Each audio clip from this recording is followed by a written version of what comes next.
quickly pop out whilst it's like people can go into the thing. Hey Jodie, why do you shave so many tabs open even when you're not doing things related to the show? What do you mean? I have tabs not up related to the show?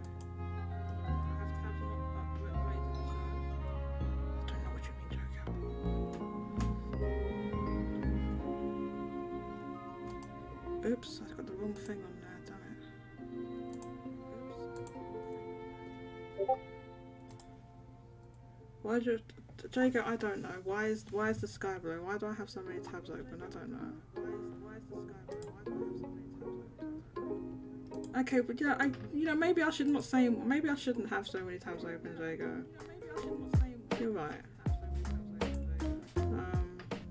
I've got too many things running. You're right.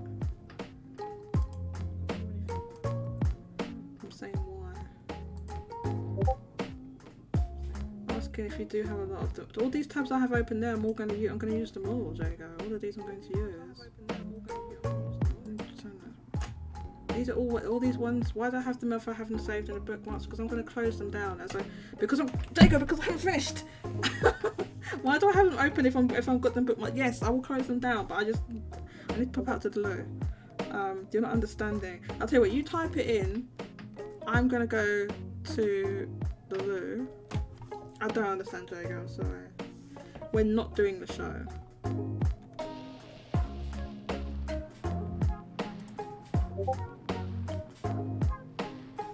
I'm asking, do you have a lot of tabs open? Yeah, I do.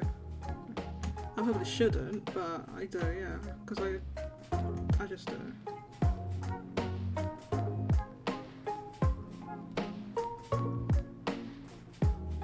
But the computer I should be able to multitask this computer because I did put like extra RAM into it and everything, but it's not like a strong computer or anything. But it shouldn't like crash or be too memory hungry. I put 16 gigs in here, so it should be fine. I don't know. Is it to seem like it's running slow to you? Okay. Thanks everybody for coming out to the pre-show. No worries, Jago. Thank you so much. We're gonna switch over to the live show, and we're gonna begin that in 5 minutes or so. Once I just do some sound checks and everything. So please, everybody, hop over to the live show. Here's the link.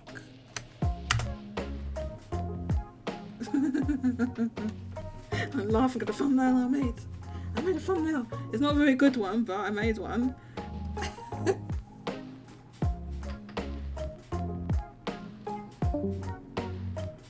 Thank you. And I'll be back just a bit. 16 gigs is a bit shallow nowadays. Need to upgrade. Oh god. I'll tell you, I'm buying a new laptop. The laptop I'm gonna buy is gonna have 16 gigs. I'm not getting like a monster. Anyway. Catch you soon. Bye bye.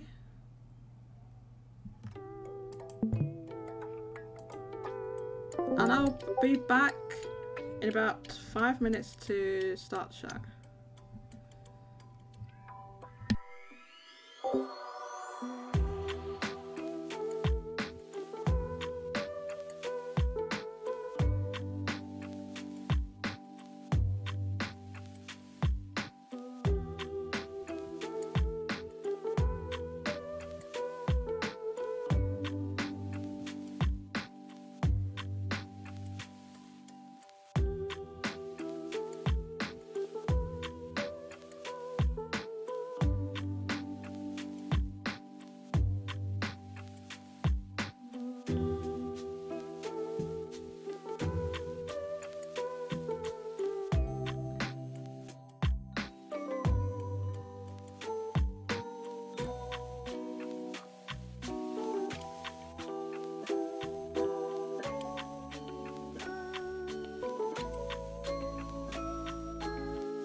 everyone? You enjoying the Zelda lo-fi? Danny, hi! Can you hear me? Oh wait, my thing's on. Wait, hang on. Oh, can you hear me now? Oh, the thing's on. Danny, hey! J2! Can you hear the lo-fi? I think it's playing. Okay, we're gonna begin shortly. Shortly. It's there. The lo-fi is there.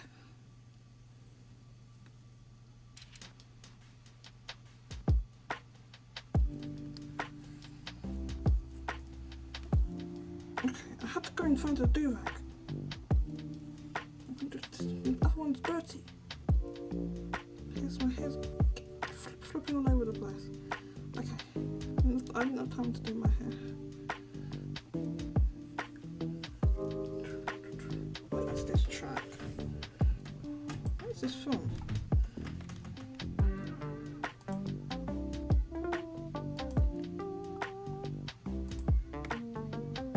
Link to the Past? Oh no, this is from Link's Awakening, isn't it?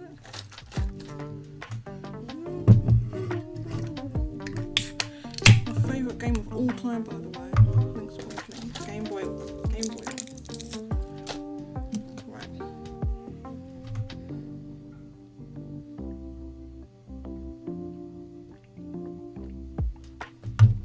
Check 1 2 1 2.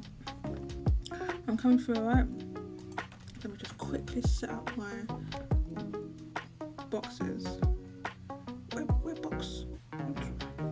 Low fire! It's fire. Oh, do you remember, was it you when I was playing the Final Fantasy 7 low fire? You said, what was it? Someone said something funny. You said it was fire. Was it you? I thought it was you, J2. That sounds like the sort of thing you'd say. Is Dank here? I need Dank. Dank, please come. And oh no, I can't get onto that without looking. Oh my god, it's so annoying. Oh well, okay. I guess where you're gonna see me unprepared then. I can't fix this nonsense. Welcome everybody, but I'm not in the right thing. Oh, it's not displaying. There we go. Just hides that one. Look, can I move it? There we go. So I'm just quickly doing something. Source for this one. There we go. Oh, thank you, Hair! Yay! Thanks, Hair! Oh, great! Awesome! So I made Dank a mod. Oh, it was you! It was you too! I thought that sounded like the sort of thing you'd say, J2. Okay. Hello everyone, and welcome to another live show. We are going to get started right now. The pre-show went on a little teeny weeny bit long because I just wasn't prepared. To be honest with you, I just wasn't prepared. Vinnie Mac, please leave the pre-show room. Come into the. I'm not in the pre-show room anymore. Come into the. Well, just go to the YouTube chat. Whilst we're preparing, or whilst I'm preparing, I should say, I'm going to go onto here and put that I'm live on my Discord server. Everyone, live on. I always forget to do this. I'm live on YouTube. Come through. Smiley face. Old smiley. Okay, and control paste. Yes, I want to send it. Oh, you made it, Vinnie Mac. You left the pre-show room. Awesome. Awesome, everyone's here. So yeah, this is a new lo-fi we're trying out this week. I pre-listened to this before and it's quite a good mix actually. It's better than there was another one, another lo-fi I was listening to. It's called like Lo-Fi of the Kingdom, I think. That one I don't think is as good. This one It's got some pretty good tracks in there, but we're going to turn it down because I don't think we can play how we can have. I just don't feel like we can have lo-fi playing the whole the whole time, because even if I had it playing for like just the first part where I'm talking, when other people come into the Discord, they can't hear it. So I don't know. I think it's kind of better. I don't know. Look, you let me know. What do you think? Yeah, you know. Oh, do you know what? I forgot to bring my bloody thing in here, didn't I? Do you know what? We're gonna put. Don't worry. I'll get up and get my. If I run out of this medicine, I'll go and get some more. Okay. This week, there's been quite a lot of news actually. We've had the announcement of a PlayStation showcase. That will be next Wednesday. And it's the first like completely full showcase. Like, I think they've called it a showcase. It's not a state of play. Like, it's got to be like the best part of 2 years. They didn't have one last year, so it was just like small state of plays. So that's exciting. That'll be next week. And we had like the news of like the Zelda sales, the Tears of the Kingdom had record-breaking sales. We're going to quickly go over that. But today, this morning, we had breaking news, and that is this Famitsu interview that Jim Ryan, the head of PlayStation, has given, the interview that he's done with Famitsu. Okay, and what he said, that I was like, oh hell, now we're going to go and talk about this now. I'm talking about Neo Jim Ryan PlayStation. That is what I call PlayStation. The modern Sony PlayStation. That is what I call them. Neo Jim Ryan PlayStation. Because they have changed so much. And what I'm going to do, we're going to look at the interview. Unfortunately, we don't have Kofi here. So I think Kofi could stop by, since he's very good with Japanese. He can speak Japanese. But it doesn't matter. We're going to use Deep L translation. So I've translated some of it with machine translation. So because Google Translate is not always the best, and yes, that's just to help us out. My Japanese skills are baby level, so I can't read it, right? So that's the way it is. And we've got That's the Cat, and plus we've got obviously the weekly Famitsu charts, and with that, because Tears of the Kingdom came out, we've got the physical sales. Well, we did also get that PR from Nintendo, so we know exactly how much it sold in Japan, and we're gonna go over all of that. So let's take a look. Oh, the stream's here. The stream's here. You like the ambience of the music? Oh really? You all want the music? Oh, that thumbnail was perfect. Oh, you saw the thumbnail. Awesome. That's a thumbnail. It's not even like a proper thumbnail, because they wanted me to sign up, like do a subscription to download it, Streamlabs. So I just screenshotted the whole thing, and so it's pretty low res, but it's just temporary until I can figure out making my own thumbnails and stuff like that. So it's better than nothing. Jago and Dank both want the music playing the whole time. Well, the thing is, if you come into the chat, you won't be able to. If you come into the thing, you won't be able to hear it. You want this playing the whole time? Maybe if we just had it low, I guess.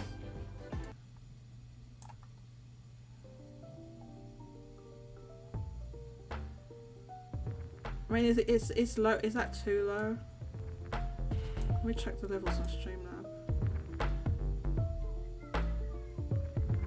I mean, I guess we can have it playing. I just thought like you would all prefer if we didn't have it playing. Personally, I like the music, but it's like I'm not sure how it goes with the show, and like I'm concerned about people not being able to hear it. But if you come into the chat, you won't be able to hear it. I don't know how. There's probably a way to do that where you can hear it whilst you're in here, but because of the delay and everything, I don't know.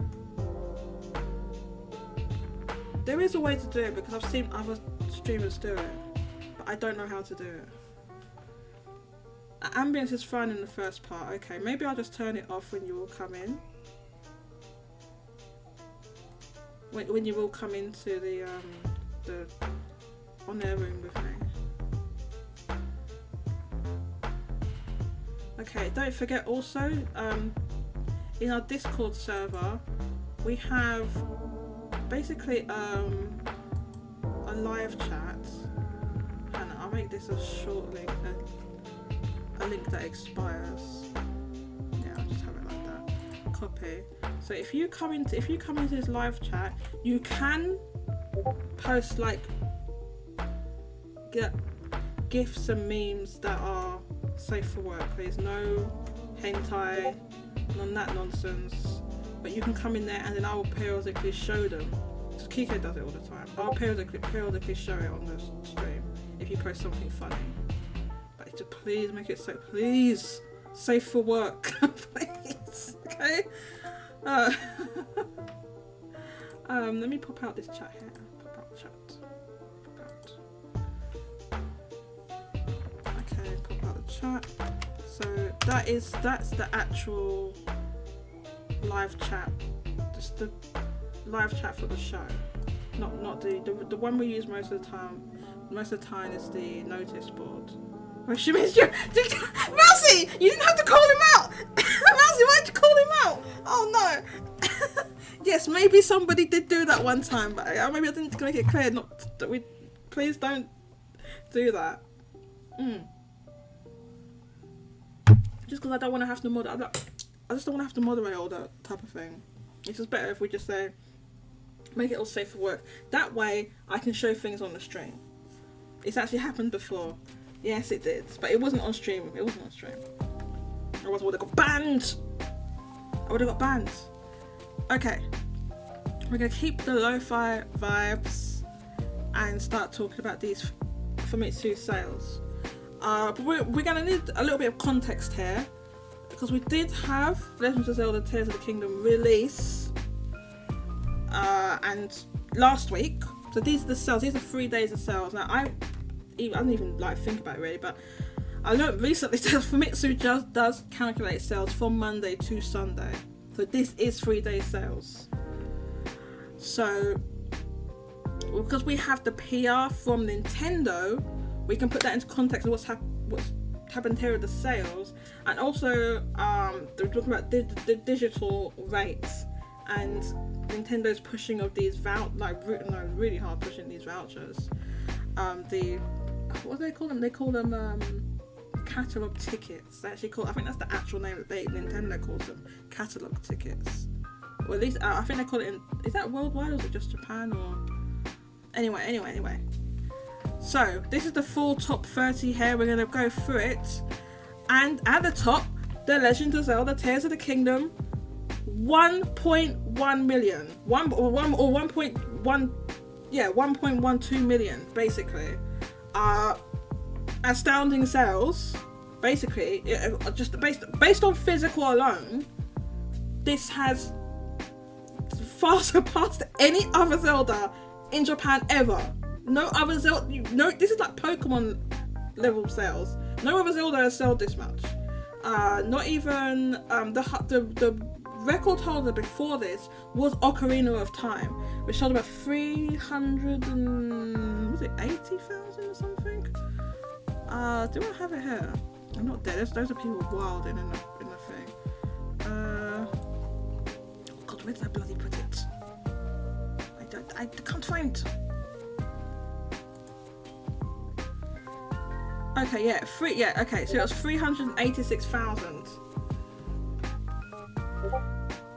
Okay, so what's Mousie's in a panic. Our lovely community member Mousie, who's also a mod, is panicking because I saw this earlier. Mortal Kombat 1 was announced, and Amazon Italy accidentally leaked the character, like the guest characters or the DLC characters or whatever, and I guess Mousy really hardcore follows the story for Mortal Kombat, and it's leaked everywhere. Mousy, I'm sorry, man. I know what that's like, you know, when it's annoying when you don't want to be spoiled, and then something, and it's just everywhere. It's just like, okay, so now I can't use the internet now ever, because you just can't get away from it. And the worst thing is, like, because you can mute certain words on things like Twitter and stuff like that, but people put it in their this is one of the most irritating things, when people put it in their put spoilers in their thumbnails on YouTube. So even if you've muted everything, something could just pop up and it's just like you're just insta spoiled. It's annoying. Mousy, yeah, I would suggest going, like, right now, going into your Twitter and like muting a whole bunch of words. And as I said before, people that are in the Discord, please don't post spoilers. I would consider like these DLC characters and stuff to be spoilers. So you can DM them to each other all you want, but please don't. It's not Royce. It's not spoiling. It's early access. Well, I think my Royce is joking. She's put a gift there, but but yeah, please don't. Mousy doesn't want to be spoiled as well. So please be considerate to each other and don't spoil. Oh, let me make sure I'm not missing all your comments. Listen, I have a pair. What did you say? Listen, I have a pair of those things. I don't need to see another lady's pair. Oh, okay. Oh, yeah, alright. Yeah, so none of that nonsense, please. Rubbish, please. Thank you. I beg you. Yeah, so those DLC they're everywhere. Like that. Do you know what? That stuff always happens. There's always some company that just leaks stuff. Like, obviously not always deliberately. I think in this case it was an accidental leaking. Well, that sounds really bad, doesn't it? Accidental leaking. Like, you need some tenor pads or something. Amazon Italy needs tenor pads. They're leaking. Oh, I'm sorry. I'm scared. I'm so screwed. Okay, let's go back to these sales here. Yeah, so this is for the past week. We did get the hardware. Famitsu did give us the proper hardware split for the 2 weeks over Golden Week. So we do have that for last week. So we can go back over that after we've done this. Number 2, Mario Kart 8 Deluxe, 9.7 thousand. I'm gonna roll back to Zelda, the Zelda sales, don't worry. And then number 3, I'm still showing up. The Legend of Zelda Breath of the Wild is number 3. 7.3 thousand. Now, as this is the week following Golden Week, normally all the sales go up in Golden Week. So this is a week-long holiday in Japan. It's a holiday period, and then obviously right after that, all the sales drop. So obviously we're familiar with that. That happens here over Christmas and everything. Everything drops down, right? So all the games have sold much less. Everything has dropped down in percentage. It's sold much less than it would normally do, and we can see that here. In percentage, everything has dropped down. This is very small, isn't it? Let me bigger.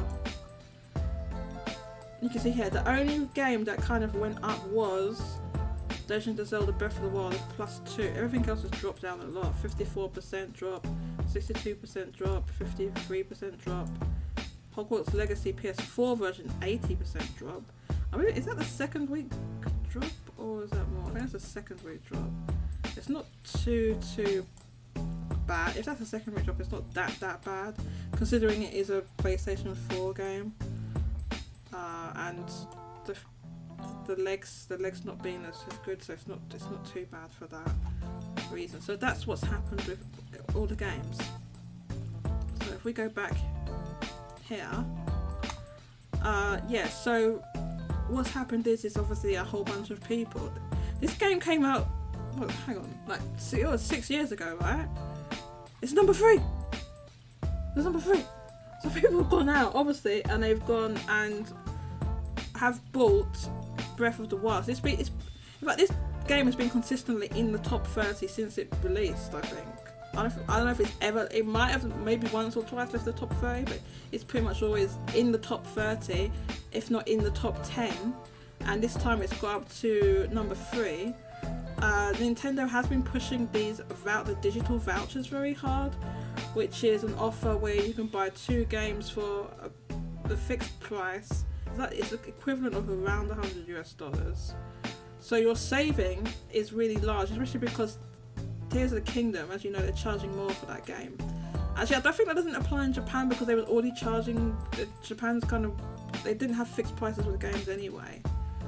So I think basically it's made no difference in Japan, or not much difference. But that retail price is only slightly above this one. Look,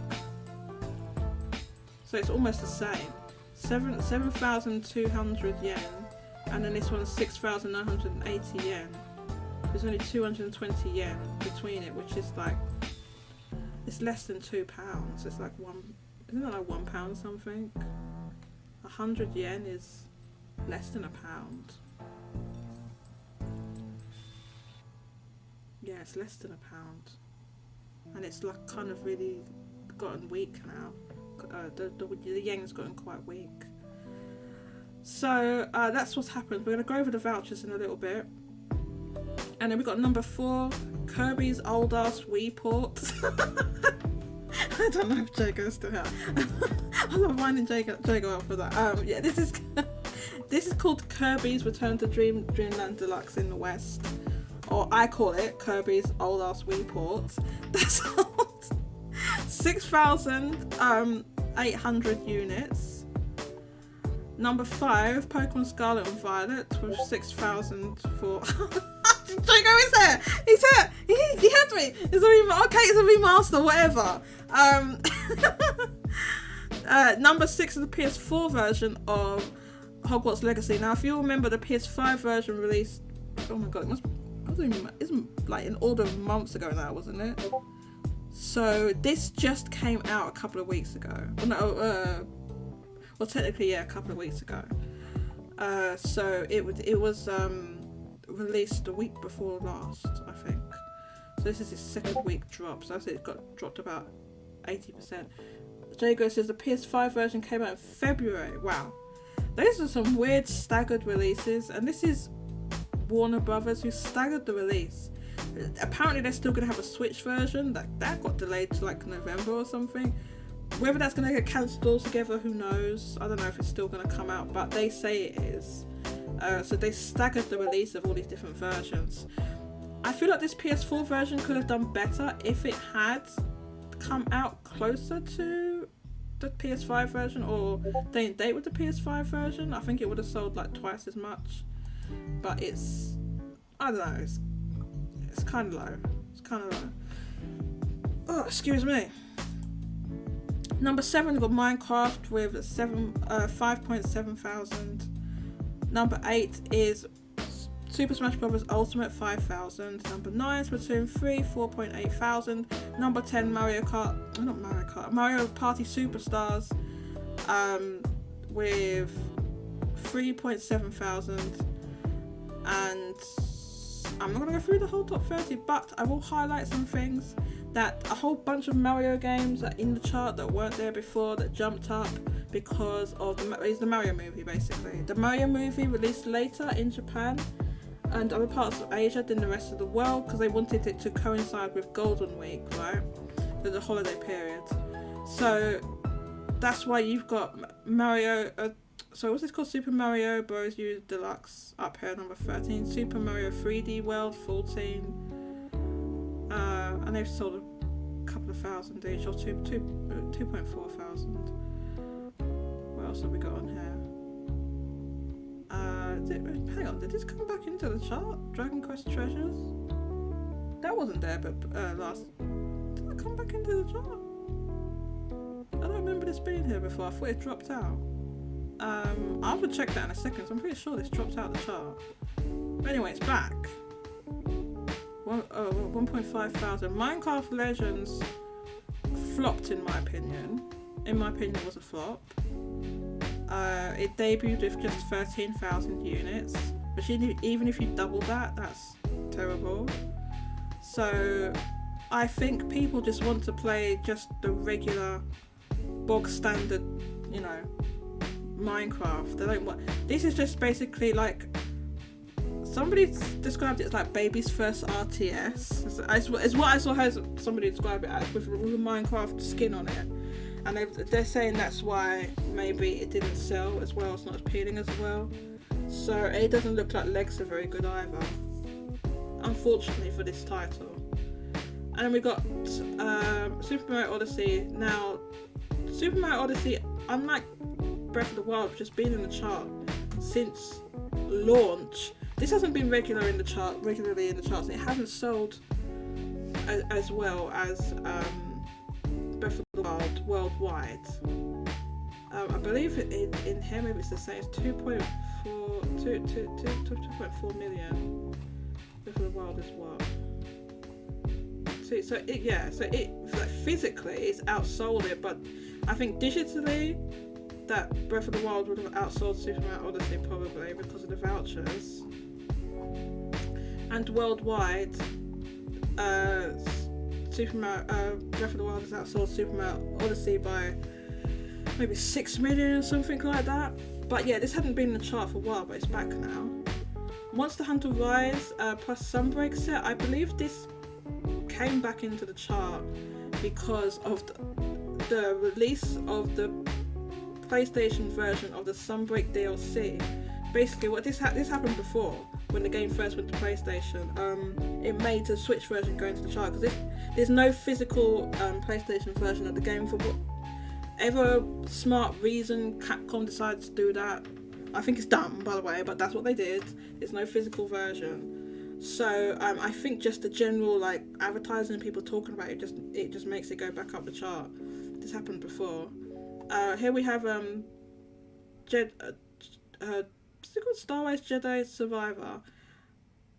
Now this didn't do very well. This flopped. There was no PS4 version. It's 18,000 total. This is a AAA game, you know. That cost a hell of a lot more to make than, you know, Kirby's old ass Wii port. You know, so there you go. This is another result of the Mario movie effect. Mario Maker 2 that's why that's there. And also this one, Luigi's Mansion 3, also just snuck back in there. It wasn't here before. I don't think it was. I'll check in a second. Snuck in at number 30. Now you see the threshold to get into the top 10 was extremely low. It's not just 1,000 units to get in. 1,000 units to get, just over 1,000 units to get in. So the sales very low this week. What did Jay? Someone just said something. Sorry. Check the chat. What's happening here? Did I accidentally collapse down this? Hang on. It's a remaster. Okay, whatever, Jago. Jago says they want to release it because they know Japan would buy it. Capcom wants money, that's why it's digital only. Capcom. It's annoying. Unless they're going to give us a digital breakdown, stop making digital only games so I can't see the sales. I need to be able to see them, Capcom. Just tell me the sales then, Capcom. Good lord. They do give a breakdown, but they have a breakdown, but the breakdown is so annoying the way they do it. I think they only tell you the breakdown of the physical units, not the digital units. When you look at the Capcom's financial report, so why are you doing that? When like most of the stuff they sell is their back catalogue stuff, which is Togo says it's digital only, which is why their digital sales are so high, and plus they've improved their sales on PC as part of it. So with the sales here, we go back and look at the this is on install base, right? So we can see the percentages. Oh, actually, you know what's better? We'll probably look at niche barrier. Okay, so what I wanted to look at was let me see, was it the previous week where Hogwarts Legacy PS4 version released? Oh yeah, here it is, here we go. So yeah, so that was a 80% drop from this week. I was just checking to make sure that it did release the previous week, which it did here. So that's an 80% drop. So I mean, that's like it's not that bad, but yeah, I mean, I think it's gonna drop out the chart pretty quickly, right? And then before that we had Jedi Survivor. We can check that quickly here. So Jedi Survivor released two weeks ago, right? And you see it's at the top of the chart. But this was in that this was just before or just after Gold, or just that period just after Golden Week, I think. This was during Golden Week. It might have been during Golden Week because everything's gone up. So it debuted with just with under 13,000 physical units. That's atrocious. Absolutely atrocious. There's no way of like sugarcoating it. That's terrible. That is not a good launch. There's some people who can't seem to. I encounter this all the time. They can't differentiate between something being in the chart and the top of the chart and like the actual sales of the game. Like, this is bad. Yes, it's number one on the chart, but that doesn't mean these sales are good. So some people don't. I'm being serious. They can't seem to compute that. I don't know why. I've tried. You try to explain it 100 times till Sunday, and I don't know. They don't seem to understand. Katana Riku came out. Hi, Katana Riku. Yo. Streamlabs got attitude. Oh, sorry, did you get spammed by Streamlabs? Oh, Mario Kart DK. Oh, you Mario Kart. Oh, I called you Mario Kart again. I can't help it. Mario DK. Changed their name because I kept calling them Mario Kart. Because I can't help it because I see the K and I keep thinking of Mario Kart. But is it meant to be Mario Donkey Kong? Is that meant to be like your handle? Roche, welcome. Where is the praises of Jim Ryan, CEO, who is delivering greatness to Japan? We're going to get onto that in a second. They might as well cancel the Switch. I'm wondering about the Switch version of Hogwarts Legacy. Not because I care about it, I want to play about it. I'm just wondering about it from a sales perspective. And they think Warner Brothers seems to think it's going to sell well. I guess that's why they're doing it, but they've delayed it so many times. One has to wonder about that. And also, you'll notice they also announced a Switch version of Mortal Kombat 1. So it's going to be like next gen only and Switch. Which sounds weird, but you remember this is the same publisher, Warner Brothers, right? I think it's because the Switch version of Mortal Kombat, was it 11? It's 11, right? The one we just had. That must have sold really well for them to go to that effort to make a Switch version. So yeah, the one they're doing now is called Mortal Kombat 1, but the one they just had was 11, right? 11. Yeah, sorry about that, Katana Riku. I thought I did this so that I used to subscribe to my channel. I tried to do it so that people who are subscribers or regulars don't get like moderated like that.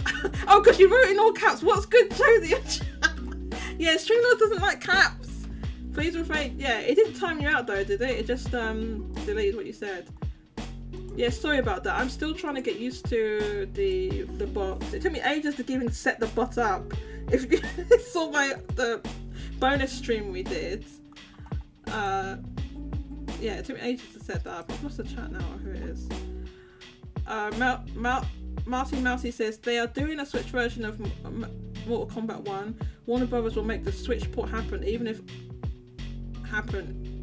Hogwarts. Even if it kills them. Oh, I guess you mean of Hot.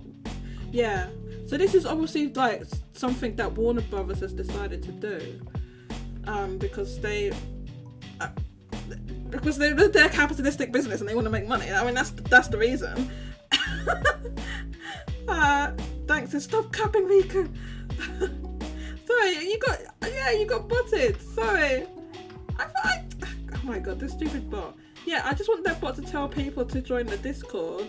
I'm gonna set it up to say some better things, and also like this, it's you should all be collecting loyalty points because I set up a loyalty point system.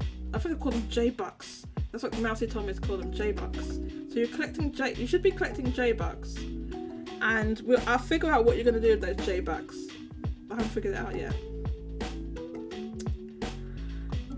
Katana Riku, let's see what, oh, it's just you two talking to each other. I was playing Zelda, but now I'm hungry. Then I'll grab some food and listen. Awesome. Nice having you here, Katana Riku. Thanks for coming out. Roche says, now that I think about it, Live Alive didn't get Switch boost because of the PlayStation release. So another L. Yeah, it doesn't apply to every game. It doesn't apply to every game. Live Alive was a much smaller release. Don't forget, and it's pretty difficult to compare Live Alive with Monster Hunter. Roche, if you just think about that for 5 seconds, you might like, yeah, Live Alive's like tiny. Like, what did it sell upon release? It's like 80,000 or something like that. It didn't get a boost that we saw in the Famitsu charts, but it did appear, I think, in like maybe the Geo or Sataya charts. It was there. It got discounted a good bit because some stores over ordered it, and because of the vouchers. So a lot of people are using those vouchers. Nintendo's persuading a lot of people to use these vouchers. They have the vouchers in Japan for this game. Or maybe they didn't, so maybe Square has published it in Japan. Oh no, maybe I'm wrong about that. I think maybe Square has published it in Japan, never mind. But anyway, it didn't do crazy, it didn't flop. I wouldn't say it was a flop, but it didn't do like crazy big numbers. Yeah, Square has published it in Japan, yeah, so maybe it didn't have vouchers in Japan, yeah. There you go, it's not about slander. I don't appreciate the bad mouthing. About what, Live? Nobody's bad mouthing Live. Oh, Roche. Yeah, because Roche can't stand Team Asano for whatever. I don't know why. He's got a bee in his bonnet about Team Asano. I don't know why. It topped the Switch charts. What, Live Alive? 11. I don't know what. I'm not sure if you're talking about Mortal Kombat. Anyway. Dank Green Center says, yeah, Mortal Kombat 11 on Switch did well for third-party game, so not surprised the reboot would come over. I kind of was surprised. I know Mousy said yes, I thought that, because I was thinking more a lot of these games are next gen only, and it's difficult to get them on the Switch and everything, but Warner Brothers does seem to be bending over backwards to do it, which does suggest that the sales were really good, because you just wouldn't, they're kind of like jumping through hoops to do that, so it must have sold like better than what we thought, you know. It's probably been selling that whole digitally the whole time, and people did enjoy the port, I think, because they managed to get a high. I think they had to like compromise the textures and stuff quite a lot to do it, but I think they managed to get it up like near or at 60 frames. I think they just had to like drop everything that was like potato graphics, but I think they did it, and that's why people liked it. It was okay. So Jago says the visuals were a big downgrade, but it was a consistent 60 FPS. So okay, yeah, so that's why people liked it. That's probably why it ended up selling out. I think the difference is also with Mortal Kombat, as Mousy is well aware, is that it's heavily story focused, right? So not everyone's. A lot of people. That's why Mortal Kombat's so popular, because it has this continuing story that's been going on for decades, right? So people buy it to enjoy the story. They don't necessarily play it online and stuff like that. Mousy says, yeah, they had to get Nintendo to do another power profile so they could launch with 60 FPS. What do you mean another power profile? Like when it when the system boots up into like docked mode or handheld mode? Is that what you mean by power profile? You have to let me know, so I'm not sure. Okay, I love this lo-fi track. This is like my favourite one. This one. This is the Breath of the Wild one, right? Rewind! This is my favourite one. Okay. Jago says, I do believe when people mention power profiles, I mean the developers had to ask to use the boot. Oh, the boost mode. Is that what it is? The boost mode. Dang. So developers can just say, hey, Nintendo, like, you know, come on. We need boost mode. Give us the boost. And they can just get it? Well, I guess, I mean, probably not any developer. I mean, it's this Warner Brothers and NetherRealm. That's probably why, right?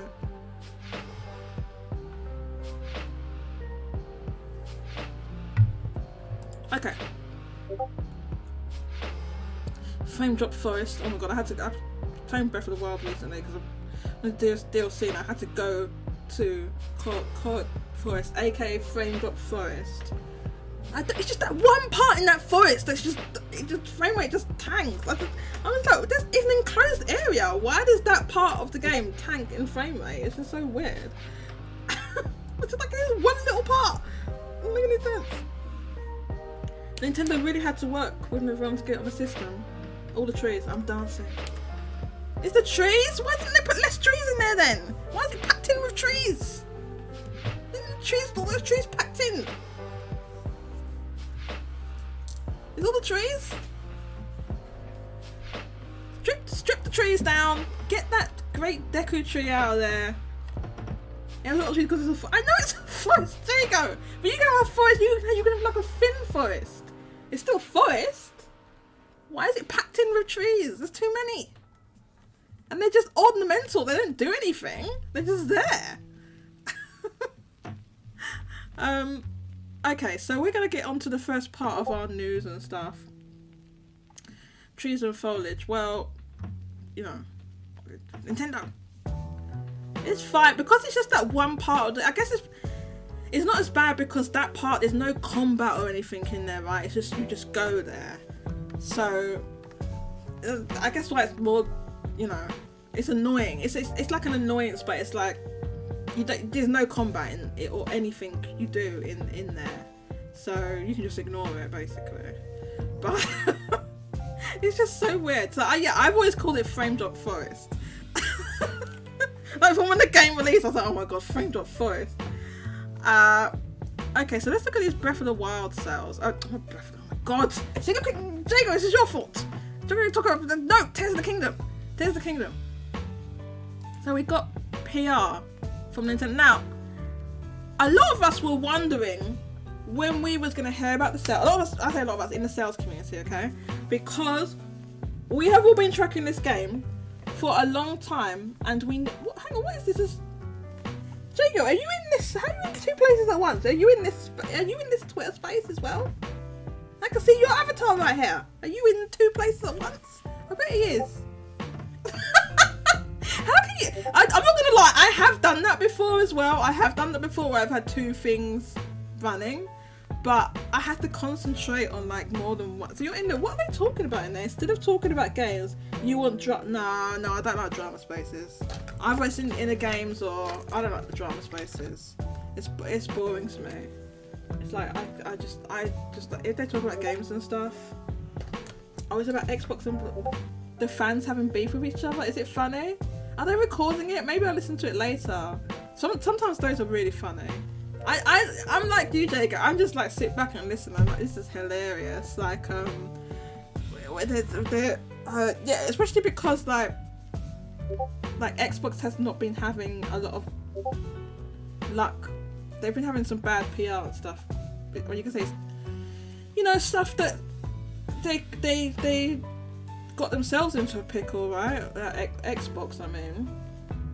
But so what happened? Some lady bought a PlayStation. People, what did you say? Some lady bought a what? Bought a PlayStation. Xbox fans are livid. That's the dumbest thing I've ever heard in my life. Some lady bought a PlayStation and Xbox fans are livid. Why? Who cares? What? Hang on, it's just some random woman or is it someone they know? I mean, some lady? That was the dumbest thing I've ever heard in my life. She has an Xbox One. Why is she still? First of all, why is she still on the Xbox One when the Series X has been out for years? But that aside, okay, that's Jago. That sounds really dumb. That sounds so dumb. She asked for game recommendations. Xbox fans got hungry. I see. Well, okay. Let's not talk about this. Not talk about someone else's space. Let's talk about what we're talking about in this live stream. Okay, so we in the sales community have been tracking this game, and most people realised it was going to be big. I was for a long time thinking this is going to outsell Breath of the Wild. Some people thought no, because with a sequel it's kind of harder for that to happen, right? Especially my understanding is it's a direct sequel, but basically what's happened is some people felt like they wanted to catch up on the first game and they've gone and bought it, as we've seen with the charts and everything, and some people just jumped straight into this game. And I thought it was going to sell more because the install base is so much more massive. Plus you had just the hype, the marketing, there was the leaks, and then the review scores came out, and I said that's going to massively elevate, even though the first game had fantastic review scores. Now this is like 6 years later, when there's just even more social media and stuff, right? So more people are talking about it. We saw what happened with Elden Ring, and how a load of people that had never bought Souls games just went out and got that, and that sold 20 million. So we got the news this has sold 10 million over 3 days. It's I've got the facts here actually from courtesy of Install Base. Thank you, Light Agent on Install Base, for this nice little summary here. It's the fastest selling game in the series, the whole franchise. Over 10 million units sold worldwide between 12th of May and 15th of May. Now, the thing to remember is that we got this PR on Wednesday. So the game had already sold more by the time this came out. And just before this, it's funny, just before this PR came out, I thought, should I do a bet as to whether we will get PR about this game? But then we got it right after that. So over 4 million in the Americas, so I guess that includes North and South America. 2.24 million units sold in Japan, and we got that via the Japanese press release. And then some additional information here. Fastest selling Nintendo Switch game in the Americas and Europe. Fastest selling Nintendo Switch game all platforms in the Americas and Europe. So I guess that's like any Nintendo platform ever. Fastest selling game in the whole series worldwide. And the Zelda series has sold over 130 million units worldwide as of March 2023, and over 40 million units as of May 15th. And this is retail and digital, so that's physical and digital, because obviously this is direct from Nintendo. And this is the press release here, detail. I'm not going to read it because it's PR fluff. You're saying, oh, people are returning to Hyrule with mysteries and possibilities. Okay. And then here was a Japanese PR, and I have that here. And basically it's just saying that, we will use Google Translate. Just said what I just said a second ago, basically. It sold 10 million worldwide in 3 days of release, and then within Japan it sold 2.4 million units. Now that's significant because firstly that's like a quarter of them, right? That's a quarter. Secondly, it's just absolutely staggering for the Zelda franchise in Japan, which has never, I mean, it's done okay in Japan, but it's never been like crazy popular in Japan. Funnily enough, it seems to be more popular outside of Japan. But ever since Breath of the Wild, that's changed now. It's the so Mario DK also says it's also the number 8th biggest launch in Japan of all time. Oh yeah, I just saw I believe, was it not Charts Japan, the other account, Game Data Library tweeted that, something like that, right? So basically I wanted to look at not that the next week's sales. oops, I had this up here. So with this game selling 1.2 million, it's almost like, it's like 50%, right, will be digital.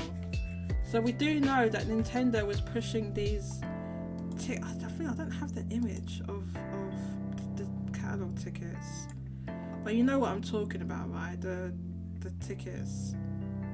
Oh god, someone tweeted an image to me. I don't have it. Showing my here's the maybe they didn't tweet it to me, I just saw it somewhere. Maybe I saw it in Stallbase. Of the basically it's an image of like this. Oh my god, who did that? I'm trying to think. No, I think it was a tweet. God, I'm never gonna find that. There's all sorts of crap in here because people have been tweeting weird things to me because of this one tweet I had. Oh, who tweeted it to me? Can you remember? I don't remember. Hang on. Is it this? Jago, do you have it? Do you know what I'm talking about? Yeah, that! It's that! Oh yeah. Let me try that. Yes, exactly this. Thank you. Wait, Jago, how did you just have that at your fingertips? Jago had it. Thank you. Jago. It's pigs. It's yes. Mario K. It's like literally peak Monster Hunter, and it's like Monster Hunter Dragon Quest. This is what to put it in context. You have to understand that. Let me find this Discord. Right. Can it be seen? Oh no, I have to hide the other one. Oh. No. Can you see this? Oh no, you can't see it because oh my god. 1 second, please. Sorry, technical issue. Okay. Oh, that's the wrong screen. That's this screen. Where is it then? The wrong damn screen. Huh? Oh, this one. Dummy. Okay, this. Oh, okay. It was Elaine. Oh, sorry, I can't pronounce your name. Aline who tweeted that out. Okay, so this basically this is what they put. Nintendo did this worldwide as well, but they pushed this especially hard in Japan. So they have these Nintendo catalog tickets everywhere. Now, they've always been available in Europe and Japan. I think in the States they stopped them for quite a while, but they're back again. They reintroduced them. So what they're pointing at here, and as Aline said in their Twitter, you don't need to be able to read Japanese to understand what this says. So Breath of the Wild, we talked about the prices before, it's 7,900 yen. I mean, Tears of the Kingdom is 7,900 yen, and Breath of the Wild is 7,678 yen. Okay, it's just only slightly cheaper, right? But as I said, it's almost there's hardly a difference in price between them, right? Because in Japan they didn't have this whole, they don't have that fixed prices things and then arguing about the $70 and all of this, because they didn't have fixed prices in the first place. So if you bought both of those, it's like 150,000 yen if you bought both of those games. I can't do this. Someone do the maths. It's like 150,000 yen. But anyway, I think, how much would that be? If someone can work that out and quickly tell me. I can't do mental arithmetic. But then if you use this catalog ticket, now you have to be a Nintendo Switch Online member, and then you pay basically 9,980 yen, or it's $100 in pounds. I've forgotten what it is. Jago probably knows, but that's the equivalent if you converted it. So the saving's huge. You get a huge saving. You don't have to buy, to be clear, when you get the catalogue tickets, you don't have to buy Breath of the Wild if you're buying Tears of the Kingdom. You can buy any Nintendo published game that's in the scheme. They're just showing these two side by side to encourage people that haven't picked up Breath of the Wild yet. Say, look, you can get both of them. Why not do this?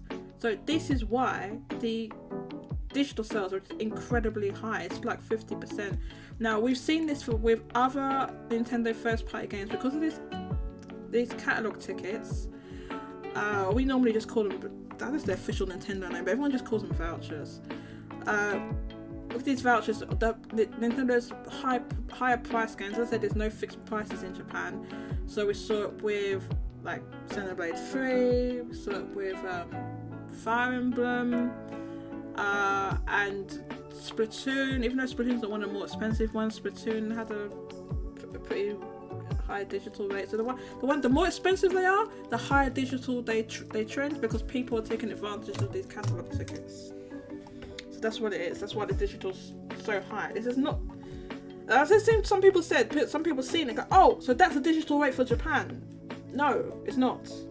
That is what's happening with these catalog tickets. Nintendo's, I mean, you know, they want you to be all digital, but it's not. It's probably more like 70%. Oh, bugger. What did I do? I closed that down. Oh, God. Okay, I closed that down by mistake. Is it back in? Sorry. I closed down the whole of Discord. I dummy. I back. Check these comments. Marcy says, I'll explain to you later when I pop into your show.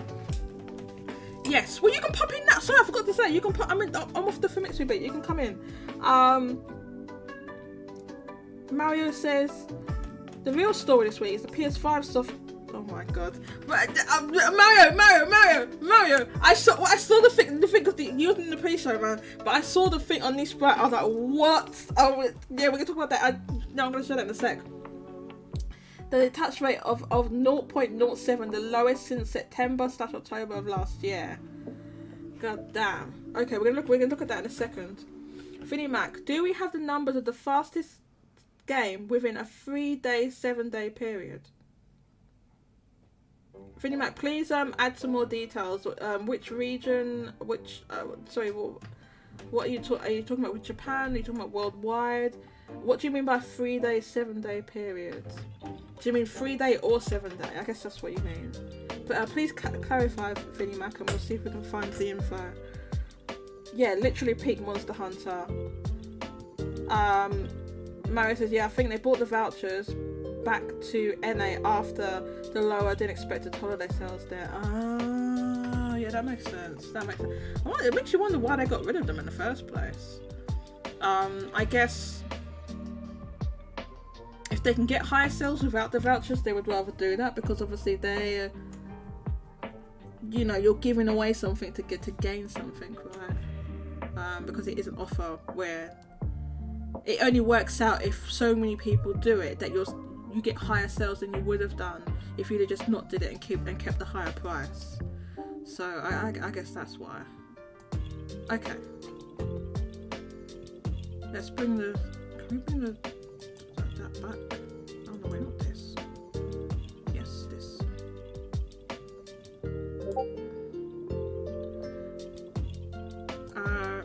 Freemax says, yeah, you have to be an NSO now. Oh, sorry, I didn't see all your comments. Oh, because you're typing in a bloody Discord chat. I didn't see. Jago says it's 15,578 yen. Thank you very much, Jago. In the UK, it's £84. Yeah. Aline says, weak support. All major releases are for PlayStation. Are you talking about the releases this? Oh, you're talking about Bandai Namco. Bandai Namco got some weirdo stuff going on over there. Yeah. Nintendo Switch game voucher is their official name. Okay, so that's what they call it in the UK. Who jumping in on the call today? Anyone can just. Sorry, I forgot to say. Once I come out of once I've done the Famitsu reading. Oh, do you know what? I'm such a dummy. I didn't do the hardware. I didn't do the hardware. I forgot. Let me do the hardware and then you can jump in. What is that?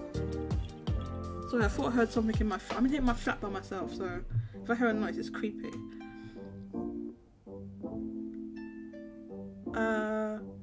Mousy says, same, I'll try if Grandma's still napping. No worries. Jago says, if it's worldwide, then it's GTA 5. Yes, I agree. If it's worldwide.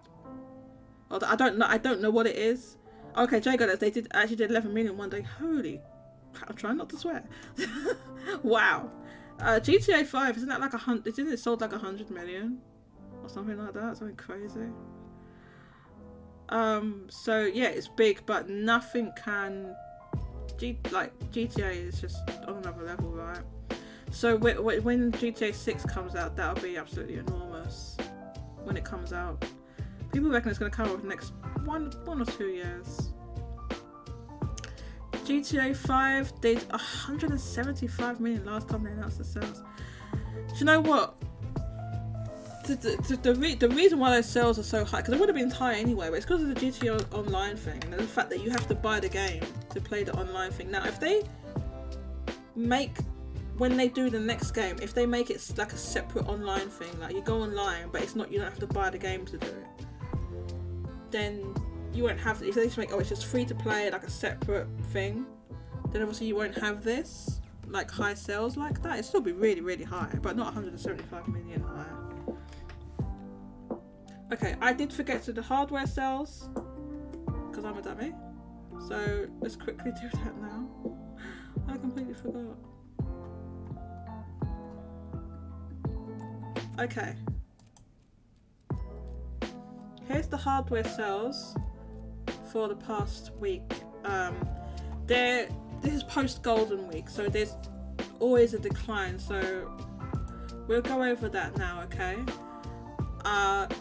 The Switch sold 83,000, and that's down on last week, 88.7 thousand, because we got the breakdown from Famitsu. They split the 2 weeks. The week before that was over 100,000.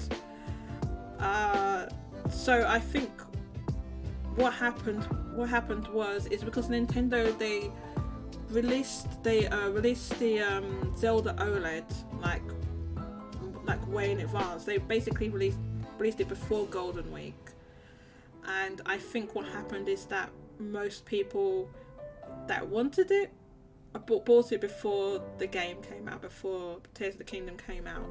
So I think that's why during release week it's not higher than the week before, because people had already bought them. But yes, you always get goes down in Golden Week. But so that's bearing all of that in mind, this is really good. And bearing in mind that this system is now in its seventh sales year, okay? So, the DS wasn't doing this in the 7th sales year. It had dropped off by this point. So if we look at the bottom of the chart, you'll see that the Switch OLED was 65.6 thousand of that 83,000. So it's always mostly OLED, but as you can see, it's like people were getting the OLED. Although it was more the previous week. And so the Switch Lite's 6,000. Switch Lite's really low these days. And then the regular Switch is 11,000. So this is what it's so funny when people say, "Oh well, Japan, it's just everyone wants to be handheld. It's handheld only." You'd think that then the Switch Lite would sell the most, because why are you getting the most expensive one, or the regular Switch with the dock? You'd think it'd be the Switch Lite, but no, everyone's getting the more expensive one. It's interesting. I think this. I think the OLED. I think that's why they switched from doing their special. Do you remember the special editions we've had Switch Lite special editions with a Pokemon one? They started off with just doing the Pokemon ones. This is the Switch Lite, and then they moved. Then Let's Go was like the dock one, and then after that the Pokemon ones they moved them over to do it. It was an OLED, wasn't it? Now all the special editions are OLED. They don't make special edition regular Switches or lights anymore. They're all OLEDs, if you notice that. Because that one's selling the best. And they wanted to sell even more, I guess. A lot of people opting for the OLED. Why would they get it when it's more expensive? Because even though it's like a small upgrade, the build quality is better. The screen is substantially better, and I think probably people see it as worth the extra money for the screen, because the screen is, if you see side by side online, the screen is a lot better. So I can only imagine that's what it is, as to why it would sell so much more.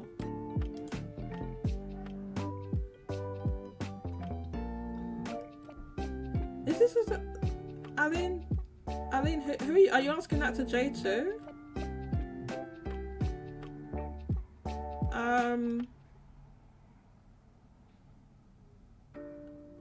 Okay, Aline's asking something about FromSoft.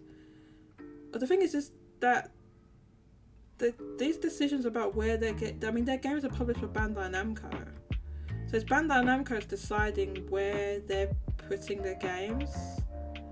I can't speak to their older games, but before, I don't know who they were publishing before Bandai.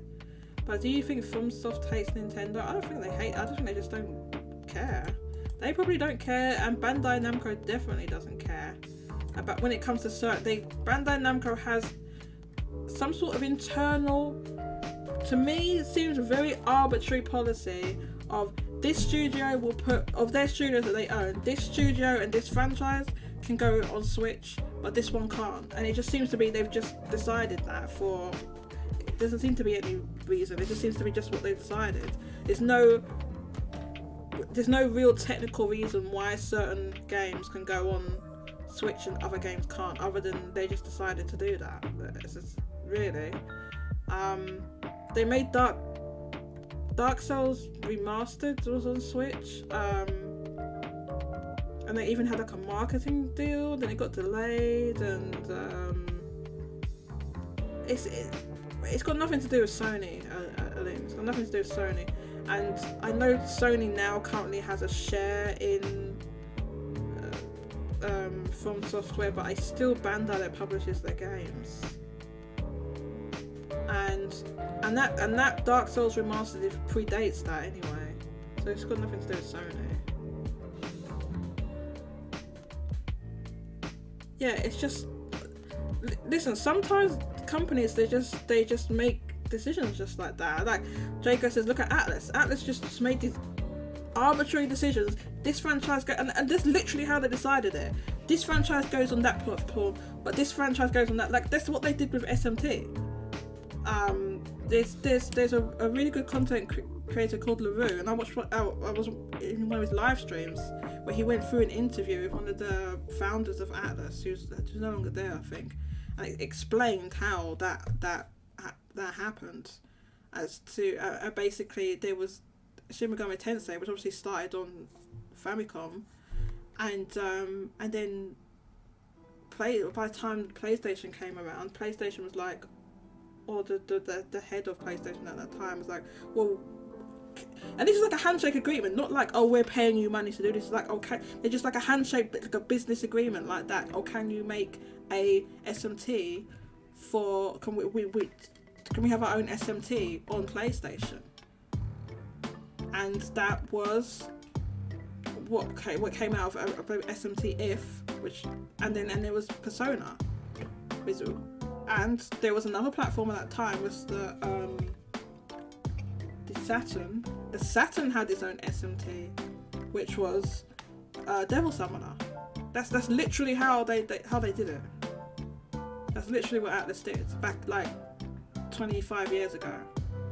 There's like, yeah, we've got freedom, because it's not like now where you can develop easily between platforms and engines across platform, and it's similar architecture and stuff. It's like, no, this is on that platform, this is on that platform. It was all completely separate, and they just kept it like, they just kept doing that for 25 plus years. That's literally how they decided it. It was something like that. It's very interesting. If you follow LaRue, he goes into some of this stuff. So he explained it basically.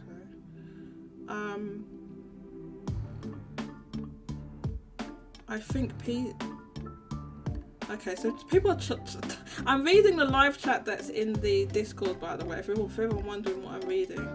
They're typing up a storm over there. I can't keep up with it. I can't keep up with it. Okay, I'm going to continue with the hardware numbers. So moving on to PlayStation 5, which sold 41 it's like 41,444. I'll read it out, the whole thing. Which was down on last week. Last week was 54,000. As I said again, this is post Golden Week. This always happens. Also, although there were some new releases on PlayStation, they didn't light the charts on fire. So there was, as I showed before, Jedi Survivor, and the PlayStation 4 version of Hogwarts Legacy, which, as the PlayStation 5 version already released, and this is PlayStation 5.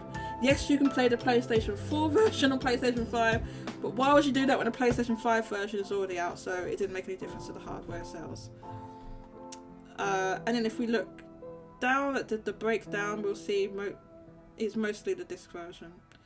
Now we're going to go into, once again, why that's kind of is significant that we talk about the disc version versus the digital version. But let's talk about PlayStation 4 sales. PlayStation 4 is still around. Down on last week's 787. But, you know, it's probably going to be around for at least the rest of the year. A little longer than that.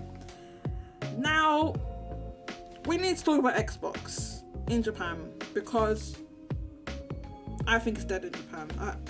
Like, we've just seen too many weeks. This has been months now where it's just it will sell maybe just over 1,000 at most. Over the Golden Week period, it was like a couple of thousand. And just to keep the previous year, it was 6,000. So we haven't seen numbers that high for. I think the last time was earlier this year or the end of last year. There was several thousand, but ever since the PS5 supply increased, that hasn't happened. And I said I believe it's because people have the choice that they want a stationary system that's higher powered than the Switch, but also not a PC. And then they've got a choice. They're going for PlayStation 5. Is what I think is happening anyway. So that's the hardware charts. Anyone can feel free to jump in. Nobody has. You can hop into the waiting room when you're ready. We did get the breakdown from Famitsu about the previous 2 weeks, so we can talk about that. But I just wanted to go into what Mario KD. Oh my god, Mario. You know who I'm talking about? Mario Kart. Mario K. What Mario K was talking about. And that's the software share this week. Now this is because Tears of the Kingdom came out this week, right? It looks particularly bad. And I'll talk about the hardware versus software split, the attached ratio, basically. So if we look at this, it looks wild. It looks wild, but I guess this is like an automatic calculation thing. This is how it's come out. It's come out with that Switch has a 99% market share this week, a software market share, because PS4 was 7.6 thousand, PlayStation 5 software was 2.4 thousand, which if you calculate that, it's like 1% and then 0%, or it'll be 0 point something. So that's why it looks like this. If you can see, this is wild. That's the software this week. I guess this is what you was talking about, Elaine. Was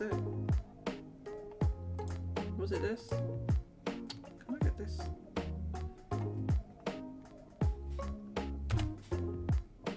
Do a print screen of this.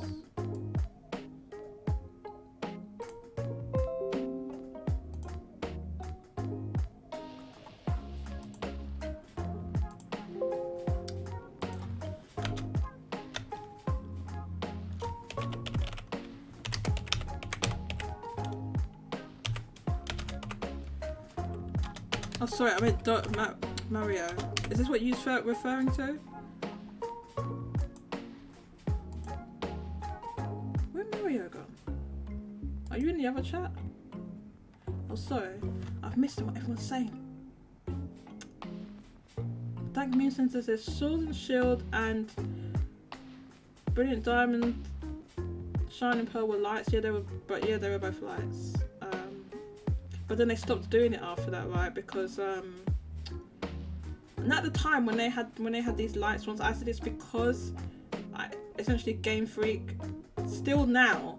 I definitely believe it's Game Freak views Pokemon as a handheld game. I think that's how they view it, and I think that's probably why they wanted the light, not a regular Switch from back then. And now, you know, it's because of just it makes them so much more money and more people buying the OLED anyway. They're like, we'll just make it OLED, you know. So the Scarlet and Violet one was OLED, right? Mario D says, just take the PS5 software, divide the disc PS5 number, and you get the catastrophic 7% attach rate. Wow. At least the Xbox software situation makes sense. Yeah, and I've said this,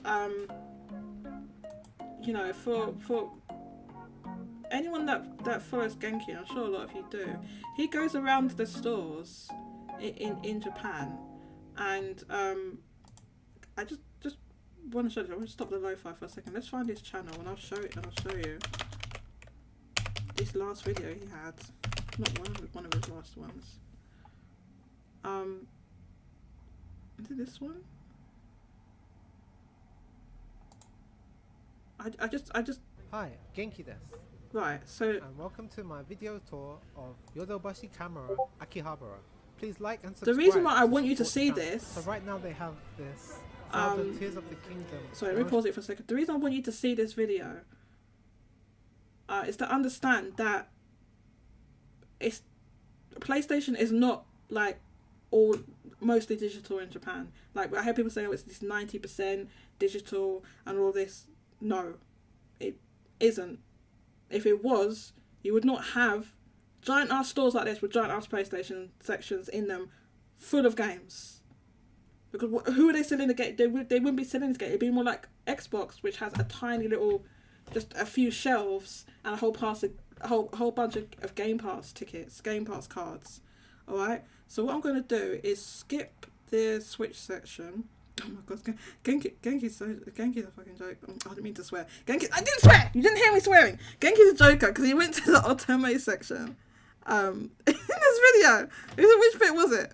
When he went to the Otome section. I think he remembered because I always ask him about it. Was it this bit? No, it's this bit. He said, oh, someone was asking about it. He's talking about me. Hang on. Was it this bit? Metroid. Look, he goes past it, and then he goes back. Otome game section. And a few people asked to see more of these games, so I have a quick look through them. Basically me. I don't know anyone else is asking to see the Otome games. Any of these games, but they are quite popular in Japan, and there's so many of them. The reason I'm always asking about it is because like some of these games don't even get localized. Anyway, so let's go to the play. Hey, so here's the play. Well, here is it right here. Right, here's the PlayStation section. I want you to see. I'm gonna put this full screen. I want you to see how big this goddamn PlayStation section is. Why is this 480p? Can I put it 1080? Oh no, maybe that's too high for streaming. Right. So I can't read your comments at the moment, so just watch a little bit of this. And then we'll go over to the PlayStation. This is a long. Okay, we won't look at the whole thing. There's also Street Fighter banners on the ceiling. So look. Oh god, I'm gonna pause it. When I pause it, it's like goes all fuzzy. Final Fantasy 16 PS5. So you can see they've obviously they've got Final Fantasy 16, which they're pushing. They got there's a bundle of Final Fantasy 16 in Japan exclusively, by the way. Nowhere else in the world is getting this. They have a Final Fantasy 16 DualSense controller and the what do you call them? Face plates. The PS5 plates, special plates, right? Nowhere else in the world is getting this except for Japan. Because they're trying to push Final Fantasy 16. Unfortunately, Final Fantasy 16 is tracking low, like like I said before, it's tracking like Final Fantasy 13-3. It's which didn't sell a lot, by the way. So, bundle and Final Fantasy 16 controller and cover that you can pre-order in store. okay, so PlayStation section, accessories and things, Yeah, right? lots of promotion for PlayStation. Look how big this is. This So is Street Fighter 6. Street Fighter 6. They're And you promoting. can also try out the PS5. The kids that's- playing Astro's Playroom there. Astro's Playroom. And here's the stock list for the PS5. Right, everything in stock except for the digital edition, right? In stock. You can go in and buy a PlayStation 5 in Japan anywhere. Now, this is one of the biggest stores though. They have everything but the digital edition. They don't have the digital version of the PS5. Everything else is in stock in the PlayStation. Look at the size of this PlayStation section on all these games. Does this look like it's 90% digital? There's a pre-order section here. There's an Atomic Heart promotion. Oh, what? We have this weird kind of axe What is that? sledgehammer thing. And you can see the games that you can pre-order.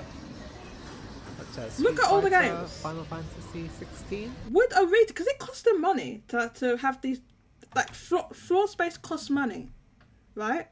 And this is a huge electronics store with a huge PlayStation section. They wouldn't have all this if they didn't think they was going to make money from it. And more. This is what I need people to understand when they say, "Oh, it's all digital over in Japan." Da, da, da, da. Also, I was like, "Is it? pre-order What's all these Hogwarts. games then?" The PlayStation 4 version just released. Right, so I guess Genki was doing this during Golden Week. That's why it's so packed in there. There's the leaflets for Final Fantasy 16 and some ads for Loop 8 and Jedi Survivor. Right, I'm gonna make See this the script Pokemon smaller so I can see your, banner so on the your floor commenting stuff. Console covers is an And over I know here it's we an have a international big L.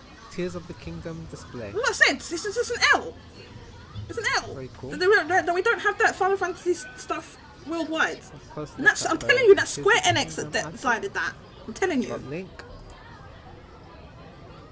Okay, on so the cover and the FF. skip the forward a floor for bit. the PlayStation 5. Look how big this PlayStation section Play is. has no limits. It's absolutely enormous. It's enormous. On the games here. My previous videos, I think they had Dragon Quest cartridge for Japan and not just like translate the English one, but you know, what can you do? Look at the They size of can this goddamn PlayStation section. Yeah, you can't even fit it all in one shot. This is not a retailer that expects not to be selling games. They're expecting to sell games. And you can see the Xbox section at the back. Let's have a look at these YouTube comments. Alex Wolf, welcome Alex Wolf. I'm surprised Tears of the Kingdom digital rate like basically 50%. Yeah, maybe you just got here. We did talk about that a little bit, Alex Wolf, and the fact that Nintendo pushed their digital catalog ticket scheme very, very, very hard, and worldwide, but especially in Japan, they promoted it with Breath of the Wild, saying, "Look, this is the saving you can make if you buy these two games with the catalog tickets." So that's why we think it's so high. Okay, let's see the next one. Mario DK says even 70% attach rate would still be bad, but 7% is awful. It is bad, yeah. Like, I'll just play the video. Can you see the video? I'll just play it a little bit whilst I'm. So you can see this giant PlayStation section.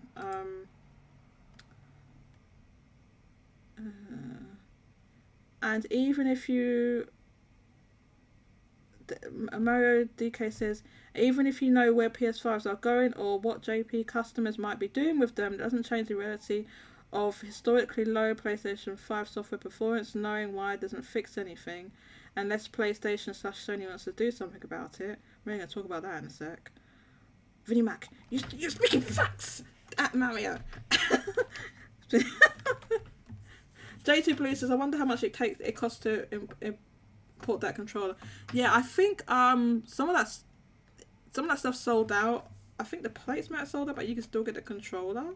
If you look on Amazon Japan, you can see. So this giant PlayStation section is why I just,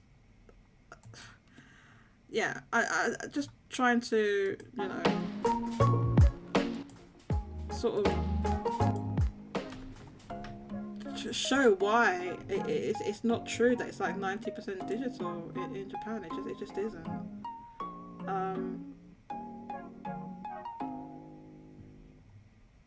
Aline says, I don't know if I'm not sure what you're all talking about in the chat. You're talking about the different sales of what you think is gonna sell. Thanks to bundles, at least. Oh, I think that did you when Final Fantasy 16 releases 100k of bundles. I don't think it'll be that high. I don't think it'll be 100k worth of bundles personally. I don't think that much would sell, no. I think you might see 100k, you'd see 100k total system selling, but not 100k bundle, because don't forget, the non-bundled version is still available, and a lot of people still buy, Spencer! Spencer just appeared! Spencer, yeah, come in. Spencer can come in. Yeah, a lot of people still buy the non-bundled system. Not everyone's gonna get the bundle. I'm not gonna turn this lo-fi off because Spencer can't hear it, so I don't know. Or maybe I'll just put it like super, super low, and nobody can hear it. Spencer, are you there? I'm here. Hi, welcome. How are you doing? I'm good. My body is it's been enveloped by a state of Tears of the Kingdom, but I'm ready to bust out of my shell and welcome into the new world of Jim Ryan's PlayStation 2023. Let's go. Okay, Jim Ryan's PlayStation. You saw I made like a temporary, really crappy thumbnail. It's a good one. I tried my best. It was like I cheated a bit because it was like a thumbnail maker thing that Streamlabs has, but they want you to pay. They want you to sign up and subscribe to get the after I'd made it. So I just cheated and I just did a screenshot of it instead. So I don't blame you. You like it or you don't like it? Oh yeah. You like it? I like it. Yeah, I don't blame you for not wanting to pay for it though. Yeah, I don't want to sign up to that thing. So Neo Jim Ryan PlayStation. Now we were just going to get onto this. I haven't started that topic yet, but we can get onto it right now. So Jim Ryan did a recent the other day. I think it was or just yesterday. An interview with Famitsu magazine in Japan, and I have it here. Now this is the actual interview, which I can hit the Google Translate button to translate, but I did use DeepL because the translation's a bit better than Google Translate. Basically, it's not the best. I think DeepL sounds more like a human, like an actual human speech. Yes. Google Translate sounds like a robot. I don't know. It just sounds like plus it doesn't give people a voice. Everybody sounds the same. I've noticed. One sec, Spencer. One sec. Oh no, take your time.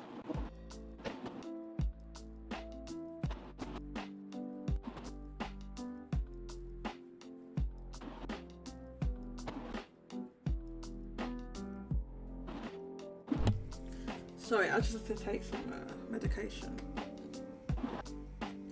Is this thing working? Right, okay.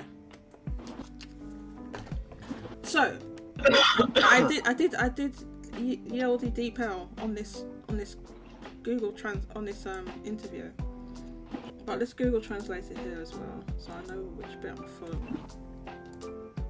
While you're pulling that up, I wanted to ask you and everybody listening, because I've been kind of thinking about this in my head.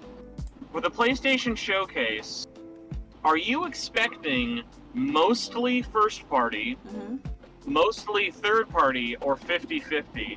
Because like my gut's been telling me, I'm like I know normally most PlayStation Showcases have been pretty, if not 60-40 in favor of first-party exclusives. My gut's telling me I feel like this one's going to be more like a old E3 present. Like, my gut's telling me this is going to feel more like a state of play with some first-party stuff as opposed to a full showcase. Like, I'm thinking we'll maybe get like 1 or 2, maybe 3 if we're lucky, big first-party reveals, but it's like, I feel like a lot of people going into this are kind of expecting this to be like the next, oh my god, PlayStation announces like 20 games kind of thing. I think people's expectations are high just because there hasn't been like an actual full showcase, as in they've called it one for like well over a year, right? Isn't it like nearly 2 years? Crazy to think. Yeah, it's been almost over 2 years. The last time we got a PlayStation showcase, they had just announced Spider-Man 2 and God of War. No, I know the God of War was for the first one, but they showed gameplay for it and stuff. So it's like, it's wild to think like it's been such a long gap that like we're just now in a time where Spider-Man 2 is literally like 3 months away from coming out. True. And I think the other reason is that, as you said, Spider-Man 2 is about to come out. The only other like officially announced software would be like Wolverine, and then the Factions game, which is they sort of did the concept I'm thinking we're gonna see a lot more third-party exclusives, like we saw. Because like I'm expecting us to see an update on that Koei Tecmo Team Ninja open world Ronin game. Yeah, I forget the name of it. Like stuff like that. I think we're gonna see a lot, because like another big one is people keep forgetting is after Spider-Man, Sony has one more officially announced exclusive coming to PS5 this year. What's that? Stellar Blade? Silent Hill 2. Oh, and also that Stellar Blade was supposed to be this year, wasn't it? Well, yeah. I'm thinking more of like the big ones people know about, or like kind of ones of like, this one's gonna be like Stellar Blade. I would love for it to be like a game that like Sony puts out there physically and we see it launch. I also wouldn't be shocked if it's like one of like, also half of me is like, Stellar Blade I am very excited for. I also could see getting delayed into this year, whereas like Silent Hill 2 is basically done. You think it's done? It will. Bloober Team was out there in an interview a couple of weeks ago and was basically saying the game is content complete. They've just been polishing it for a while now. Because the way Bloober Team works is Bloober Team likes to try and get their stuff done as quickly as possible, but I'm betting Sony and Konami are like, hey, have the game done by this point and we want you to just polish it for like 10 months. Because it's like, they want this to be the least Bloober Team feeling game of all time. No, I see what you're saying. Yeah, they don't want like, all the bugs and stuff. I think like, I'm pretty sure I remember hearing that the medium was kind of buggy when the medium was okay. Like most of their games, like they visually always look really good, but they do have that like a good term that is applicable for, like, it's got a lot of Eurojank. Eurojank. Oh my god, just reminded me. Did you see this show called Eurotrash? Jacob's definitely too young to remember that. There was I literally remember watching Eurotrash. You know that Eurotrash. Oh my god, yeah. that show was something else. That show was hilarious. Yeah, I used to watch Eurotrash. It was hilarious. So you're probably right that they are polishing out that stuff and they want this game to be shown in the best light possible. So if that's basically announced but not dated. The Stellar Blade is, I know you already sound like you're writing that game off. Stellar Blade I'm very excited for. Like it's an up and coming Korean developer. Everything I've seen for it looks great. My gut just tells me this is gonna be a crowded fall, and this game would do a lot better if it just got pushed to early 2024. Okay, so it's not. I mean, it depends where they put it. Hopefully, it's not near the bigger. Because if it's near the bigger releases, it's gonna get stomped on because it's. Because like the summer is basically packed already. PlayStation is going to want as much time between Final Fantasy and Spider-Man as possible. Yeah. Silent Hill, if that's not an October release, someone's going to lose their job. Like, that needs to be released as Oh yeah, that's a good point. That's a good point. That needs to be released as physically close to Halloween as humanly possible. Yeah, what day does Halloween fall on? I'm gonna look that up this year. No, I agree with you. That's gotta be okay. So you'd have the rumor is Spider-Man September, right? We don't know. I mean, like let's be honest. It's like Spider-Man has leaked in so many interesting ways of like the plot hasn't really leaked, but just like it's just pretty much a given fact that everyone knows when this game's coming out. Yeah. But yet we've seen no gameplay. Like one trailer, so that's why like my kind of gut's been telling me I'm like I wouldn't be surprised if the showcase is like at least 15 minutes of it or so are just going to be dedicated to Spider-Man, because let's be honest, they are promoting a up-and-coming Spider-Man movie in less than a month, and they'll have this game as well.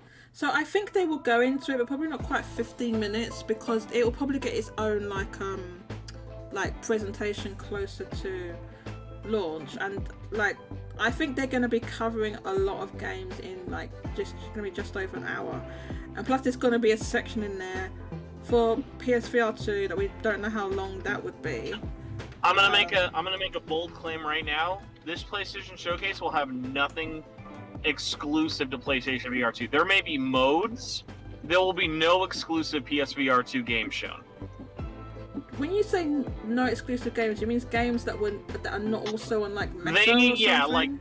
They might show a game that has VR compatibility. They will not say, "Here's our section showing off PSVR 2." There will not be a. Oh, did you just cut out right there? Oh, I think Spencer's cut out. I'm not sure what's happened. But I'll just carry on because he's probably he might have gone into a tunnel or something. I actually disagree with Spencer, and I think there is going to be a PSVR 2 section, because if we look at the blog, do I have it here? The PlayStation blog. Oh, do I not have it? Right, here, let's read the blog. So it will be just over an hour, focusing on PS5 and PSVR 2 games in development from top studios from around the world. Oh, you're back now. Well, yeah, sorry if you was talking, like, you just completely cut out. I couldn't hear anything. No, whenever, because I'm on my phone, whenever I get a phone call, it doesn't like say, "Hey, would you like to take this phone call?" It's like, "No, you're taking." Okay, yeah, that's annoying. Yeah. So, because if you can't tell, I'm currently driving in a very bad rainstorm. I can hear. Yeah, I can hear it, Spencer. I can hear. Stay safe. Yeah. What was it? But Neil, yeah. So like, my gut is PlayStation.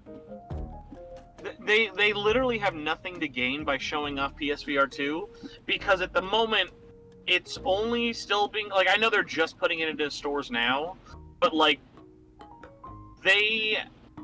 unless this ends up, because like because like we know it's not over an hour. Like if this was like some huge marathon stream, I would understand they could fit in PlayStation VR. This is going to be something that they are going to want to have this be all killer, no filler stuff coming out in the next 12 to 13 months. But like PSVR 2 is only going to make people happy for the people who already bought it. Like there's nothing they could show that would bring people in. That would be like, "Oh dang, thank God, Half-Life Alex is here. Oh now I'll spend $600 on this thing." Okay. Firstly, welcome Mousy and Vinnie Mac. They were waiting in the waiting room, so I've just brought them in. Welcome. Friends, I'm actually going to disagree with you.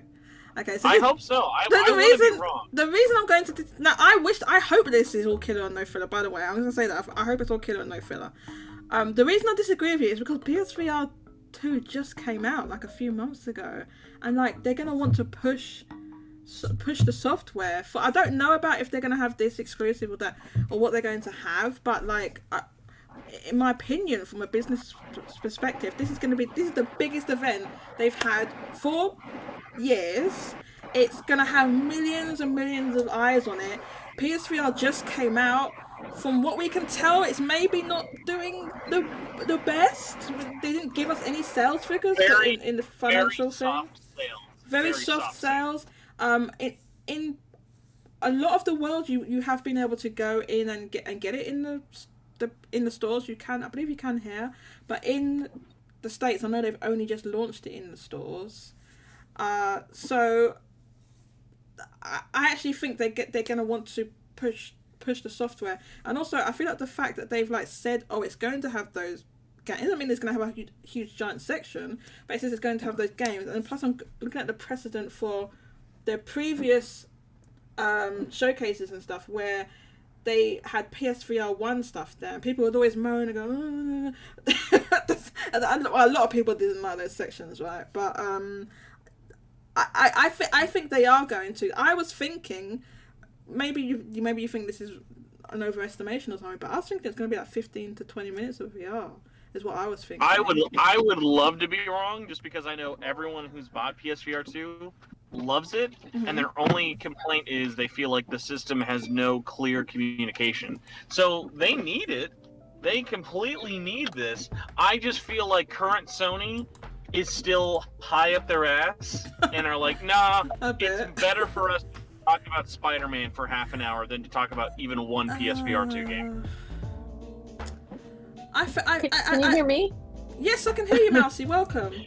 I don't sound like I'm in a chasm this time, right? You sound a lot clearer, although a little bit low, so I'm going to raise your volume a little bit. Okay, yeah. No, I think they are going to do, and it's going to have some filler, because they already said there's going to be indies there, and There might be good indies. There might be good indies. No, there are, but a lot of people see indies as filler. Okay, yeah, filler. I see what you mean, yeah. I mean, unless it's like Hollow Knight or something like that level, it's. Could you imagine if Sony had cucked what is it, the next Hollow Knight after Microsoft showed it last year, to be like, we'll have it in the next 12 months, guys. Yeah, like imagine if Sony brought out Silksong, just be like, and now coming out in 2024. You know what?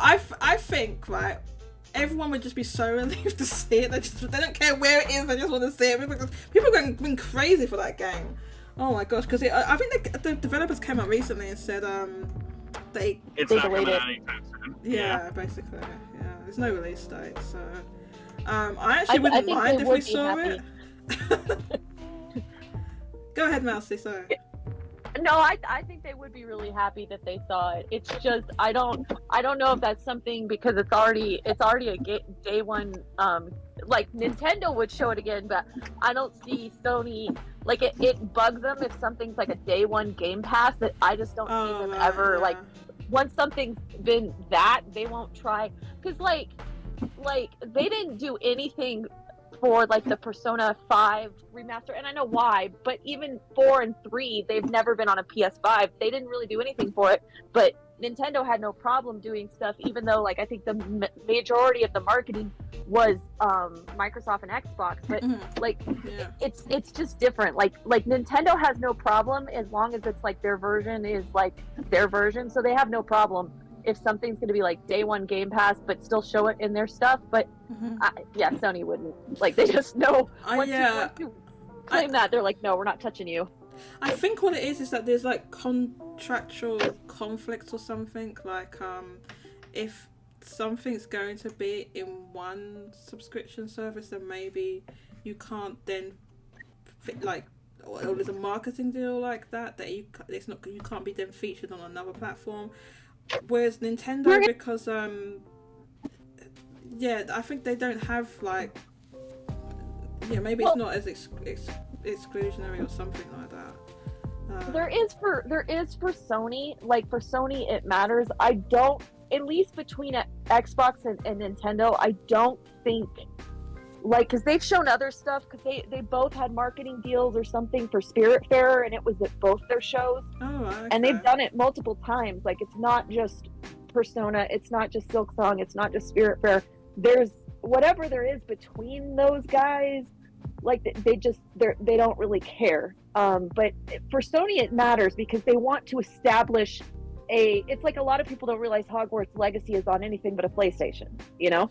Yeah. I mean, that's And how that's what the marketing deals work. I mean, that's why they pay a lot. I mean, they work. Yeah, they pay a lot of money for them. I think if you look at like recent history between Nintendo and Microsoft, they've worked together a lot more.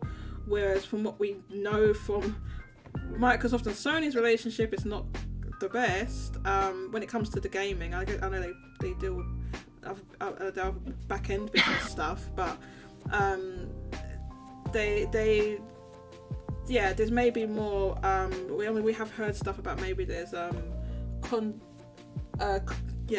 contracts that you can't, if you're with you've got a marketing deal with us or you're in our subscription services, you can't be on the other platform service for maybe a year or something like that. So I think Sony does that. It's definitely to differentiate themselves, and right, they're trying to, they're trying to sell their software, right? So that's what they pay a lot of money for, these marketing deals. Right. No, and I mean, like, I think people would be happy to see Silksong again. I don't, like Spencer's point, I just don't think Sony's gonna do it, because they've already, it's like you've already like associated yourself with 2 other platforms. Why are we gonna do it? Well, Team Cherry would do it because they want a bag, but I don't think it's gonna happen, because I don't think that game's coming out anytime soon. And I don't think I think Sony they handpick certain indies that they're going to promote, basically, and like Stray and Seafood. I'm ready for like a 5-minute video dedicated all to Honkai Star Rail launching that day. Oh yeah, maybe. Didn't that already come out? Maybe. Because Honkai still isn't out on PlayStation yet, and it's supposed to come out any time now, and that's a huge moneymaker for Sony, and it's exclusive to them. And I'm sure in some weird twisted world they think that MiHoYo versus an indie team. MiHoYo, well, they're huge now. They're not. But you could put them in a showcase, and they wouldn't say it's an indie, but it could easily show up in the showcase. I mean, just even like a 5-minute trailer, like that totally could happen. Like that's definitely a possibility. I think that would be. I hope they don't do that, because to me that would be like a waste of precious, real estate. Oh yeah, everyone in the chat would be. Everyone in the chat would be doing L or they'd be doing L. Exactly. Or mobile game. Exactly. But to be fair, Honkai Star Rail is the first turn-based RPG that they've got exclusivity for in a very long time. Right. This is a free-to-play gacha game, right? Well, yes, but it's basically different setting, different lore, different characters, different world than Genshin, but same engine, but instead of it being an action RPG, it's all turn-based. I did see ages, like a year ago, I saw like a trailer for it, but it looked interesting. I mean, the gacha thing puts me off, I'm not gonna lie, but... Highly recommend checking out the gameplay, at least. The game is stupidly pretty. Oh, really? Stupidly pretty. Okay, They have English voice acting, too. Like, the production value of the game is like, just like really you would... See, that's the thing about Miho. It's like, it doesn't matter that it's on a cell phone. They spend money on it. And yeah, I mean, they make it so it's scalable to all the way down to like phones, right? So that's how they design it. Jago said the game is gorgeous. It's gorgeous, but it's mobile. Oh, really? I didn't realize it was okay. I've seen ads for it, but the ad is like 5 seconds long. The ads are awful. Every MiHoYoverse ad on YouTube is always like. Do you know which one I'm talking about? Where it's the guy and he's like, he's like, this game looks gorgeous, but let's check out the animations on this new game here. Like, it's not. That's why I wasn't like paying it that much. I knew it was a big game, but I wasn't paying attention to it because that. But now you're kind of bigging it up, and now I'm thinking, okay, let me go have a look now. Because I actually never played Genshin. I downloaded it and never played it. Do you know that? Jago, is there something wrong? I do gotta back out, so I do have to say sorry. But thanks for letting me vamp in here too long. Thank you so much for coming through, Spencer. It's always great to hear from you. Always great to have you on. Have a safe journey, great rest of your day. Bye. Thank you. Is Jago muted? Jago is muted. I don't know if Jago knows that he's muted. Finimac is also muted. I don't know if they've muted themselves. I don't know why they're muted. I haven't muted them. Yeah, because Jago was texting in the Discord, and I'm like, what? Jago, have you been? Oh, okay. There's some. Okay, Jago says there's some noise where he is. Finimac, I don't know if Finimac is muted or you're having. Finimac, are you having technical issues or are you? Finimac might be in a meeting. I didn't want to interrupt the conversation. Looks like you guys are flowing pretty good. Oh, okay. Just feel free to jump in whenever you want to. The communication's flowing pretty well, so I didn't want to interrupt. No. You got. It's no problem. You can jump in. So let's actually get on to talk about this Jim Ryan interview. Now, where's the thing? This Jim Ryan interview. Okay, it's here. So here's the Jim Ryan interview with Famitsu. Now, when I saw this, I was like, oh boy, here we go. I got to talk about this. Oh, Jago, I'm so okay. Jago's distracting me. Jago said this Tears of the Kingdom keyring came. I had no idea those. I went onto the Nintendo website today to get the. They said, oh, you can get the Splatfest Zelda ones, right? And I missed out on the last Splatfest keyrings. They just all disappeared before I had a chance to get one. And I went on there and I said, I had no idea there was this keyring, and I missed out on it. This glow in the dark Zelda keyring, and I just completely missed out on it. Oh no, Jago put a picture. I'm jealous. Jago, I'm jealous. Is this one of these exclusive things that you can only get with the My Nintendo points? Yeah. You got to pay like a couple of quid shipping, but if you get it with other stuff, the shipping's free. There's nothing I wanted to buy, so I just paid for shipping. I'm jealous. They only charge £2 though. Actually, it used to be really expensive, but because it was, I think it was coming direct from Germany or something, but they sorted it out now. So they now have a warehouse. It's reasonable. Oh, I like the near. This is near replicant. It's near replicant. On the background. What is that? Yeah, it's a mouse pad. Square Enix just sending it to me for free. Just because they just like you, just like, here you go, Jago, have this. No idea. It just came in the mail. What? And, yeah. By itself? Yeah, to my house. No. Addressed to me. With nothing else, like it wasn't another order, it was like a mistake, and then it was like... nothing. It just came in the mail addressed to me. So I was like, cool. So what did you do? You just like, okay. I opened it and I'm using it. What the hell? If they send me an email saying, oh, we sent you blah blah blah, could you please pay for it or send it back, I'll pay for it. But how long ago was that? Was that like recent? This was about a year ago. So. Wow, lucky. I have randomly gotten things like oh my god, let me tell you. The My Nintendo store has made multiple mistakes and given me free stuff. Let's just say that. I'll tell you about it later. Jago, I'll tell you about it later. I'll tell you about it later. They've made mistakes. I got Pokemon Legends Arceus for 60% off because they made a mistake on the website. How do they make so much mistakes on? No idea, but I am not complaining. Well, I'm complaining because of their stupidness. I missed out on Xenoblade Chronicles 3 Collector's Edition. I never managed to get it. Yeah. I got it, thankfully. I'm jealous. Anyway, and Jago's got this keyring that I didn't know it even existed. When I went on there today and I saw it was there and sold out, I was like, what the hell? Normally I get like They put it on Twitter as well. On Twitter? They have their own Twitter account. Jago, I follow that Twitter. Not only do I follow that Twitter account, I have it on alert for this situation, and I didn't see it. I still missed it. That's why I'm annoyed. I have it on alert so I don't miss this stuff. The reason why you want this stuff because it's exclusive to my Nintendo store. You can never get it any other way ever. 600 points though, but I mean it's not that deep. But if you use yeah, it's like the tweet. I missed it. I didn't see that. That was 2 days ago.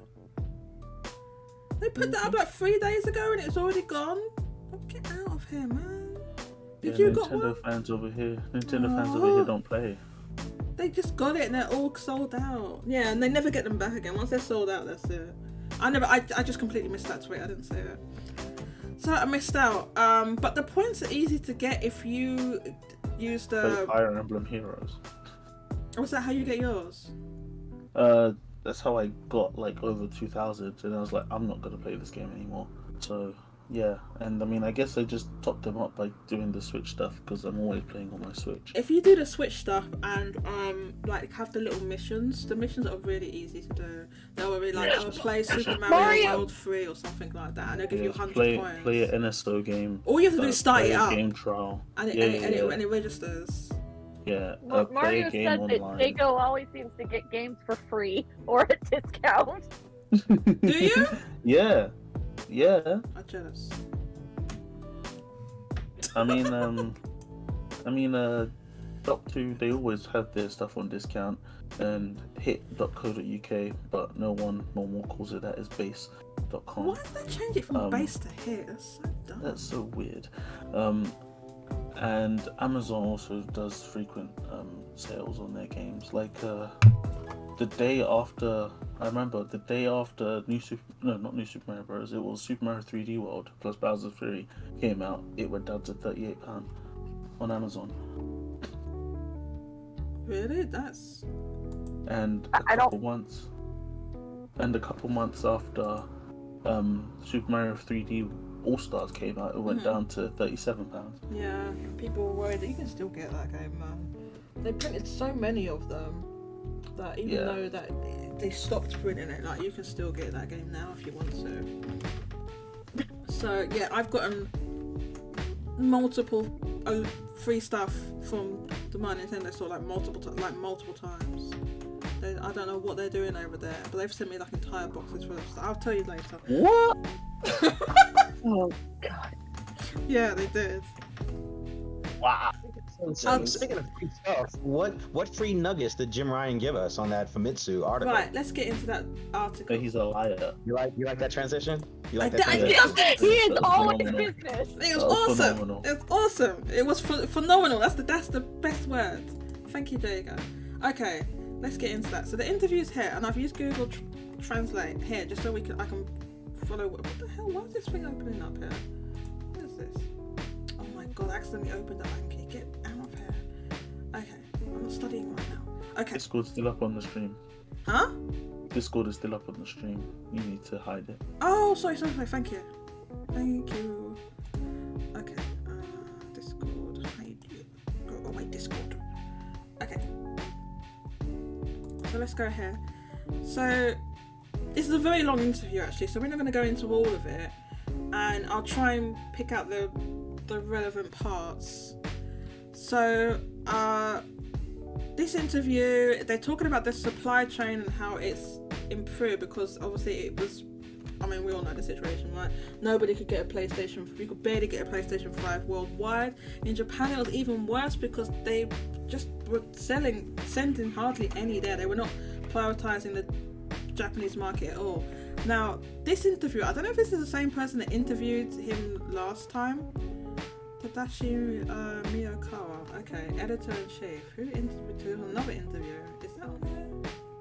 Who interviewed him last time? Don't even have that one up. Oh damn it! I thought I had it here. The one from last year. Okay, I don't have it to hand right now, so I'll just leave it for now. But yeah, oh yeah, that's the reason why I don't have it up. Oh, never mind. I'm not sure if this is the same person that interviewed him. Like, there was an interview like last year where basically he was asked about. They're talking about PlayStation 5, a supply situation, but then he was asked directly about Japan studio and some of the IP there, and Jim Ryan's answer was PR waffle. Just didn't really answer. He just avoided the question, just saying, "Oh, I'm here in Japan, and there's so many great creators and stuff like that." Right. So they're saying basically the PS5 is stable and can be purchased in Japan, and so I'm gonna skip over this bit, okay?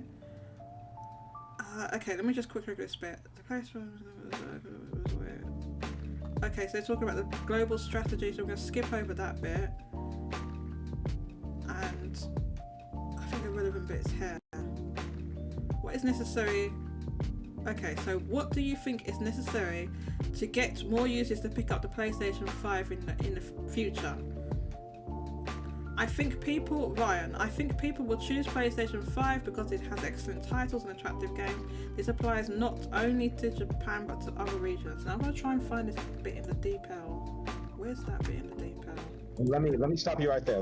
Yeah. That is a bad answer. You are talking to a Japanese publication.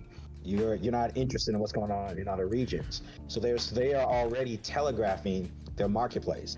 So yes, we have these Japanese-centric games that your market may like, but these also markets care about it too. So that's just a bad answer on its face.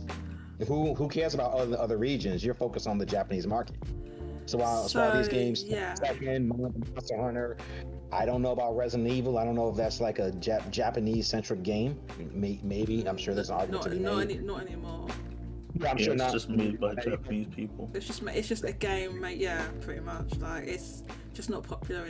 I mean, you saw the sales to the last one, right? When we said like the high-selling Resident Evil in Japan was like Resident Evil 2. Was it Resident Evil 2? 3? Yeah, it was 2 like million. 2 million. Total. And then total, and then the last one sold less than 200,000 first week. So Resident Evil 4. Yeah, the one that just came out, the remake. I think it was less than 200k first week across PS4 and 5. Yeah. That would have been a perfect opportunity to talk about some of your plans for the Japanese market, if that's something that PlayStation as a brand is interested in. So, I mean, just take a look at that side. I thought that was a horrible answer for a Japanese-specific publication. Who cares about other regions?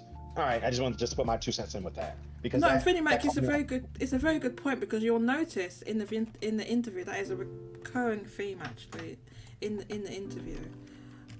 So I wanted to try and find that detail, but the only thing is detail has kind of messed this bit up here a bit.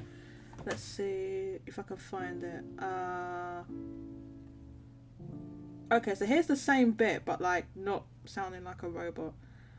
With PS5 now available. Yeah. Okay. Let's try and read this bit. Targeting the Japanese. This is Jim Ryan's answer to the previous question about the supply. Targeting the Japanese market, we will continue to develop games with a high affinity for the Japanese market. Question: with the PS5 now available in Japan and the number of users growing rapidly, how much weight does the Japanese market play in PS5's global strategy? Okay, good question, right? Ryan, the Japanese market has been and will continue to be one of our most important markets. I'm going to enlarge this a little bit so people can read along if they... I just realised it's pretty small, right? I'll get this off the screen. What is this? What the hell? Did I mess this up? Where did it go? Huh? Okay, never mind. The Japanese market has been and will continue to be one of our most important markets. The reason for this is, of course, that the Japanese market is the second largest one in the world, but more important than simple statistics is that Japan is the birthplace of PlayStation. Another important aspect of the importance of the Japanese market is that we have many employees in Japan, and it is their activities that make I guess this is SEA is Sony. I think it's Sony Entertainment Asia. Sony Entertainment Asia, what it is. Okay. Okay, Japan. I'll finish this, and then we're gonna reflect on some previous stuff. Japan is also an integral part of the PlayStation culture and one of the core countries, so we consider it very special and important to be able to communicate in Japan within the PlayStation brand. Okay, PR speak is what you would expect. Now, I want you to bear in mind what he just said there. In 2023, we're gonna go back into time. We're gonna go back to 2020. This is 2020. Alright, December 2020, the PlayStation 5 had just come out. Okay? So let's have a look and see what Jim Ryan said in 2020 about Japan and the Japanese market. This is from Video Games Chronicle. PlayStation's boss reports it's shifting away from the Japanese from Japan are inaccurate. Jim Ryan says the country continues to be really important to us. So this is in response to a recent Bloomberg article which claimed Sony's home territory has been increasingly sidelined in promotional planning for PlayStation and seen its development slashed as the corporation places more importance on the US market. And for example, they did things like they switched the confirm and like back out. What do you call it? Confirm and Cancel. Yeah, that's it. Cancel. Yeah. Well, I think what's the Confirm, opposite cancel, of yeah. confirm? Cancel. They flipped the confirm and cancel in Japan to match the rest of the world, basically. So here's what Jim Ryan said. The Sony stance, this is in 2020, not now. The Sony stance is that the Japanese market remains incredibly important to us. We have not been as excited about the engagement of the Japanese game development community as we are now for many years. Okay, so we look at the next quote. That continues and strengthens yet again with PlayStation 5. In our 2 launch shows, which featured a reasonable amount of games, but not a huge number of games, there were 8 Japanese developed titles there, many of which are the subject of collaboration and partnership between PlayStation and the Japanese publishing community. I would also observe that we're making a statement by launching in Japan day and date with the US, and it's not what we did with the PlayStation 4. So I read that stuff, and a lot of the commentary is inaccurate, and Japan, as our second largest market and Sony's homeland, sorry, I'm slurring her, and Sony's homeland continues to be really important to us. Okay, so that's what he said in 2020, and it sounds a lot like what he said in 2023 to me. I don't know what you all think about what I've read out. Thoughts? Yeah, he said same thing, but reworded it. Well, it's the same thing that they've been saying over and over. It continues to be important, but like whenever they ask them, like, okay, how do you plan on doing anything with this region or anything, the response is just like, oh, well, it's really important, and then they just kind of go to a different direction. You know what I mean? Like, you could just say like games, you know, and then just name the big ones that you have. Like he named Tekken, Final Fantasy, and the other one I forgot. Well, you could just name games and people would shut up. You know. I mean, he has done that. He has named games. Yeah, but none of them are made by Sony, are they? He named it for a different one. He named it for a different question. Sorry, what were you saying, Vinny? Let me ask the group something. So, taking the PlayStation 5 out, let's go back to maybe the PlayStation 4, PlayStation 3, the last generation. Could the PlayStation 5 have a Japanese-only game? What do you mean? Only released Yes. in Japan. Where a game only releases in Japan. It would No. have to be Monster Hunter. It would have to be Monster Hunter World 2, and they have to do the exact same thing what they did with the PS4. Lock out the PC and the Xbox Asian languages, because basically Monster Hunter was straight up a PS4 exclusive in Japan because they locked out the Japanese on any other version, and they'd have to do something like that. And then maybe, because that is a game that has a lot of popularity behind it, you know, because you see what Rise did, but at the same time, because Rise is still out there, unless they completely, I don't know, like I'm not even sure at this point if you just have people play Rise instead of Monster Hunter World 2. I mean, but that's literally what they did, and that's because the PS4 wasn't necessarily doing great, and then you had a game like Monster Hunter come out, which was basically, it's a de facto exclusive, but you couldn't even like go on PC and get the Asian version without modding. When you take a look at Genki's footage, and when you take a look at previous sales data, I know there was a it was a train game for the Switch. Yes, there you go. There was a train game for Switch that that game is never going to be localized in the West. That is strictly a Japanese-centric game. Yeah. And even when you took a look at Genki's video, you can tell there's some games that are never going to be localized in English. I want to can the PlayStation 5 with their PlayStation marketing, with how long games take, graphic fidelity, yada yada, can they have a game that only stays in Japan that will never be released in the West? Can they afford to do that?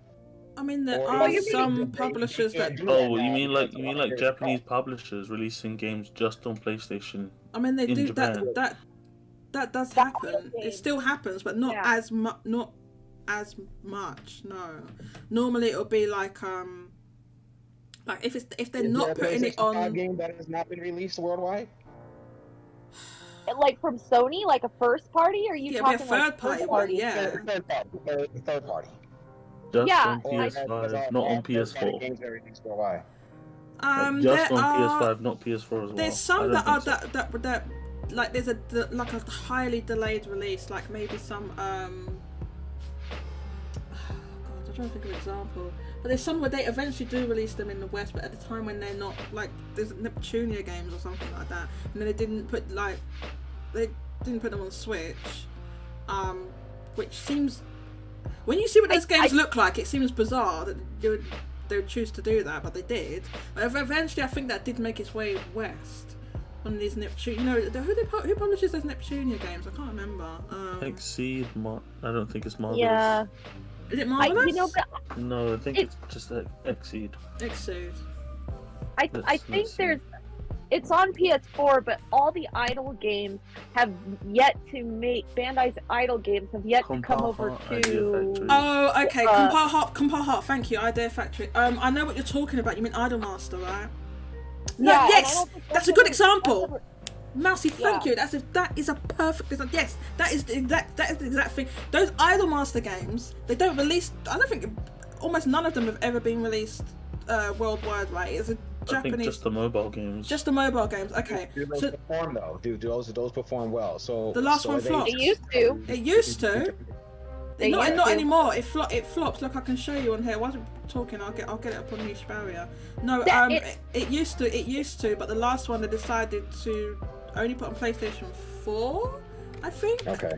Yeah. And it flopped. I feel as you're looking at it, I feel like the PlayStation brand now has almost trapped itself.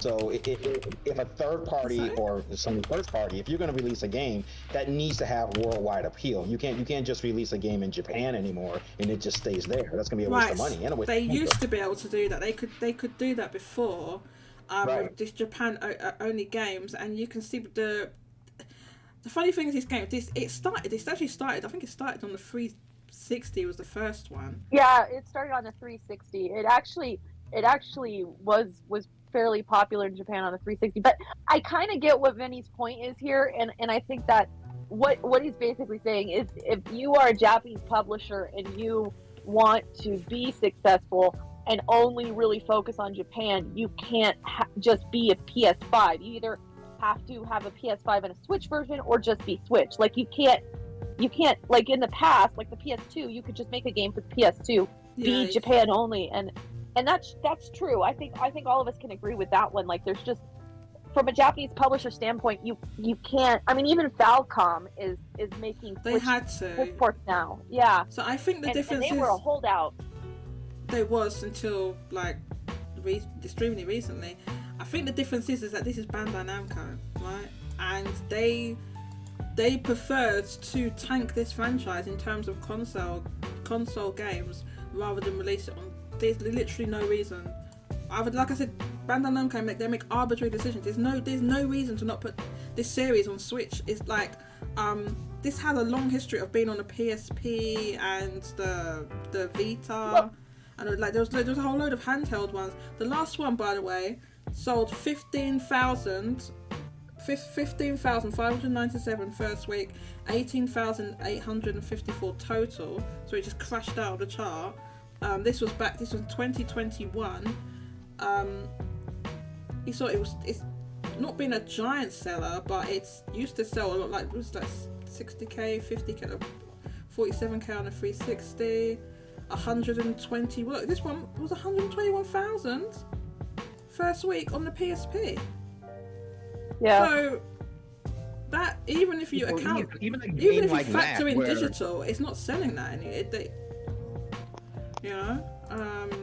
Even a game like that, where you know it's just a Japanese-centric style game, there's no way you can put like Idolmaster on the PlayStation 5. We're going to create Idolmaster for a PlayStation 5 and it stays in Japan. No, that would no. I mean, that's exactly what they did that, but I think the game came out. The last one came out in 2021.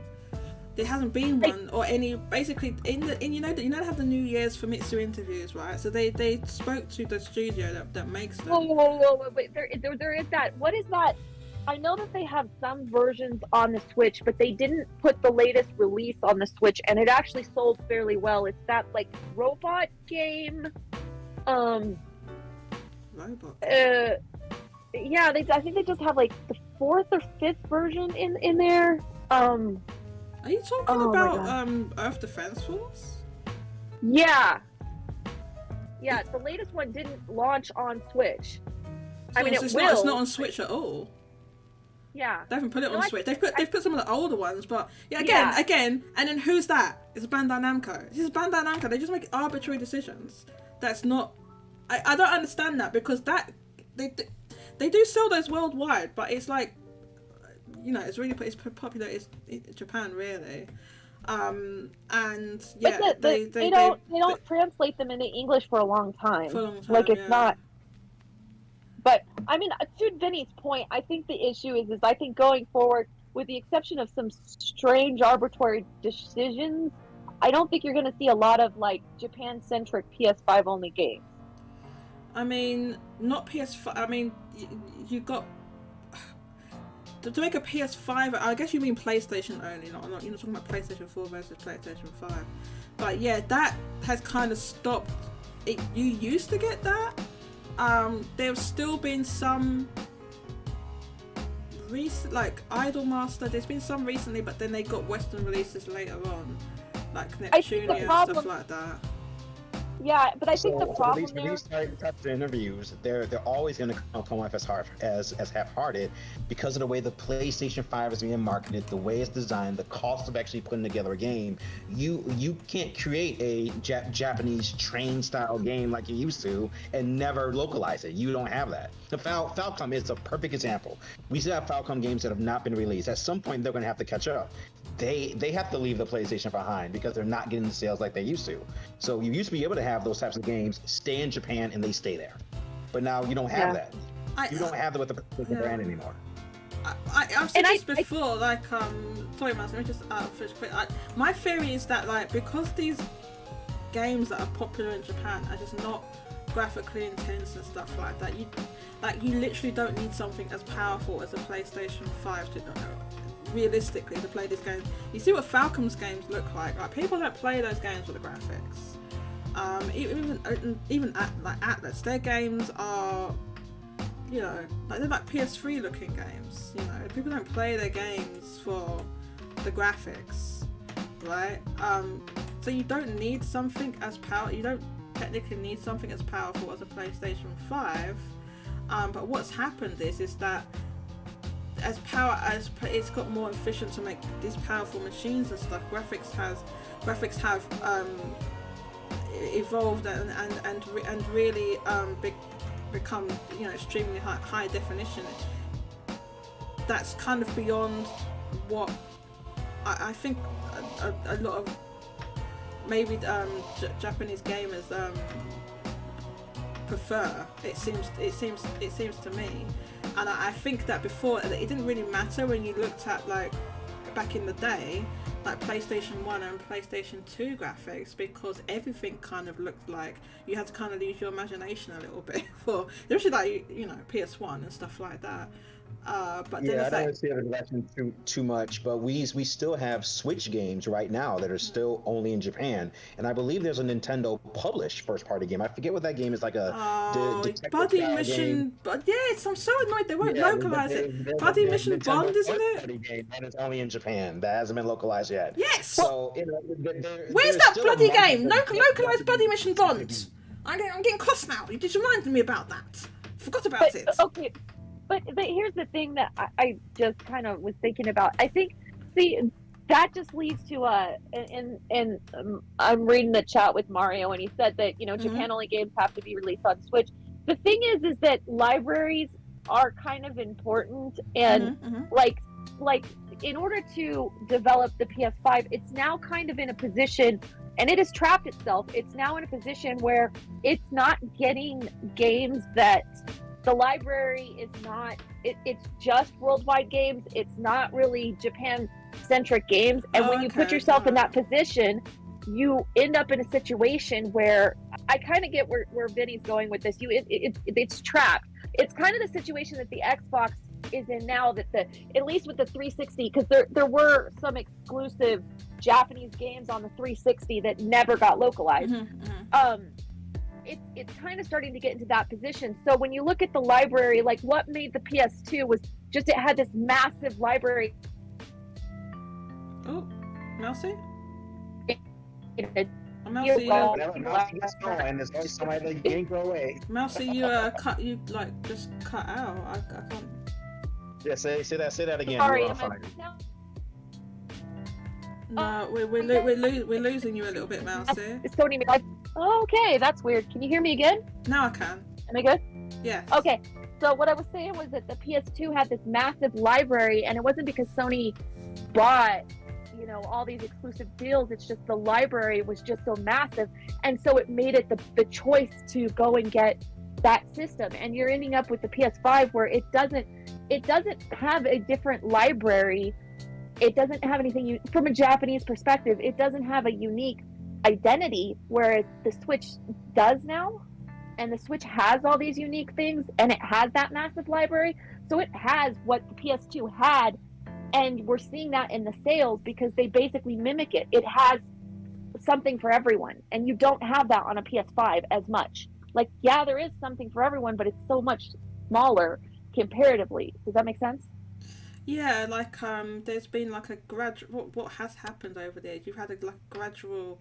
For example, I was talking about the Otomo games. Yeah, they have just like completely just gone over the Switch now.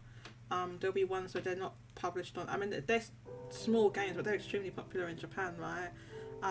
Some of them they don't publish on PlayStation at all. Some of those games they used to be on, for example, like the Vita, when the Vita was still around. You would have got a lot of them on the Vita, not really so many on like the 3DS, for example. But now, effectively, what's happened is with the Switch. What I think has happened, like I said, is a lot of these games like visual novels or games that are graphically intense. I think the Switch is good enough for what a lot of those particular developers making those sort of games want to do. And the PlayStation 5 needs its own visual novel. It needs its own Japanese-centric visual novel sent out in London somewhere with some vampire in his harem. That's what the PlayStation 5 needs. Really, Mac, it sounds like you've been thinking about this a bit too much. I think he's saying that what I was saying was the PS5 doesn't really have any kind of like identity in Japan, whereas like the Switch does. It needs its own like. I say this too. I think you get the big guys get so focused and hyper focused on the big games, but you also need the smaller games, and that's like when I go back, and I'm going to use the 360, but the 360 did have several exclusives on it, but what it didn't have was like, it didn't have the farming sims. It didn't have, so while it had RPGs, exclusive RPGs back in the day, it didn't have the rest of the support system that, the system did. And it's like, and that's fine. Yeah, because that's fine. That's for PlayStation, although I guess I would have played the game Vinny's talking about. Oh, God. Wait, Vinny been thinking about that game. Like some of that stuff that you're talking about, the visual novels and stuff, do release on PlayStation, but I'm just looking at the last chart. Okay, so like you can see there's some visual novels like smaller. I don't know what these games are. Okay, so this is the week of the 24th of April to the 30th. Okay. Oh, by the way, can you guys hear me? Yes. Okay. I switched to the Wi-Fi, so if it's... Oh, okay. So this is major. So this is definitely a visual novel, right? So we got. Yeah, that's Odigairu. What I was telling you about a couple weeks ago in chat. Are you telling me about this game? Okay. Just like Neko Para, because I don't want to hear it, Jago. Oh God! Why did you bring it up? Why did you bring it up? Yeah, Mousy, why would you bring up Neko Para? You tell us that you bring it up to tell us not to talk about it when nobody was talking about it. We're talking about a love com. We're talking about a rom-com. It's literally called My Love Comedy Romance in High School, something like that.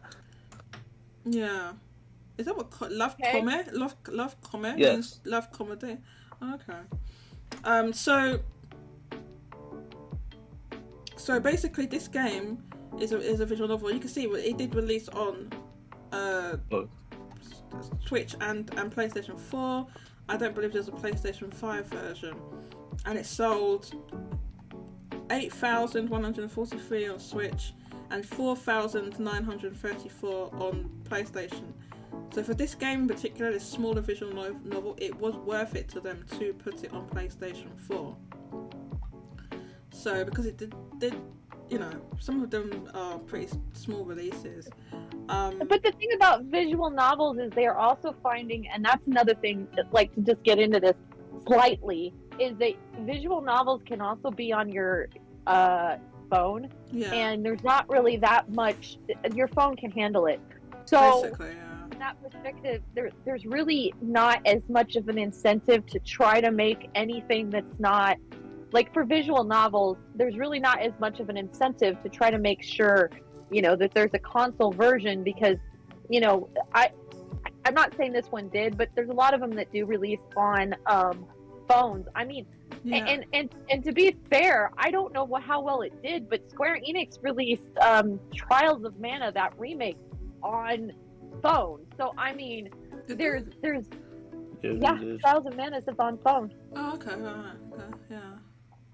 I mean, so it's not like they're, you know, like completely, you know, but I mean, the point I think that Vinny's trying to make is, like, identity-wise, there's nothing, like, PlayStation would have to invest in its own visual novels, and they would have to Sony would have to do the legwork to build up a library again, because right now it's trapped and people are just seeing it as the image that they want, which is a high-performance game system. It's not seen as a system for just anyone to jump into anymore, and you know,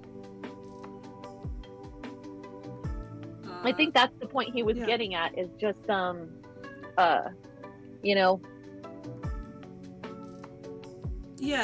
so that's what sorry, Mario, I was just reading what he said. You need fast food and local food places on top of the Michelin star luxury restaurants. So he's saying that you need a variety, and you need local stuff to, like, build up your library. Now I'm hungry, but that is making me hungry right now. I mean, that makes sense, and I agree with what you're saying. Like, you don't need a high performance machine. I think, like, back in the day when you had, like, at the time the PlayStation 2 was huge, and it was the only game in town, in terms of, like, where you wanted to put your games back then as a Japanese developer. But the power has just increased so exponentially.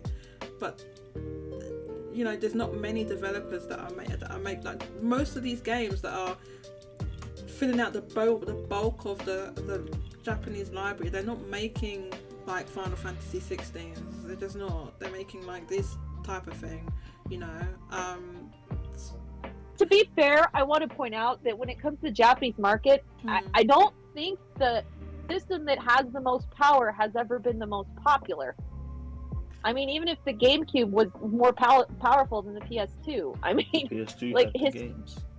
Historically, historically it's the library. It's not the it's never been the power argument there, ever. Like, the only time that wasn't the case was PS4 versus Xbox, because PS4 was stronger. I'm sorry, Jago. Within this generation, we're seeing more and more companies either shut down or be acquired. So it just costs so much that a lot of these smaller developers can no longer keep up. like you used to before, where you can come out with a stinker and still be good later on. You can't really afford to do that now. So Callisto Protocol, Forspoken, those games fail. You're probably never going to hear from those studios again. We know that with Forspoken, we don't know that with Callisto Protocol. That's for sure.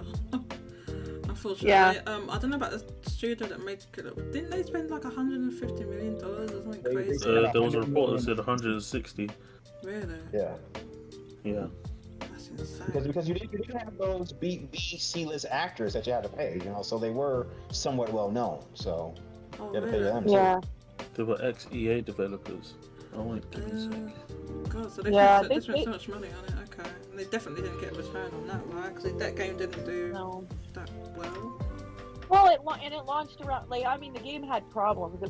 That's another problem with it. I mean, if we want to get into, obviously slightly, is that a lot of these guys are releasing somewhat broken games and fixing them later because of the monetary issue. You kind of paint yourself in a wall that it's like, Yeah. and that's not really talked about as much as like, you get to a point where you can't delay it anymore because it's more expensive to delay it than release it, and then you release it and at least you can utilize the money to try to fix it. And it sounds so backwards, but that's the point that we're kind of, whereas like, if you're super small and you're super indie and you just go in for like, a Switch release, you're not out, you know what I mean? Like, you can make a lot of double A's and not put yourself in a position. I mean, Gus is a great example. I mean, like, I always bring up Gust. Yeah, but like they always Nintendo make itself. this. Yeah, but I mean, Gus games look fine. They run fine. I mean, and I'm sure that the sales are a good return on what they. I think the cycle with what those games are doing are much more profitable than, but you paint yourself in a picture with these big games that they have to be so much more. It's like the bonus stream, Vinny and I were telling you, like, it made more sense to release Redfall than just keep delaying it or cancel it, because they'd already spent so much money. I think the hope is, well, we'll just try and fix it because at least it's out there. I mean, there's some other stuff with that, but it's all integral. When you end up spending so much on something, like, you kind of end up. They invested so much money. They had to, just recoup what they could. I guess is what you mean. Yeah. I mean, there's other factors, and I don't want to blow that out of the water. But to get back to like the Japanese market, I mean, I think that PlayStation, Sony, it's important in the sense that they still want the big games that Capcom makes, the big games that that Square Enix makes, and so it is important. But they really only want the games that have that worldwide appeal, that mass market appeal. They don't want, if it's only gonna sell, 50K top, then why bother? Does that make sense? It does make sense, and I think they will get those games anyway. All the big games, they will still get them because PlayStation is still the main platform worldwide for those games. And when it comes to the smaller stuff, it's not like they won't get those games at all. I was just pointing out with that Major's visual novel that just came out. But it's like, so I guess what you mean is, and kind of what I mean is as well, is that Sony is not investing or supporting or doing anything with those developers or any at all. They're not involved with them. It's only really the bigger stuff. Yeah, I think they said XDev, and that's as much as they might throw something, and they'll handpick a good indie. They'll select a couple really good, like Stray or whatever, and they'll do that for Japan too. They'll select a really good, like, indie to make a splash, and then that's where they're going to, that's what they'll do. But as far as the bigger games, and I think, like, to go back to what Vinny said again, is like they're just basically trapped because at this point Japanese developers don't want to just make a PS5 only version, especially if the game can run on the Switch. Well, not even the big developers, because we saw Capcom are still releasing PlayStation 4 games. Resident Evil 4 remake was on PlayStation 4, and Street Fighter 6 is about to come out on PlayStation 4. And why is that? It's because of Japan. It's because of and the sales. Sega. With, Sega's still doing it as well. Didn't they announce Yakuza? They announced Yakuza Yakuza 8 or like I guess it's called Like a Dragon 8 for PlayStation 4. It's coming out next year because of Japan. And well, if they, I'm going to start on Yakuza and their nonsense, but anyway, basically that franchise is just going to, unfortunately, it's going to just lose relevance in Japan because they don't want to put it on Switch. Not because none of those games it's impossible for them to run on Switch, or because they couldn't make some version of a game or a brand new game or something to put on Switch. Just because they just don't want to do it. And that's up to them. That's fine. But it's just, you know, the sales are just going to dwindle. So yeah, I mean, because like if you look at 3, 4, and 5 are not PS4 games, so there's really no reason why, like, you can't make the high performance argument, but I want to say that the Dragon engine is jank. But no, I've heard that. I don't think we're on the Dragon engine. So, and Ishin is a PS3 game with better assets, and that was remade in Unreal, which does function with Switch. If they really wanted to put any of those games on Switch, or even make one from scratch from Switch, or do something like that, they could do it. They're not doing it because they don't want to. It's not like this is some rinky-dink little studio out somewhere. This is Sega. Sega are huge. If they really wanted to they could find a way to do it. They don't want to do it, and we know they don't want to do it because we've heard from the producers themselves and what they say why they're not putting it on Switch. It's never because it can't run on Switch, because they've been asked it directly. There's interviews. It's not because it can't run on Switch. It's because they said that it's a family platform and our games are not. What they say? It hasn't got an underground feeling or some nonsense like this. Yeah, so it's not because that it would clash with the reputation of Nintendo's platforms or something like that. Right. It makes no sense. Because to be fair to that point, because we kind of say this about the Xbox and PlayStation too, it is Nintendo's job to sort of create the market for it. Now, I do understand there is 125 million Switches out there, so of course there's a market. But you don't see a lot of violent tendency games on Nintendo platforms. So, I wouldn't even say Yakuza's even that violent. I don't agree with that, but I get where they're coming from. Bayonetta is more violent.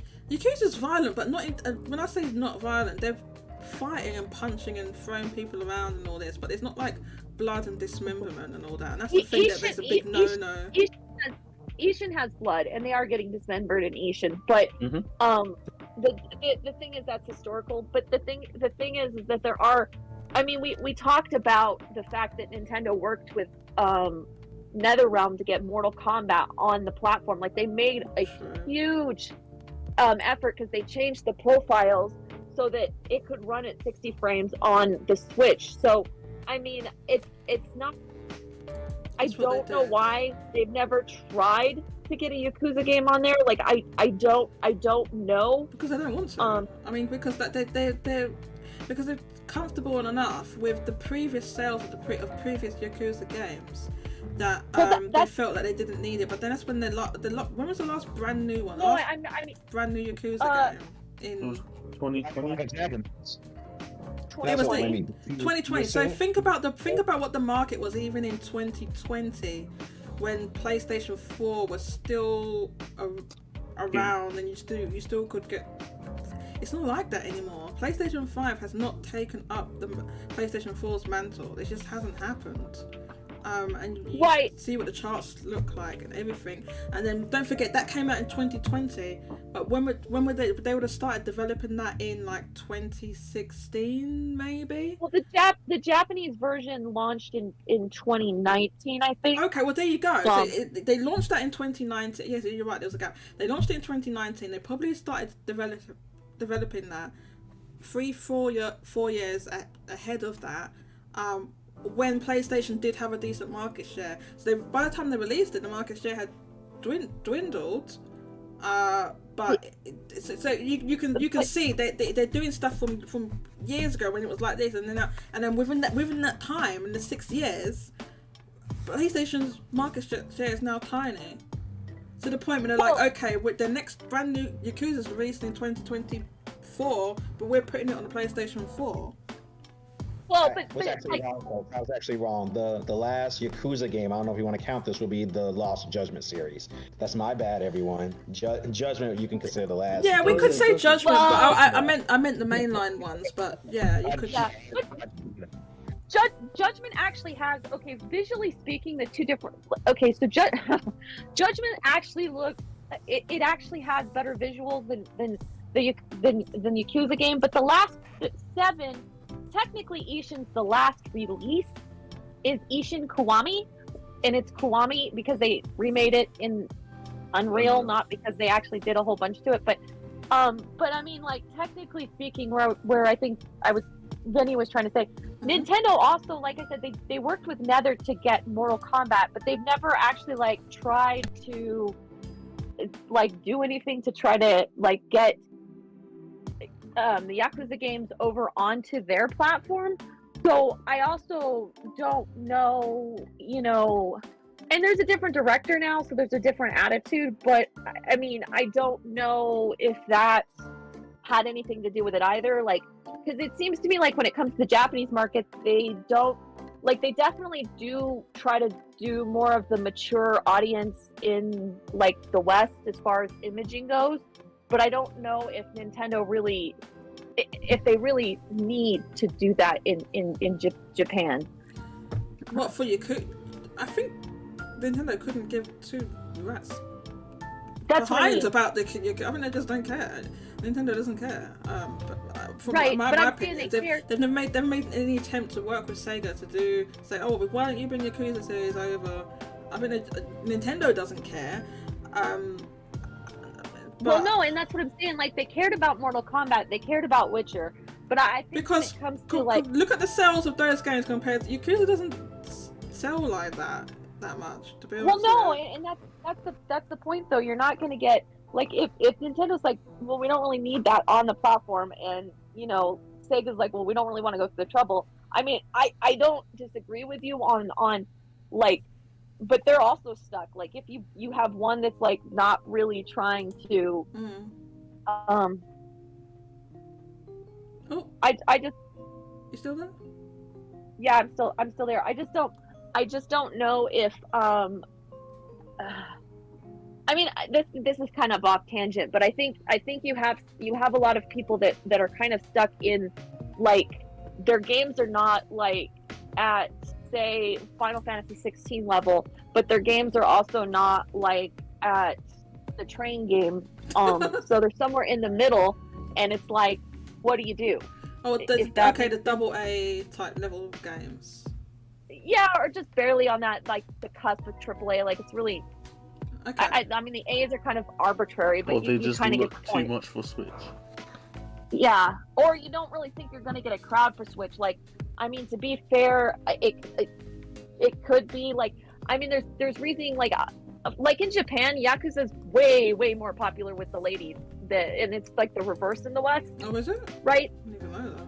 Oh yeah, there's an interview. I'd have to pull it up, but there's an interview where the guy that left was really surprised because like big American men would come up and be like, "Oh my god, I love your series," and he's so used to girls being like, "Oh my god."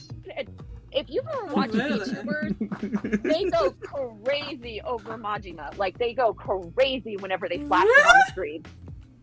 Oh yeah. Okay. Yeah, it's a pretty popular series with ladies, etc. But I think that it's just I mean, this is a tangent off there, but it's unfortunate that we're kind of in this position because PlayStation, and I think it's put itself in that high performance category. Mm-hmm. And I think, as far as like people willing to make the high performance games, you're going to have that, particularly with the West, because they do tend to go big, right? Yeah. But I don't think you have that go big attitude in Japan because they're very risk averse, right? We know this. Yeah, that's the point. Yeah. So it's like they're not going to want to spend a lot of money on a game that could bust their entire, and they end up in that like Alpha Dream situation, Oh yeah, Yeah, don't remind me about that. Think about Mario and But Luigi. you see what I'm saying? Like, they Yeah. don't want to end up in that position where they go belly up. So it's like, stick to what you can, and like, you've got a system in the Switch, you can make plenty of games for that system, and it's gonna just be fine, you know, and it's gonna sell enough. I think some don't want to, and they especially with like the, you know, Sega's a bigger company. We talked about that you know, maybe they can afford to, or they have felt like they could afford to. The smaller companies, like, you know, we talked about your Falcoms, they literally had no choice because the PlayStation market had declined so much for them. Now I understand that it is a big undertaking and everything. They can't just, you know, as small as developer. It's going to take them time to do that, and some have had to do that. I think now really what's left is some of the bigger developers, publishers, who have just decided that they don't want to put certain things on Switch for whatever reason. We don't really know the reasons, but it makes me wonder then, like with something like with the Yakuza franchise. Sorry. I was gonna say, I would assume it would be because of the time it would take to move those games to Switch. Yeah, it takes a lot of time. Time is money. It's a big investment, right? Some companies have done it. Some Square Enix. Square Enix has done some stuff. Square Enix has done some nonsense. Nier Kingdom Automata. Hearts. Being Nier all cloud. Automata. They did Nier Automata, or Automata, or however you pronounce it. They did that, and my understanding that sold pretty well. So Yeah. You know, some of it, but Square Enix does nonsense as well. You know, they like, you know, the Kingdom Hearts. Why are those Kingdom Hearts games cloud versions? I don't know. I guess that's. I assume that's to do with time as well. It is Jago, but I feel like if they had put, I guess they wanted it to coincide with the release of Sora and Smash. Yeah, that's the fastest way they could do it. I'm guessing they just didn't have the foresight Well, that's to exactly start it. working on those games earlier. So that's the problem. They didn't have that's the problem. What I mean, they didn't have the foresight to put some those PS2 games on Yep. the Switch. Remastered for PS3. Remastered for And PS3. Yeah, so I mean they can easily run on it. So that's what I'm saying. You can say, oh, Kingdom Hearts. The reason they made them all cloud was not because of Kingdom Hearts 3. It's because of that. They wanted it done in time, and also because they want. You probably don't remember. Well, I'm not sure if you remember this. They sold them in this bundle. There was like this one fat bundle that you could get with all of them in it. And I think, and because the way that is, where it's That's like like one. £90. Yeah, it was like one SKU. I think if they had done it where one was, say they did them all natively, but Yeah, they did 1.5, 3 was cloud. 2.5, 2.8, and 3. Yeah, I think that they wouldn't have been able to put them in there. I think they wanted to make that bundle. Anyway, that's just my theory about it, but it's my speculation. But I don't know. I just think Square Enix, they got the money bags in their eyes. I think that's what it is. So yeah, I wanted to get into a little bit more of this Jim Ryan interview, if you don't mind. Yeah. Because Mousie's not looking at the time for once, but I am. We have been live for 3 hours, and you know, I can't. Unfortunately, I can't go for that much longer because I was already doing the pre-show for like an hour, so I haven't got much gas left in the tank. So let's look at the rest of this detail. Here we go. Where did I get to? Targeting the Japanese market.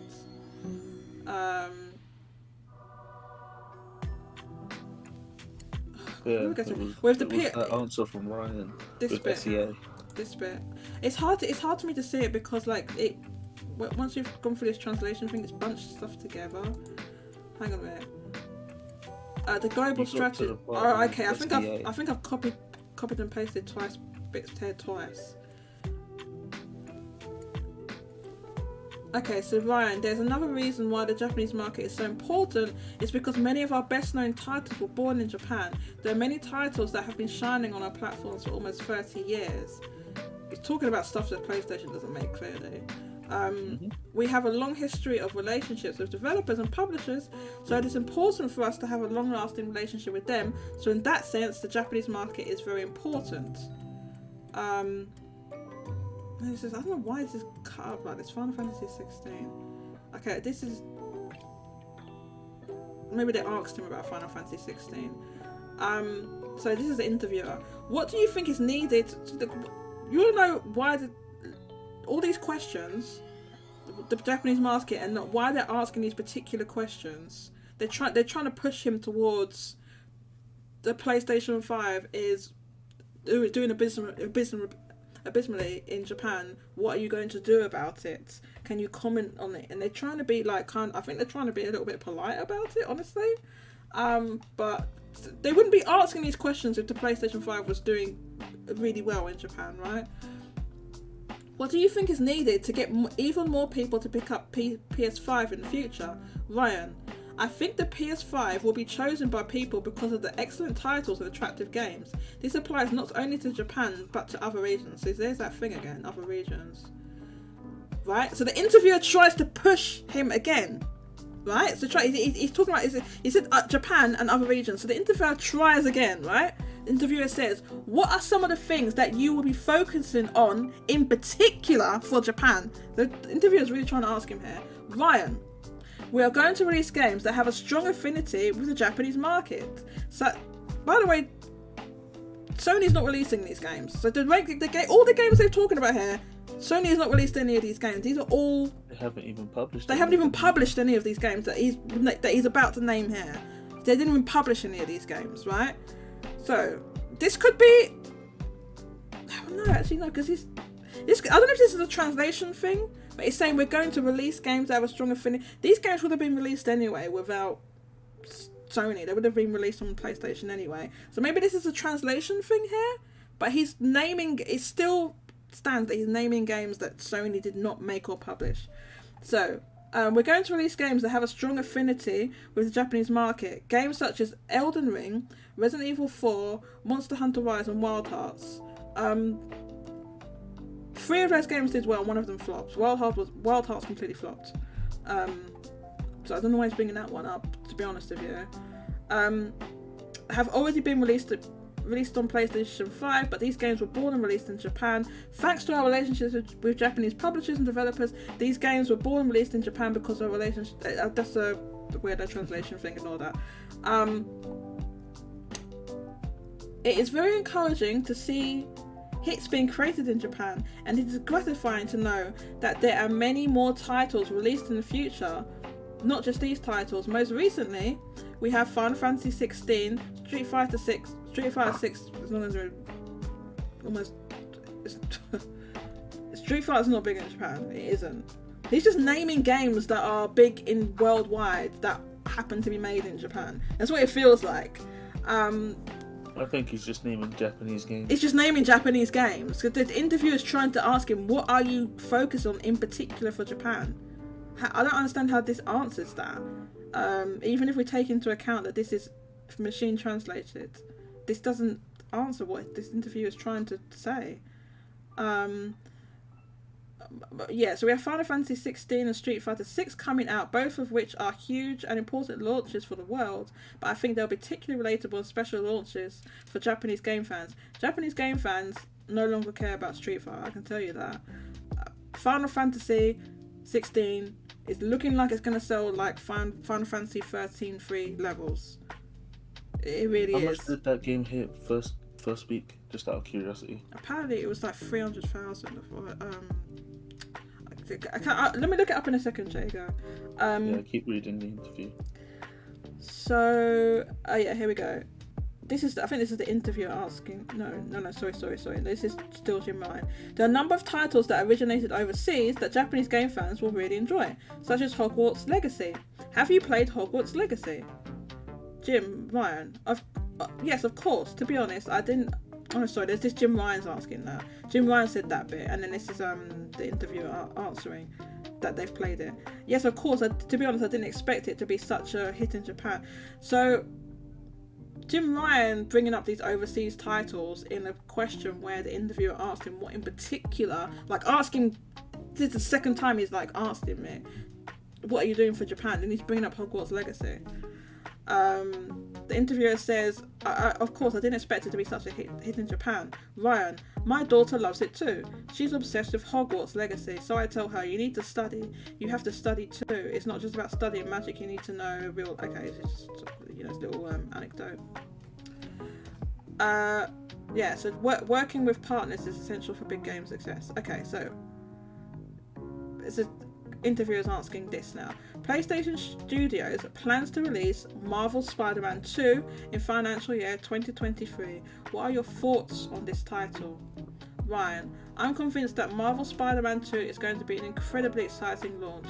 We're very excited about Marvel Spider-Man 2 because the PS4 release of Marvel Spider-Man has been a touchstone for us. The title was a huge success on PlayStation 4 and was enjoyed by millions of fans.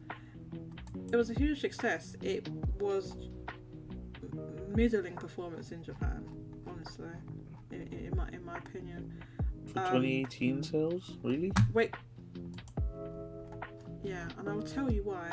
Now I'll look that up, and then I'll look up that other thing you asked. I can't remember what it was you asked me about now. Oh, it was Final Fantasy 13-3. Okay, so first of all, Lightning Returns. Lightning Returns. So first of all, let's look up Marvel Spider-Man, the original release on the PlayStation 4. Here it is. No, actually, it did fairly well. Oh no, it didn't. That's Lifetime. Oh, never mind now. This is. Now I'm gonna explain to you why this is. You know what I'm gonna say, Jago. This is 2018. So this you is don't have to bring up a 2023 remaster of a 2010 Wii game. Yes, okay? I do have to bring up a 2023 remaster of a 20 whatever of a Wii port. Yes, I do. This was 5 years ago. This is 5 years ago. This is 5 years ago when PlayStation still had a market. Not it wasn't majority. They still had a market share. It wasn't majority, not even then. It was I don't know what it was. Because it was pretty 50-50. Because I doubt Switch took over that quickly over there. It did take over pretty. It went up really fast, and 3DS was still around as well. Because don't forget that when you talk about the whole market share, and Jago, I don't care what you say. Yes, I am bringing up an old ass Wii port. Yes. It's a remaster. I don't care what it is. Now. Phenomenal, J-Cat. How come you hate on Kirby? I'm not hating on Kirby. I'm trying to make a point about these games and why you can make a point with it being a remaster. Japan doesn't enjoy remasters like that. Apparently, yeah, remasters are not huge as big in Japan because the user market is so big. So the reason I'm bringing up this game is because it talked about Spider-Man 2 selling millions. It did, but its performance was just okay-ish in Japan, like 132,000 first week. I want to bring this up because Kirby's Return to Dreamland Deluxe sold 189,000 first week. This is a re-release of a Wii game from 10 years prior. 20 more than 10 years. 2011. Yeah, so and this game, why would I contrast this game with this game? Because for one thing, Spider-Man is a more popular IP in general than Kirby anyway, and Spider-Man actually is popular in Japan. The Marvel's fairly popular in Japan, full stop. So Spider-Man is fairly popular, and the point is that my other point is that this game, Kirby's not like people say. Oh, Kirby's super. Kirby games are not. Kirby's not popular. The Kirby isn't like a Mario, right? The merch tends to sell. Wait. What franchise is a Mario? Pokemon.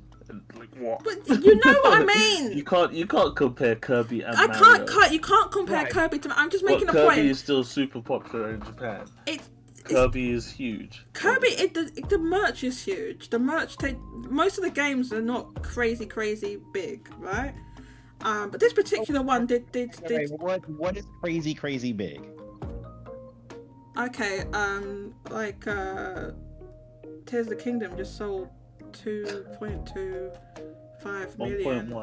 1.1. 1.1 physical alone. 1.1 That's physical. huge. Kirby just had their first The biggest game of the decade. That's like a mega release. Right. That's not fair to Kirby. Okay, Yeah. I'd compare it to something a little more modest. Elden Ring was still big in Japan. That sold like 300,000. That's a lot more than Kirby. Yeah. Yeah, but that was also on 2 platforms. I don't care how many platforms it was on. I'm just making a point. I don't care how many platforms it was on, Vinimac. It's irrelevant to the point I'm making. That this game is not a new game. It probably didn't cost a lot to. I mean, what cost more to make Spider-Man 2018 or Kirby's old ass Wii port? Which one? Vinimac. It's a remaster. It's a remaster. So they had to take the best game Whatever. and do it. You know And what I they mean? completely changed the Oh art style. God, here we go. They did so much to the Spider-Man game. is They've DLC. added a bunch of content God as well. almighty. They've Spider-Man added 2 is one gonna be goddamn DLC. Maglor Same level. graphics as Miles Morales. What did you say? Same graphics as Miles Morales. It's gonna be DLC. What you is? can compare the trees. You can compare the cars. It should have been Oh, a DLC. Spider-Man? Oh, Miles Morales? Spider-Man 2. Oh no, Spider-Man 2 will be substantial, I believe. But we haven't seen it, so I can't comment on it. I'm not talking. Anyway, I'm not talking about Spider-Man 2. Talking about Kirby's old ass Wii port. Quote unquote. Quote unquote. And the reason I bring this up because I think Spider-Man 2 will either sell the same or less than this first game in Japan. So yes, it sold millions worldwide, but this game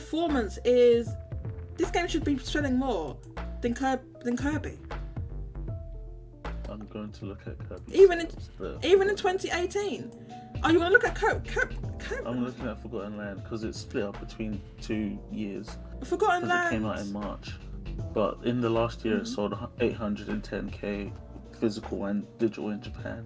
Yes, it sold. Kirby's I'm gonna say this on your podcast. If Final Fantasy 16 sells less than Kirby's old ass Wii port, are you gonna say that's a flop? Are you gonna Yes, say I a flop? will. If Yes. it sells, yes. Come on, yes. Yes. Yes. Okay, so even Jago agrees. Even Yes. Jago agrees. If it Yes. sells less than 189k in Japan, Yes. yes, that would Final be Fantasy. Final Fantasy. is Final huge in Fantasy. Japan. That would be an absolute It's disaster. final. It's Final FF. It's Final Fantasy. That would Okay, be okay. yes. That would be terrible.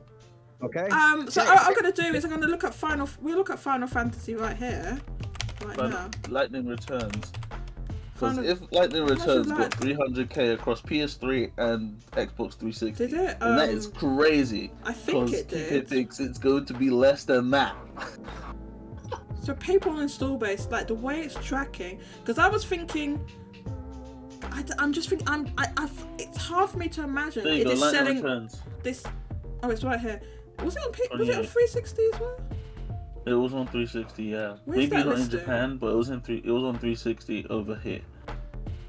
Was it this one? It's called it was called Lightning Yeah, Returns. Lightning Returns. Okay, Yeah. it's It 300. was on 300 360 in Japan too. They had exclusive 360 plates for the Okay. 360. Oh, okay. Let me see if I can find that. So anyway on Can PS3 you it was click on it? 300. Oh no, you're right. Yeah, I can click on it. So I got the 360 version.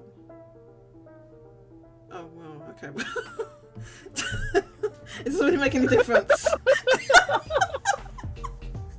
It's like 4,000. It's like 4,000. I didn't realize it was that low. Good lord. It's 4,000 and 6,000 total. Okay, so it does. I love looking at Xbox numbers. I didn't realize it was that low. This was in 2013. In 2013. Yeah, this is It's the end of its just as life. next gen. Yeah. This Okay. is just as next gen came out. Good lord. Okay. Interesting. That's forever ago. So, so here's. So I at first I thought, so bear in mind that Final Fantasy VII Remake and Final Fantasy 15 both were 700k physical in Japan first week, and both went over and eventually went over 1 million, right? So first of all, that's gone. There's literally no possibility of Final Fantasy 16 hitting those numbers. It's literally impossible with the pre-orders, right? That you're aware of. Now, this can it hit 300k first week? It's not tracking to hit 300k first week. I mean, we talked about this at the pre-orders. Did I have the thing up on not that one? The other one. It's not tracking to hit 100k. In your opinion, No, it's not. In your opinion, Okay, so what other games that have had around similar pre-orders to FF16 have hit above 100k first week? Like, it doesn't have to be Final Fantasy. What? Because I think FF16s are like 50-ish pre-orders on COMG. What other games have had that many points and then hit 100k? I don't think that many. I think. Right, but don't forget, it's not gonna be it'll be over by the time. It's like another month to go, and then that's just pre-orders. There'll be like the first, few days added onto that, and then plus there's the bundle will probably make a difference. Don't count the bundle. You did not count the bundle. Yes, for you Xbox. do. You didn't count the bundle for Xbox. When Xbox was trading in the charts, he said we don't count the bundle. I did count. What do you mean I didn't count it? What are you talking about?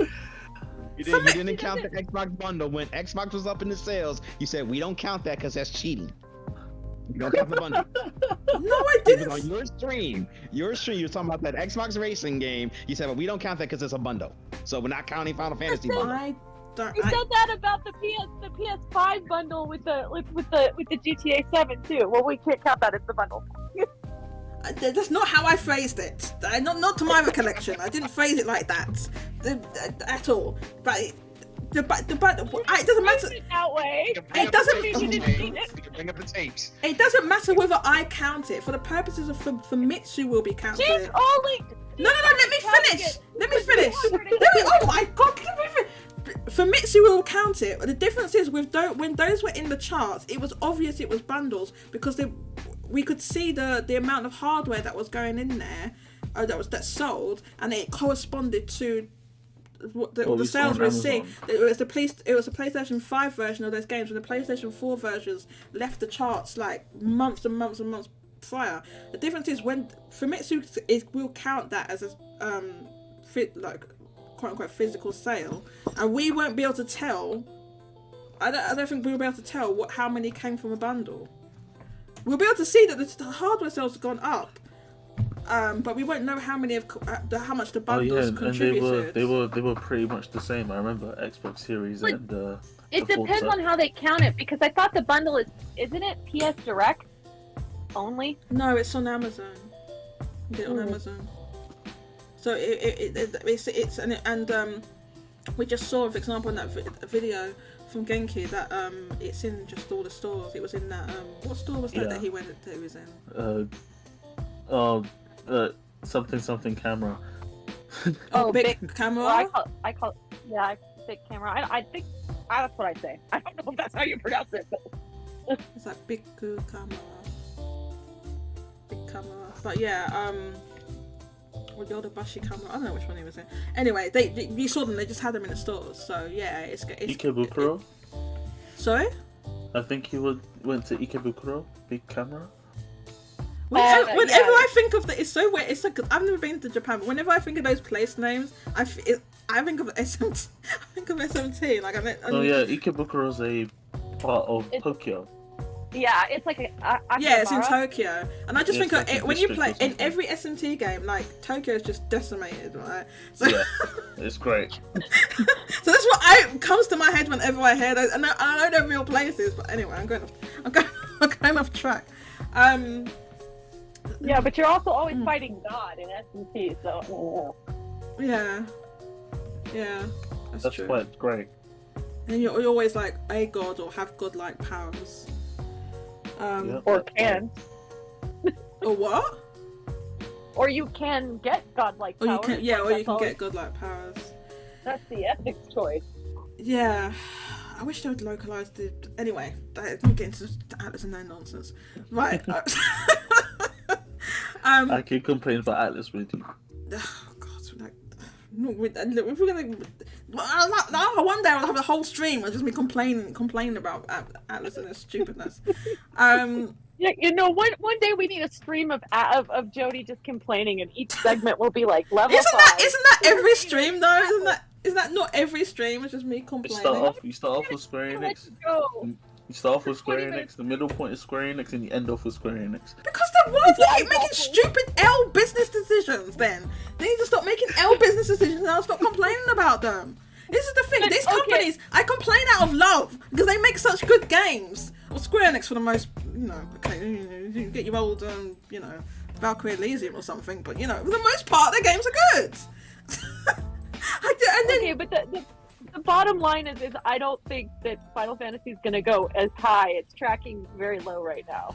Yeah, so you asked about what games. That's what I was Maybe trying to. when the demo comes out, we'll see a difference. Maybe. Yeah, I think the demo should marketing be out and within stuff. in under 3 weeks. Yeah, because You know, the I game's didn't- out. That'll In, be too late if you're gonna release the demo that late. I think wouldn't No. it be too late? I think Yoshi No. P already said it's going to be 2 weeks out from Yeah, release. he said 2 weeks out because then that will allow hype to reach its peak on release. And I agree. My problem is I just sorry. I was gonna say I didn't realize till Vinny and I were talking about it, but Diablo 4 launches then. So if they did release a demo early, the problem is you're gonna have it run into Diablo 4's launch, if they released it early, and then no one will play their beta. So I think that's why they're doing 2 weeks. It's Final Fantasy. You can't ignore it. Nobody's. Can't ignore it. It's not going to unless make it's any not on your difference. platform. Diablo 4 is not going to make any difference to Final Fantasy. In Japan, but In I just Japan. mean in general. I think when Vinny's saying the demo, he's talking globally. I thought he was talking about Japan. Well, even globally, I think Yeah, people will still take notice of the Final Fantasy demo. It's like, that's really big. I would even their assume that Diablo. the audience is kind of different. as Different. well. I think, yeah, it's kind of. With Diablo, like a lot of their It audience is on was PC. different. But But they changed it. Do you really think Diablo and Final Fantasy 16 would have a similar, like a very overlappy audience? Before I okay, but you're forgetting FF16 is not like it's a mature rated game. It is not like any of the other ones before, and it does start to fall into the realm of it starting to overlap with those audiences. Like old school, I tell you no, there isn't an overlap, but we're not looking at it like it used to be. It doesn't seem, it's not the same crowd it used to be. And that's a I good know, point. yeah, You, good I know you point. was Good bringing point. that up about worldwide, but do you remember I this just don't this think game it is being mature. a little bit it's a little in the Zero rating. It's higher rated than 15 and 7 remake, and apparently a lot of the audience for these Final Fantasy games has been like, teens and kind of younger people as well. So I think that's going to I think maybe that's something that a lot of us haven't really thought about that much, is the fact that the age rating the age ratings in Japan, no, it's not Zero Z rated, because the Z rated would be like Outlast? yeah did that release in Japan? I doubt it. I doubt it. Yeah, there's games Well, that don't straight it would up be like are not. Outlast over here. Yeah, some games just don't release in Japan at all because of that. Like Atomic Heart did, but there was another game that came out recently that didn't. Was it Dead Space? Dead Space remake wasn't released in Japan. It might have been, because that gets gory. Oh, I think the Japanese version was cancelled because the Zero wouldn't rate it. No, Was that it that? was Callisto Protocol. Oh, sorry, that was Callisto Protocol. Okay, that one they Oh, wouldn't yeah, rate. Yeah. It's really gory. It's super gory, so I can totally. But And they did make a big point about human dismemberment in the marketing. Oh, At okay. like Yeah. Keeley shows. That's what they have a huge issue with in Japan. Is like this. Have you seen those side by side videos of the Japanese version of Resident Evil and like the Yeah. international version? yeah, I have.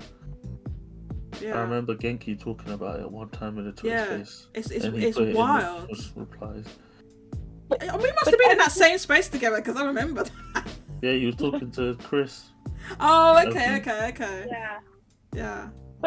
Yeah, no, I think that is something that hasn't been considered is that they've definitely changed the tone, and they've changed more of the 15 was action, but I mean 16's really in that genre. Like they're completely moving it and shifting it. So I don't know if you're gonna have the same crowd. You know, you might because it's not the same type of action. You know, because I mean, like the Western kind of action is very boring, whereas the Japanese kind of action is very flashy. You know, like yeah, when it's you get flashy, Devil May Cry type. Yeah, but Yeah. what's the sales number for Devil May Cry and Bayonetta and those types of games? Bayonetta, I think Bayonetta Chef's hits like kiss. 80ish. I'm so glad you asked that. Niche barrier. Let's go. Let's have a look. What does Devil May Cry 5. Yeah, Devil May Cry 5. Devil May Cry That's probably 5. less Where's than that a one on here? What did I type It's in? on PS4, Xbox One, PC, and then But it there's the launched special twice. edition. Yeah, and it launched twice because Oh, is it with launched... a V? Was it with a V rather than a 5? No, it's 5. Was it number 5?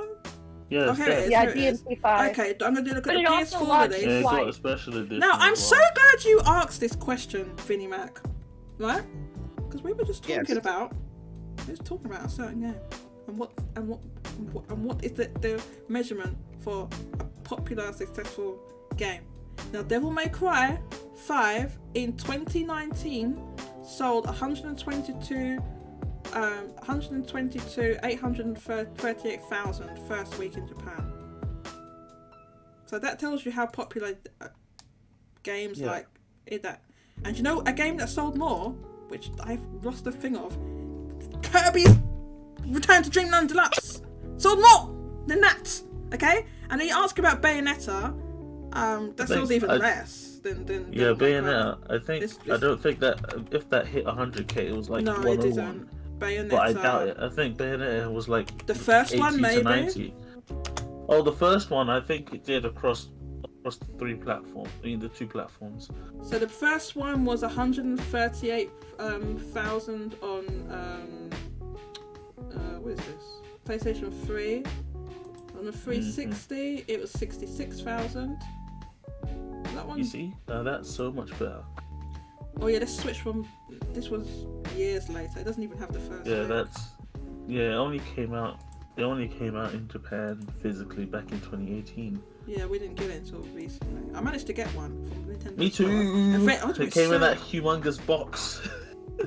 You came in a big. Oh, you got that one? The one in the big box from Japan? Yeah, You it came in. it? No. I'm talking. Oh, you mean that one? Oh, okay. You in the time you showed us that big that... box, the packaging. Yeah, okay. Yeah, where Nintendo one was that just has like, the here's a box bigger than the PS5 Right, so here's for Bayonetta. Bayonetta 3 just came out on the Switch. First week in Japan was 41,000. This game's not that popular. And that's on Switch. So you can't be saying, oh well, you know, because it's on PlayStation. No, this wasn't even on PlayStation. This is Switch. No, yeah, Bayo's never really been. With Bayo, it's more of a. It's pretty niche. Yeah, it's a lot nicher than people think, but you know, that's a conversation we need to have one day. It's just that there's what casuals play, and then there's what, like, I call them people in the know, because it's, you know, I don't really like the other term. There's not many casuals that play Bayonetta's not a casual game, really, is it? Yeah. Especially when you're getting on to number 3, the third one, like. Yeah. I'll be back in like a couple of minutes. You have fun. I need to just quickly go to the toilet. But yeah, no, I was going to say, Nier Automata is probably a better example of what an action game's popularity could do in Japan, but and Nier Automata is also more RPG than Devil May Cry. A lot more RPG. Yeah, it might be a little bit more closer to compare FF16 numbers, but even then, I don't think that it's action games are all that popular in Japan like that. I mean, there are some action games that are clearly, like, you know, Tails does Tails numbers. Let's not talk about Tails. I start talking about Xenoblade again. It's another action game. It's technically action. No, it Xenoblade. is. It is for sure. Yeah, it is for sure. And that's another one that does a little bit, but they're more RPGs, which I think is where you're gonna have FF16 sit. Yeah, FF16 is action RPG. That's what it is. But I don't. With the genre shift, though, I still don't think you're gonna get like. I think you might get some people in the first few that are gonna buy it on FF alone, but like if they play it and it doesn't give them the same sort of, because there's not a lot of mini games, if any, right? Like they said, there weren't any, or there were few. Mm-hmm. And there's not the same sort of, I'm just gonna lose myself in the world. So I don't think it's gonna. Not that it's a bad thing. I'm just saying that I don't think the crowd. I do think there's going to be a lot more overlap with things like Diablo than there was before in the past, basically. I don't know. I still don't think that they super overlap over. I don't know. I just don't think, because I mean Diablo is also top-down action RPG with lots of multiplayer. It is, but you're also dealing with it is an RPG. Like Diablo is an RPG. Yeah. Well, my takeaway from this, just seeing all this data, is that it doesn't like Final Fantasy 16 on its first week isn't going to do as well as I thought it was going to do. So I may wind up winning that bet. I may wind up winning that bet where it may not sell as much as Kirby's old ass report. I don't think it's not going to do that. I mean, I if don't it think hits, it's gonna do that in well. my opinion, I think if it hits 100k, it's not gonna get to 180 something k like Kirby did, because PlayStation software sales are just that bad. Well, horrible for the Final Fantasy brand. I mean, Final Fantasy. I mean, joking aside, this Final Fantasy has to be good because it's on the PlayStation 5. You know they put a lot of money into it. You know Sony put a lot of money into it. This game needs to succeed for the Final Fantasy brand to continue. However, my personal side is, I'm hoping this. I knew you were gonna say it. So I get what you're saying. I'm hoping that this sort of, I don't know, like I think globally it'll do just fine. I mean, I don't know whether it's going to globally do well right away, but I think it'll do enough over time because there's enough of a name on it and everything. Japanese wise, I'm just not sure that this is going to. I don't know, because you're still in the shadows. You have another Final Fantasy game that more people are looking forward to. So Final Fantasy 16 has a small window to really get its sales before Final Fantasy 7 Rebirth comes back. As soon as Final Fantasy 7 Rebirth comes in, that's going to suck up all that Final Fantasy 16 hair. Oh yeah, I don't think that's coming until next year though. I don't think the. I'm pretty sure Square Enix is done, but I don't know if they're that done. Winter. Square Enix said winter. Winter starts on December 21st. Yeah, you can get that game out by Christmas. You can get that game out by Christmas. Yeah, but Sony wouldn't let them. Sony would not let them. No, I think it's. Sony has more sense. Sony has more sense than Square Enix. Okay, when it comes to marketing and everything. Sony knows how to actually sell video games. Yeah, they know how to sell video games. Square Enix doesn't. What game would compete with Final Fantasy 7 Rebirth? What game is going to compete with that? Final Fantasy 16. Final Fantasy 16. It's going to compete against its own IP. See, its own IP in the same year. Exactly. There you go. That's the issue. That's the issue. And also, as Spencer said before, there's other PlayStation games coming out towards the end of the year, like Spider-Man and Silent Hill. Exactly. It'd be too close. We don't know if Silent Hill is coming out this year. We don't know that. I don't think apparently they said this year. I didn't know that, but apparently they did. Okay. I don't see Final Fantasy 7 Rebirth popping in like a February. I don't see that. Didn't the Final Fantasy 7 came out in January. Oh yeah, you're not wrong. You're not wrong on that. Final Fantasy 7 came out in January. What came out? You're right. Oh, I think it will be like a January game. But to Silent Hill's point, like in what Spencer said, didn't Blooper Team start work on the medium like back in the Wii U era, like with Wii U, and shipped it? Didn't they start? Because he was saying that he was saying they don't take that long on their games, but I think they actually do take a while. So I don't think Silent Hill is this year. I have no idea. Monster Hunter is a popular action game. Yeah, it's You're popular. right. Yeah. You're right. What? But That's Monster why Mario was DK. it? No, Mario DK said Monster Hunter is a popular action There game. are action games that are It popular is, in he's Japan. right, yeah. There are. It's Monster not. Hunter. Some things aren't He are also not says popular. Kirby's bigger than FF in Japan. Oh my god, is it? He's right. Yeah. No, it's not. Not yet. Not until Final Fantasy 16 comes up. We can't say that yet because Hey, man. it still didn't. Because How much did Crisis Core sell? yeah, First but that's a week. spin-off. I mean, a re-release. Yeah, that's a spin-off versus a remaster. Okay. What I mean is the it's not a medium for mainline- Blooper Team. It's not mainline Final Sorry. Fantasy. So it's not fair to like. We're gonna have it go toe to toe with Kirby's Adventure Wii DX. That's not what it's called. So the medium was originally announced in 2012, so that's why. So Blooper Team takes its time. I don't think Silent Hill is. I know that's what Spencer says, but I don't think Silent Hill is this year. What?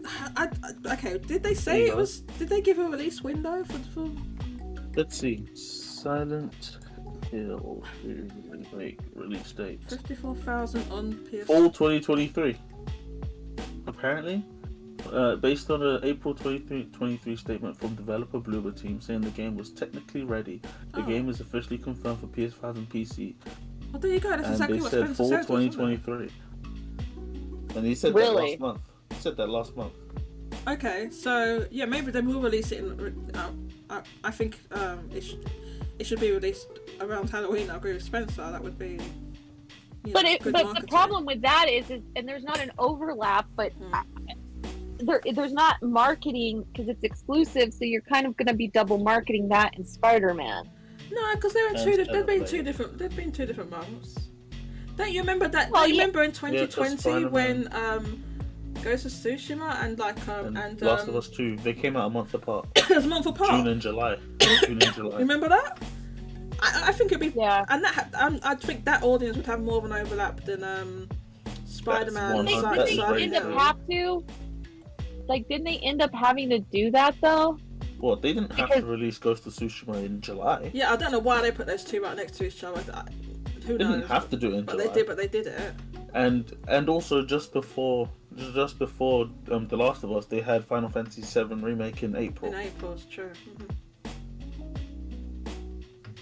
So those, I still to this day I don't know why those games were so close together, but yeah, I mean it's not unprecedented. I think they could, but it's better if you can to give the games breathing. Well, sorry, I'm responding to Mario DK. He What says did Mario if say? FF7R Sorry, I'm not was ignoring you, December- Mario. Sorry. If he said the FF7R was in December, they would have said so. They did not say that about Crisis Core. They said Crisis Core was this winter. This winter meaning winter 2022. Yeah, that's what they meant. They said this winter and then next winter. And then if people. we're gonna do it by seasons, like when they actually start, December 21st, it came out before they said it would, but still, because that's it what they came out meant. December 13th. But what they meant was December to March. That's But exactly, yeah. FF7, yeah, the new FF7 could easily be February, and it won't run aground of FF16, and it still would be considered winter 2023. Yes. So, I mean, there's every reason to believe it could be in February, because, I don't think anybody's really, and that's kind of traditionally an open area as early of the next year where they don't really like to launch anything. January is the open area. February seems to be packed. This Of year next there was. year?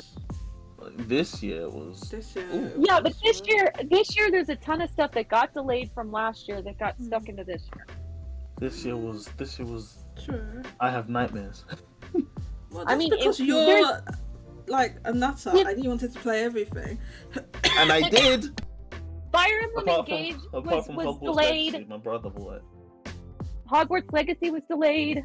Like, these are all delayed games that got delayed into the next. Octopath Traveler. 2, I love that game. Kirby, I love that game. Yakuza. Forspoken was delayed. Into January. That's true. That was delayed. Yeah. That's because it was gonna come out in October, Oh, which was God when of they War. started. Which was when they started marketing God of War. Yeah, Yeah. That in that case, you had to move that game because that's. And Square Enix also said that they said something like the publisher said no. No, Can you imagine if Forspoken had released next to God of War? Sorry, Mousy, I didn't mean to interrupt you. No, but it couldn't have been any. Yeah, but I mean, like, to be fair, I'm just saying that everything that was early this last year was because it got pushed from the next year. I mean, usually it's about March when the things start releasing again, and I mean maybe late February, but you know, I mean it could be January 31st, and I consider that February. You know what I mean? You consider January 31st to be February? Well, Is that if what you're you just looking at- said? Yes, as for launches, like when you're talking about launching, because What if you're about talking January about- 19th?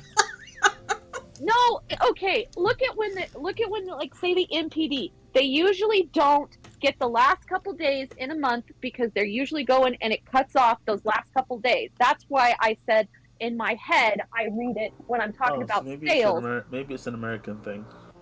No, it's a sales thing. When I'm thinking sales, I'm thinking when they get cut off.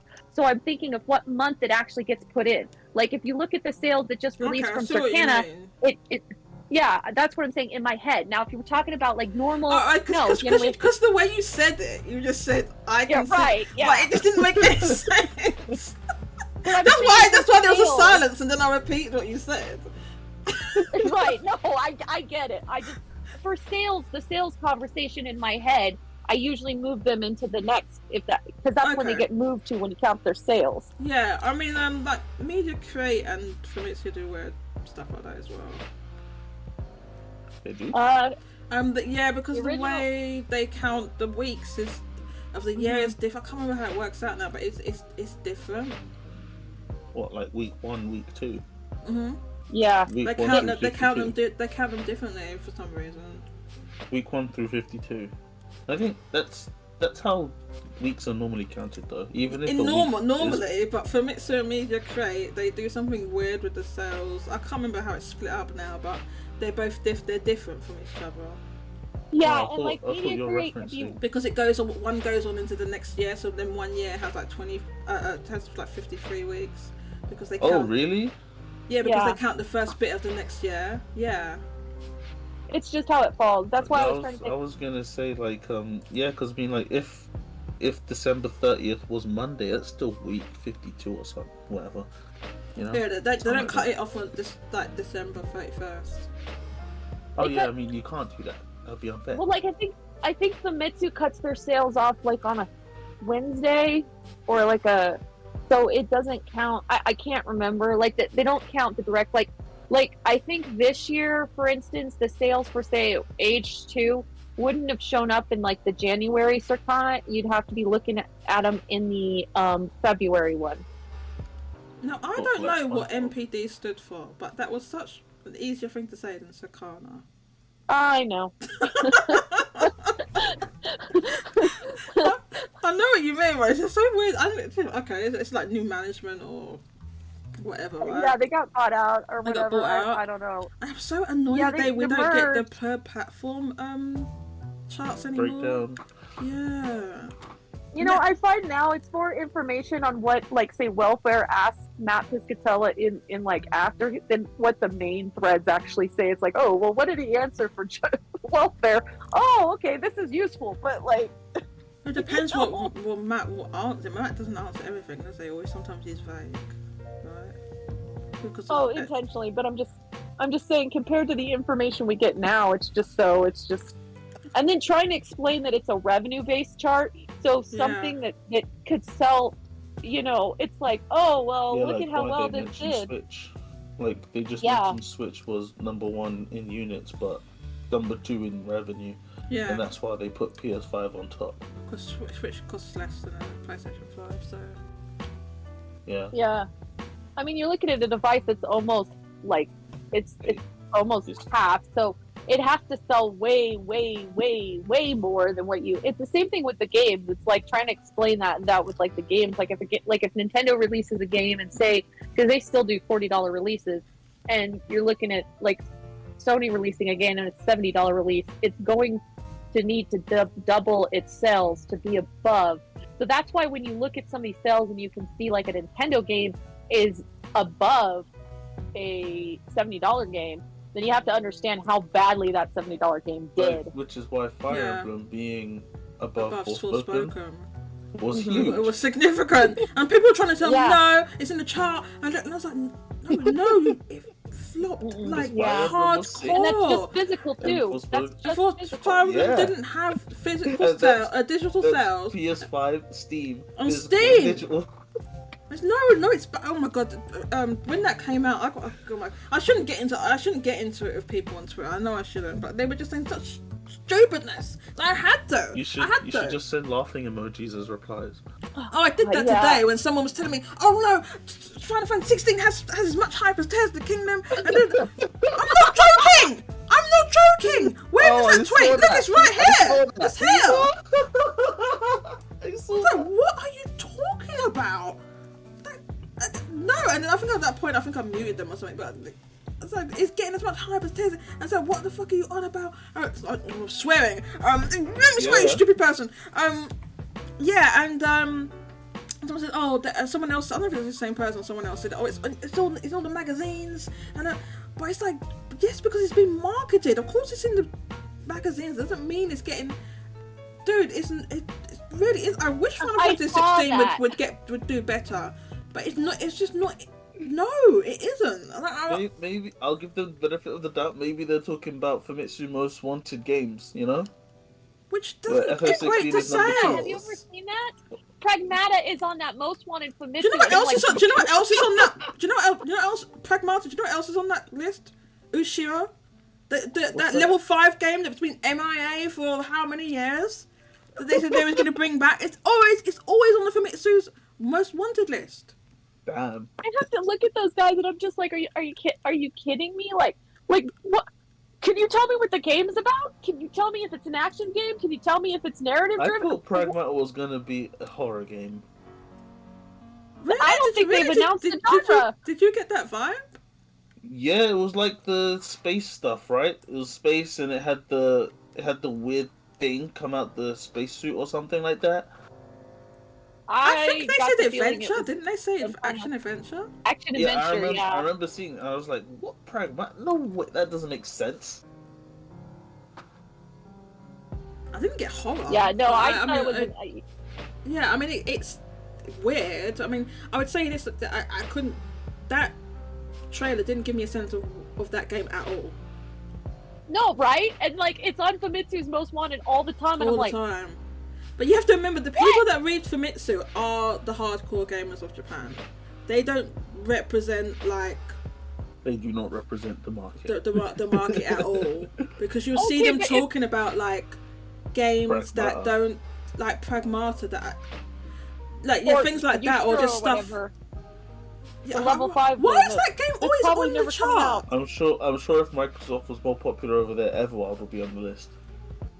Yeah, maybe. Yeah, they never talk about. They do talk about this Microsoft or Xbox stuff occasionally, but they barely talk about him in Famitsu. I know there's hardcore gamers that read that definitely.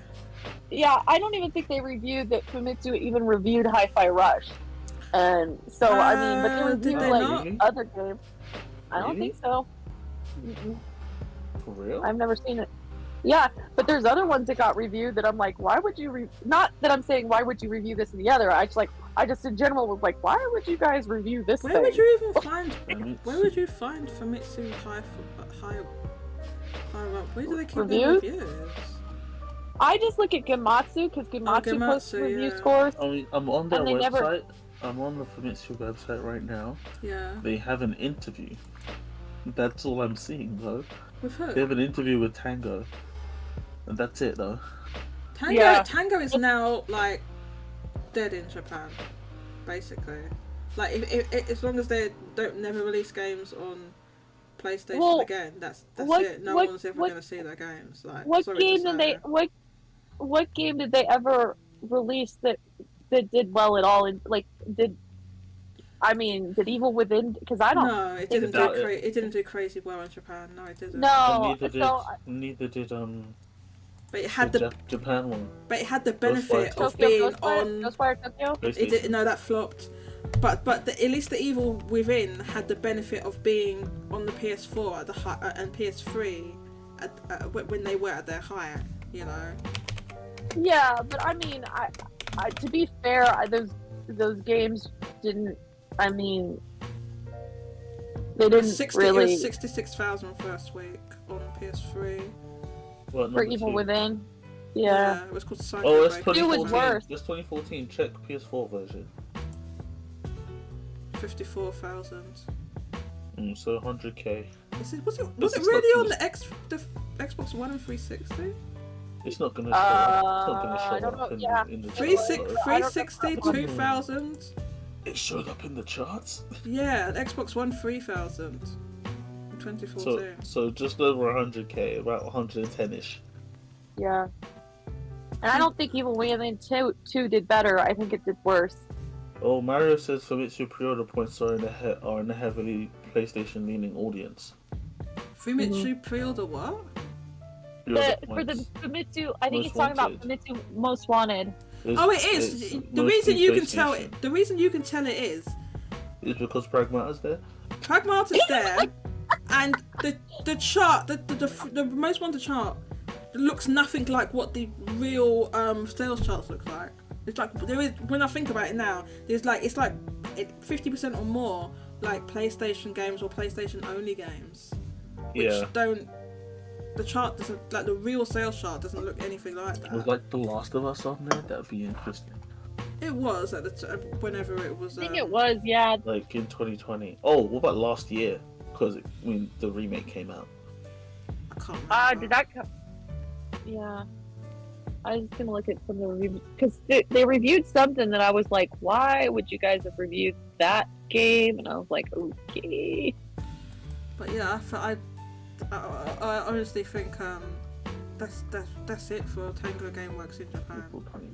Like if they release the Evil Within 3, which they probably are working on that, as long as it's not going to do anything in Japan. Do they do this every week? Yeah, the they most do one the is scores every week. It's every week. Yeah. God. The damn. scores is every week as well. Yeah. And yeah, they if you reviewed follow Gamatsu, Kirby's- like Kirby's Return to Dreamland Deluxe they reviewed. Oh yeah, it's a new Kirby game. wasn't Kirby it? Dig. It's not a new I game. know, right? New It Kirby is to game. them. To It's who? big. Who is it a new game to? No one. No one bought it on Wii. Because it came out in 2011. It the Switch version outsold it, I think. Yeah. No one bought it on Wii. It came out in 2011. Everything that came out in 2011 in Wii, if it got re-released, it sold out. It outsold it. Yeah. Okay, let's just get a bit more of this Jim Ryan interview done before I have to end the stream. that we just abandoned. Oh, where did I get to? We just abandoned. That's because we've heard the same song and dance how many times now? Yeah. It's true. September. But Sorry. they're talking about PlayStation 5. I'm looking forward to PlayStation. I'm looking forward to. Okay, yeah, right. Here we go. This is the interviewer. They're still trying to push Jim Ryan towards this. What are you doing for the Japanese market? Right? Is this multiple times? He's asking variations of the same question. So here we go again.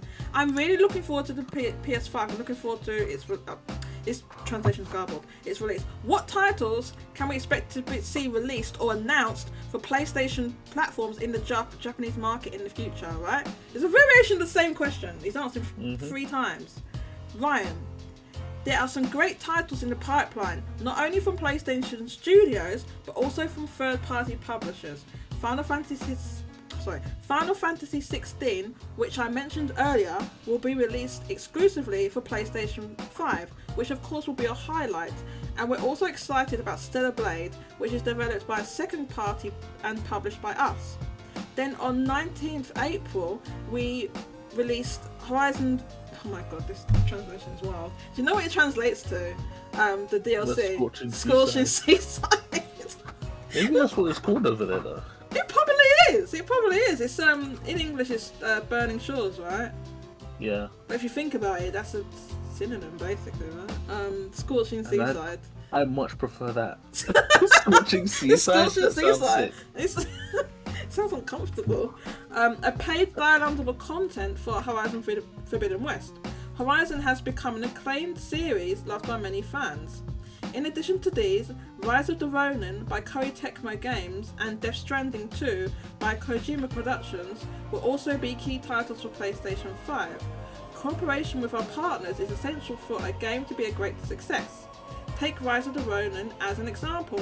Koei Tecmo Games is developing the game as a developer, and we at SIE will publish it using our very strong marketing power and distribution network. This combined effort is the secret to making our games a hit. Blah blah blah blah blah blah blah blah blah. Right, so the guys asked him like 3 times, "What are you doing for?" He needs to be so much more direct. Japan. What games will resonate exclusively with the Japanese Japanese market, audience? with the Japanese audience. What are you? How will you take market share away from Nintendo? Just say that. That's what he needs to say. How do you plan on combating Nintendo in Japan? Okay, so he's asked him variations of that question was like 3 or 4 times. The next question he tries again, but a little more as explicit you're going to get in an interview of this nature, right? Mm-hmm. The interviewer says PlayStation Studios AAA titles have sold more than 10 to 20 million copies worldwide, but the sales in Japan are often relatively small. What are your honest thoughts on the state of software in Japan, right? Okay? That's a great question. It's a great question, right? The Deepo actually did an okay job of translating that, right? So let's see Jim Ryan's answer. Neo Jim Ryan PlayStation. Every market has its own characteristics, not just Japan. That's why there's a difference in markets where the same title sells well and markets where it doesn't. It would be rather uninteresting if the same title was a hit in every region. We believe that it is the characteristics and peculiarities of each region where games are sold that make the business exciting and not boring. He's asked him 3, 4 effing times. What are you doing for the Japanese market? Look at the question. He's saying like, the software's not good. Look at the next question. Look at the next question. He asked the same thing again. Okay. Yeah. Next question he asked the same. Let's read it. Oh my god. Yeah, he did it. You're right. He's asking it again. He's trying to rephrase it. In the past, you're right. In the past, there were titles that were not only released in Europe and US.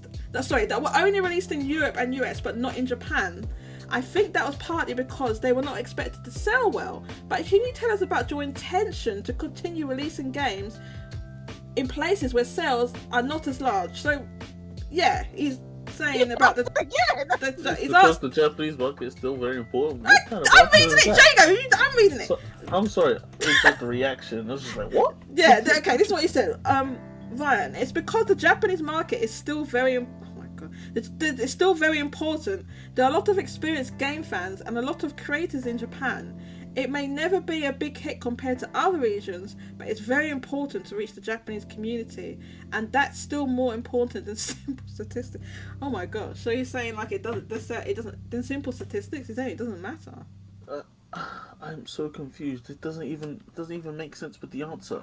Can you tell us about your intention to continue releasing games in places where sales are not as large? It's because it's very important. The market. I don't understand. It doesn't make sense with what he's asking. Read the next one, Jody. Read the Assume next that one. we're assuming that this Jim Ryan is giving you guys the answer. Here's what he's saying. We like big budget games. Y'all Japanese folks don't like it, so that's why they don't sell. We have no plan. Trying to give you big budget. He also called them peculiar. I don't like it. I don't know what to tell you. okay. Well, we He don't. also called them peculiar. This isn't. You No, but guys this are isn't. weird. Okay, but this isn't We can call verbatim. it This peculiar. isn't verbatim. This is via machine translation from English to Japanese back to English. So let's just let's give his exact words the benefit of the doubt a little bit, okay? You know, until we can get like actual human translation. But it is clear that the interviewer definitely is trying. Not getting the answers. He's not getting the answers. He's trying to ask. He's asked him, multiple times. And the next questions, as Mousy says, is the exact same thing. It's the same thing. How do you see the Japanese market changing? And then Ryan says, I think Japanese game fans have changed a lot compared to the past. No, actually, I think it's the opposite. I think they've stayed exactly the same. I think the problem is that they stayed exactly the same from PlayStation 1 to now. I think that's what the issue is, personally, anyway. Titles from Japanese manufacturers used to be popular, but recently they've been enjoying titles from overseas manufacturers with an open mind. For example, Ghost of Tsushima has sold more than 1 million copies in Japan. I think this proves how popular titles from overseas manufacturers are in Japan. But no, I think it proves that they made a Western-made game where they set it in Japan and did a lot of research that was fairly, not completely, but fairly historically accurate. Well, no effing, you know what, it resonated in Japan. If they had made that same game, I've said this before, if they made that same game with the exact same care, but made it based on ancient Greek mythology, India, do you think that would have sold 1 million in Japan? I don't. But also too, he's saying it sold 1 million. Look at when it released, like how many years ago, and it's like, and then he says, I mean, and you know what you're gonna make me do now. It released. You know what's happening. You know what's happening. I'm on niche barrier. It's already happening. We need niche barriers. Niche barriers really slow.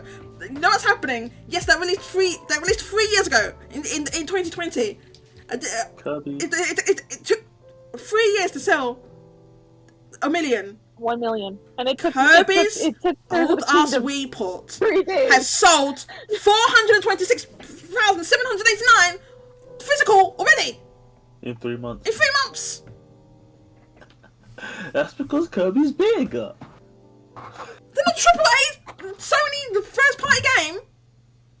But look at what he said. He said that the Japanese the IPs from Japanese manufacturers aren't as popular. But I'm like, that makes no sense, innit? Tears of the Kingdom just blew up all the charts globally. What? Yeah. Well, okay. So this interview probably was probably game in the West ever. I don't understand. Titles from Japanese manufacturers used to be popular, but recently, what do you mean used to be popular? So yeah, what they're saying, they used to be popular on PlayStation, but now they're not. Yeah, that's what he's saying. Okay, but that's their fault. That's not. So yeah, so this was breaking. Obviously, the interviewer wasn't aware that it had sold 1 million, so he told them. Yeah, so the interviewer seems, it sold 1 million. It's the first time we've said this. Is it Ryan? No, this is the interviewer saying that. Is this garbled? What happened here? What a surprise! The game has a lot of fans in Japan, so I think there are a lot of happy users. Ryan, we have just answered about the importance about Japanese market. From examples, I think the Japanese market is still important. It is an interesting and attractive market. One of the characteristics of Japan is the history of its game culture and the assets that have been handed down from the past. I think these are reasons why more and more great titles are being created in Japan. Right, no. This is so funny. Look at the next question. Look at the next question the interviewer answers. It's a variation of the exact same question. The interviewer is asking the same question again. In 2022, there was a brand campaign for PlayStation Japan featuring, is this Genji here? I think his name is Kenshi. I think it's Kenshi. They've it's garbled there, but anyway, it doesn't matter. It's Kenshi Yonezu. What is your strategy for the Japanese audience? The interviewer's tried again. He's tried again. They did this campaign in 2022 at a time when basically nobody could get a PlayStation 5 in Japan, and there was all those 30 weeks. Like those 30 weeks don't happen anymore because of the bundles and the split SKUs. But yeah, that's what was happening. So the interviewers tried again. to answer what are you doing for the Japanese market again. So obviously the interviewer is not satisfied with those answers that they already got. So Ryan, over the last couple of years, we have been actively working on a number of initiatives to develop our business more globally. So some people may be concerned that globalization will diminish our local distinctiveness, but this is by no means the case. For example, we are well aware that even if a campaign using overseas influencers is successful overseas, it will not be effective in Japan. So you can be rest assured that we will continue to offer what is of most interest to users in each market and what is most appealing to the culture of that country. We will continue to globalize as we have done with the Kenshi Yonezu brand campaign in Japan, but we will also continue to offer things that are culturally familiar in Japan, and we will continue to put out local content that the PlayStation community in Japan will enjoy. So yeah, they're saying we're going to do ad campaigns with Japanese pop stars. We're going to do ad campaigns with Japanese idols. That's what he's saying. Yeah. Just like how Nintendo of America did that one with what was her name in her family? Was The actress. it Beyonce? Not Beyonce. No. There was a Beyonce one. It was not Katy Perry. It was a white woman. Yeah. Her and her family. They were playing Pokemon. Yeah, that's it. Brie Larson. It's Brie Larson. But they did do one with Katy Perry as well. Anyway. Yeah, Brie was doing Animal Crossing. They did one with Neil Patrick Harris, and they were playing. Oh yeah, that's right. Whatever that quiz game is. Okay. And yeah, I think there was one with she wasn't white. She was playing Pokemon Legends Arceus. The one I'm thinking of. I just can't remember her name. Oh, I'm not gonna look that up.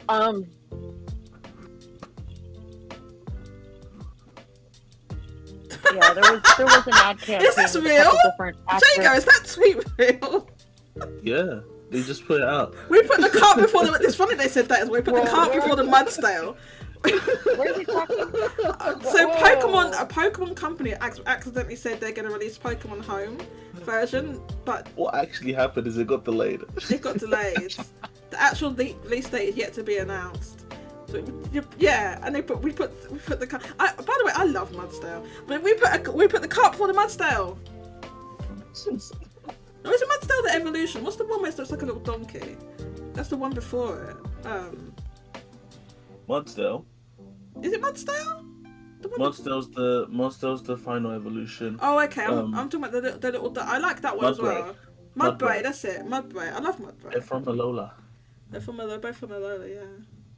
Mudbray. I love Mudbray. But yeah, they put the cart before the Mudstale. Obviously, they got something happened. This is so funny. It definitely got delayed. Do VTuber campaigns, Sony, you cowards? Yeah. So even Microsoft has done VTuber. And Sega. Sega. Oh yeah, Sega did. Oh my god, do you know what happened? Lots of Sonic. They did that, and it Lots made of that. Sonic and Corone. They did. Christina Aguilera. I think so. Oh, yes. They did. She's not an actress. She's a singer. Celebrity. Yes. That's a celebrity. That Puyo Tetris went into the chart, back into the charts because of this stuff Sega was doing with the VTubers. Really? That's awesome. Yeah, it went back into the chart. Did you not remember that? It was like recently, like it No, I don't remember that. Puyo Tetris 2 was in the Famitsu chart. That's awesome. And it was specifically because there's VTubers. They had a tournament or something. Oh, that is so the cool. Hollow Live. It was Hollow Live. Yeah. Yeah. Yeah. It was definitely because of that. Yeah. Yeah. I try and watch those VTubers sometimes, but yeah. Inugami Korone. I'm not a VTuber fan. I just like Korone. Her look. The design. And also her huh? Her design because she's like a dog. Yeah, I love dogs. Because you love dogs. Okay. So do you like dog girls and cat girls? I see how it is. Right. I'm allergic to cats, but yeah, I love cat girls. Oh, okay. So it wouldn't work out then. You're allergic to cats. Yeah, I'm allergic. Oh But no. Nia. Well, they make Nia- allergy pills. You'd have to take allergy. You'd have to. I won't get into this. Get into this again. Kike Well, says. I mean, his Mio statue Oh, is not a VTuber fan. Okay. Oh hell yeah. Yeah. Although it's a Figma, I'm not a fan of Figmas, but I'll do it. I'll do it for Mia. I have one of Edelgard from Fire Emblem, and that's when I decided I don't like Figmas because they're so annoying. Why are they fiddly? Yes, you have to put them in a pose yourself, and they're just so irritating to keep in that same pose. Yeah, I would rather just have like a straight statue. A scale figure. Yeah, Yeah, Mario. like Pop-Up Parade does just they do just the statues too. They don't just do And the ones you have to. cheap. Yeah, I don't want Yeah. the posable ones. I mean, so you can play with it, right? I mean. No. You do not play with Figmas. Yeah, no, so you can do the poses to take pictures of it. Yeah, What? Figmas. They have joints and stuff. So No, you I can know what move they them are. around. I'm just like, what? It's a market.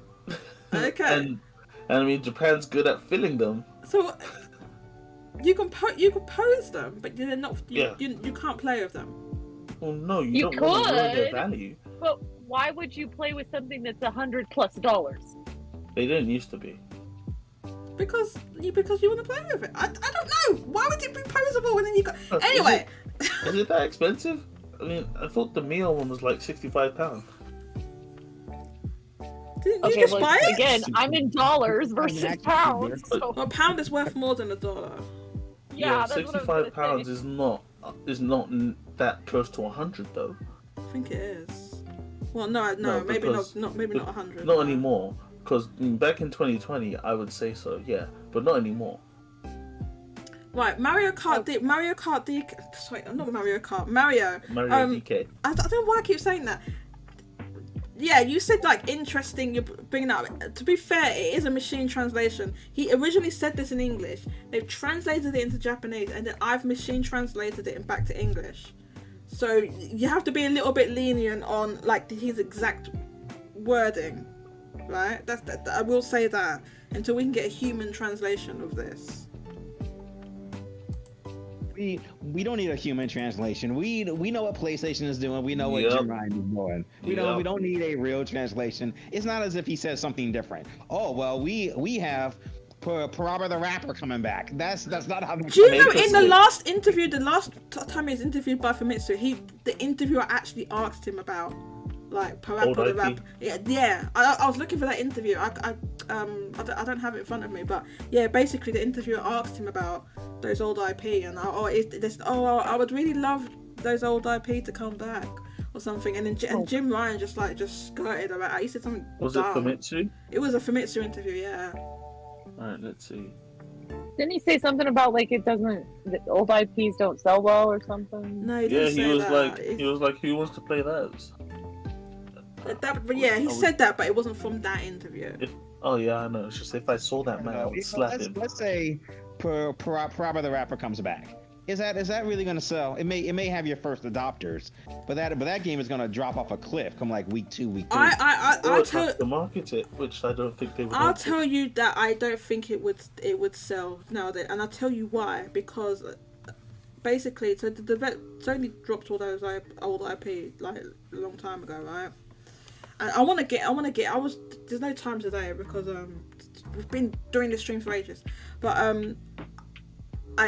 so the creator of Parappa the Rapper, when Sony wouldn't make them anymore, went off and did a what do you call it? A Kickstarter to fund the game, and it failed. It was like Rapping Rabbit or something like this. Yeah. And it didn't meet the goal. Well. To be fair to that brand, you can get some Western American rapper, British rapper, British drill rapper, somebody, and just kind of recreate it for today's audience. But that is a series that's not hard to bring back. He tried. I just want to say that the dude tried. You can have Drake. You can have Drake. But how are you gonna have the money for Drake? y'all got some popular UK drill rappers out there. You Why got are you talking about UK? What's it got to do with UK? It's a Japanese. Because Drake loves UK drill. That's why. Because That's who why I loves? thought of Drake. Okay, I thought of Drake. He loves drill. you know what? I think you two are both off your rocker. That's what I think. That's so funny. Okay. Well, we're gonna have. Did it take you this long to figure that out about Jago? Are we gonna? Are we gonna have Drake like voice I think- the dog? What is happening right now? What is happening? You put Vinny and Jago in the same room. That's what's Oh happening. my god. Good lord. Jake. I That game just. would sell, really. So Sony goes to Drake or a little baby, or someone with a bag and say, hey, we want your voice in the next that would cost rapping a style fortune. game. That game will sell millions. Dude, it would Easy. cost a fortune. But who? First of all, it cost a fortune, and secondly, who would be the target audience for that? Exactly, because like 50 Cent made those games, right? What game? Hey, but hey, the Def Jam fight for New York and Def Jam Vendetta, those are classic games. They need to That bring was a back. different era, man. That was a different era. It is a different era. It is a different era. They just wouldn't make games like that anymore. Yeah, Not nowadays. Those games wouldn't cost enough money, and they would take too fast to develop. That's why. No, they cost a lot. Because they got paid. And they wouldn't be broken at launch. It's the antithesis of PlayStation. Take 8 years and spend $1 billion. That game. What is happening? Def Jam returns. You heard it here first. I'm doing a prediction. Def Jam, some fighting Def Jam game comes out on the PlayStation Showcase. Those Vendetta Def 3 Jam comes games back. are never coming back. They're done. They're never coming back. They can't remaster the old ones because the licensing would be an absolute nightmare. That's why you make And they're That not going to was get a all those series, they artists never see that together. go. It's just not going to happen. Kike says that Snoop Dogg said Spyro was his homie. Did you make that up or did he really say that? Let's see. Snoop Snoop Dogg. Dogg Spyro.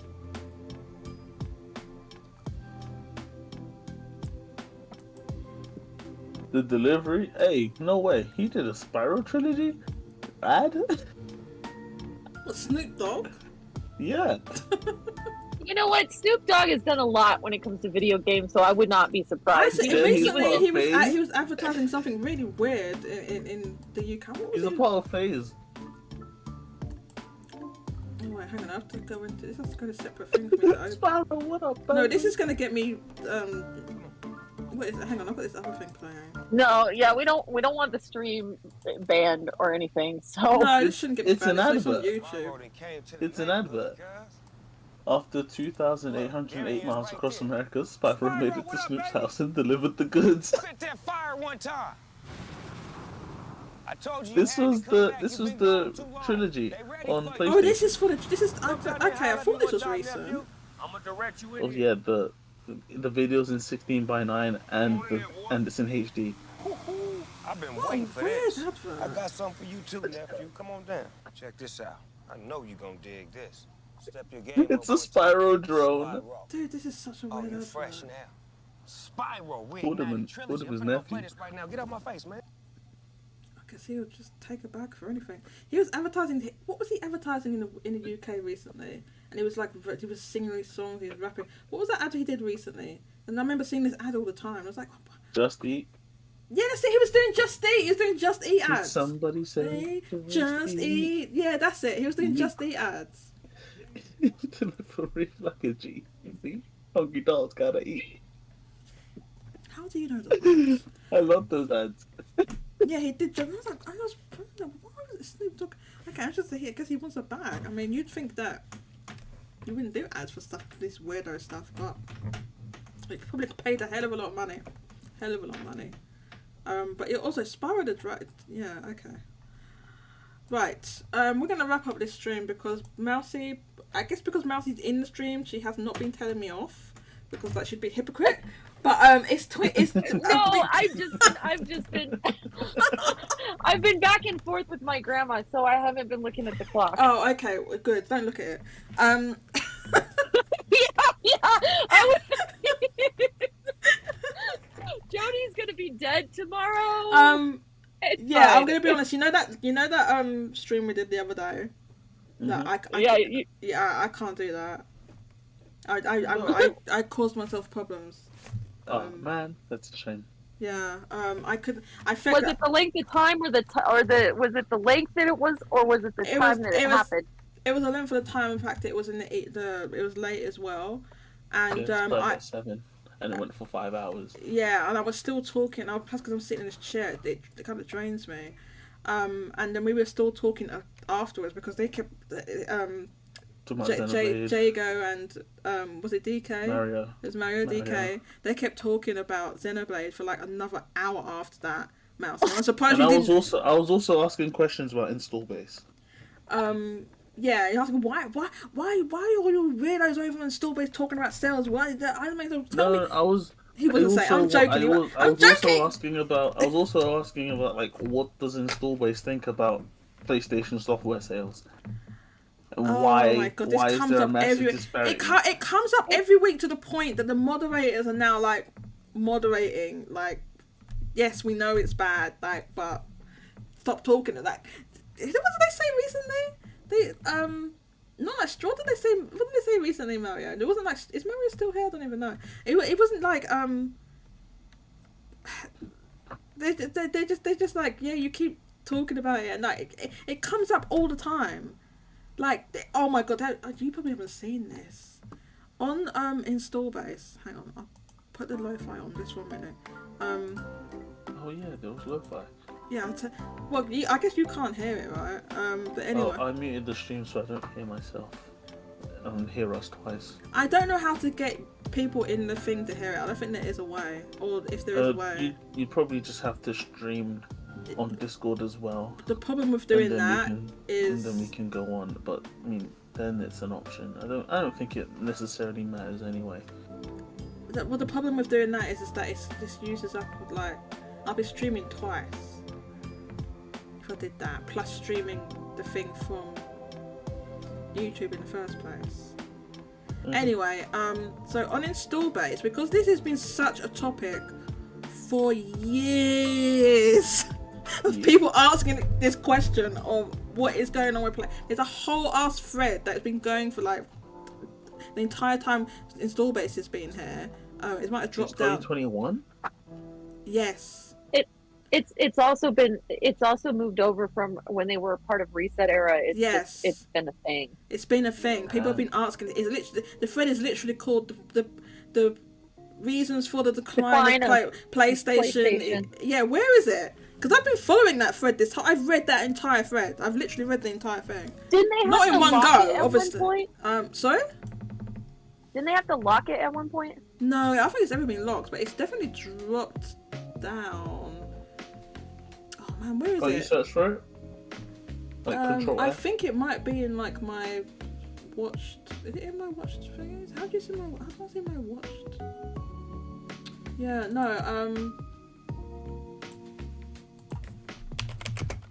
The reasons for the decline. Oh my God, I can't spell.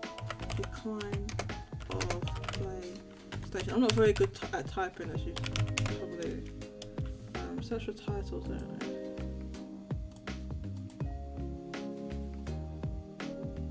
Yeah. The new guidelines. This thread is literally called. It's been here since the 21st of October, 21st of November, 25th of November 2021. 3,000 replies. Yeah, 3,000 replies. It's called The Reasons and Consequences of the Decline of PlayStation in Japan. This is how long we've been talking about this. Like, look how long this thread has been here, and so I've got this thread on watch. Oh, it started in the media create thread. Yeah, like it's been people we've been analysing and trying to figure all of this out for years, years. Like no one has the. All we can say is that it's declined like a lot, right? Yeah. And then what they did with the OP is just got like what Sony first party games used to sell. And since 2021, it's been a different story. Right. Yeah. So don't forget this thread only goes up to 20. This is data up to 2020. So it's even. God, it's even worse than what this is, and it's even worse than this. And then comparing it to Nintendo first party games when they had weak years during the Wii U years and everything. Yes, yeah. Look, the years they released Pokemon. Oh, 2015 is actually above 2014 when Oras came out. Interesting. And then here we have, this is total retail sales. This is everything. For PlayStation. And then it's just dropped and dropped and dropped and dropped and dropped and dropped every year. It's dropped like now. It only goes up to 2020, so now it is like way worse than this. You can see it dropped every year. This is everything. Yeah. This everything. First and third party. In 2009, we was looking at 22 million. Now, even if you're taking into account the fact that you have to factor in digital. 4 different units. Right. You have to factor in digital. Go from 22 million in 2009 to 8 million in 2020.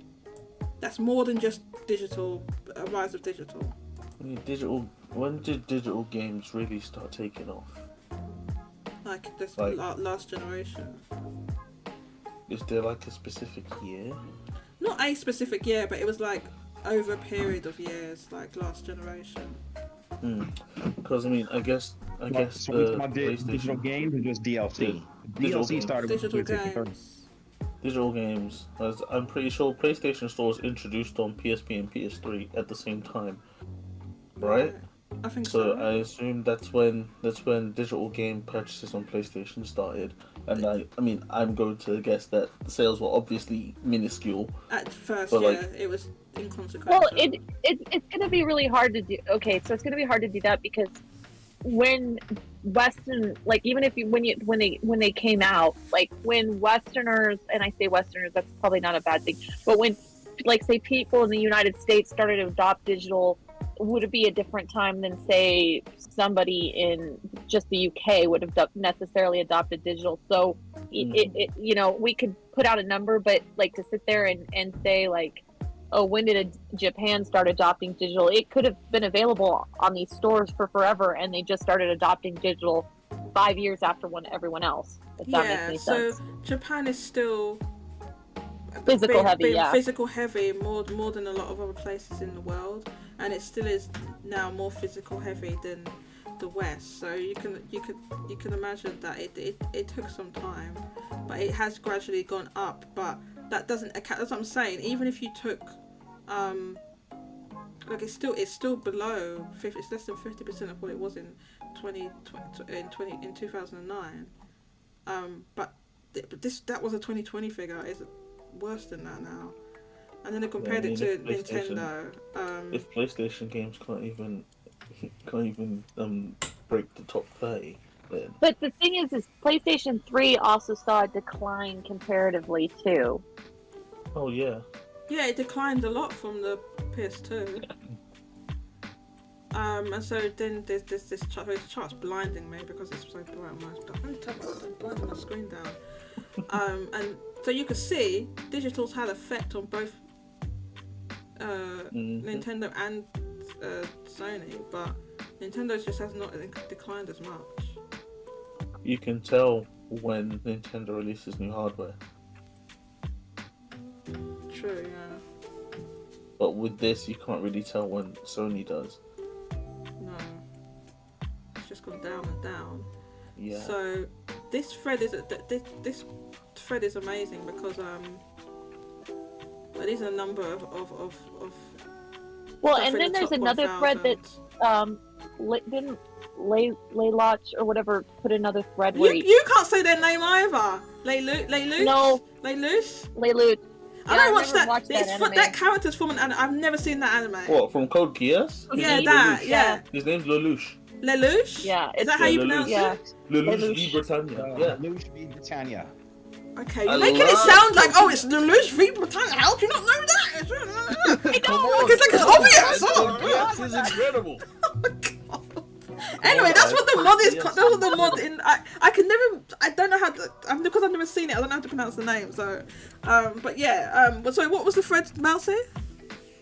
Yeah, they did a whole thing where like part of the problem started with like the PS3 and 360 era because like final games like Final Fantasy. The only thing with the article that they wrote, it's on install base, is that it's too zeroed in on just a couple of the key titles. They call it the big hitters, but a lot of it has to do with like companies like Square and Capcom not being exclusive to PlayStation anymore, and starting to, even back then, branching off. Because I mean, RE4 was a GameCube exclusive for a little while before it went everywhere else. So I mean, it's like not just this, but a lot of the titles that Sony won over a lot of people in Japan with the PS1 and the PS2 were no longer exclusive, and now you could find them on other systems.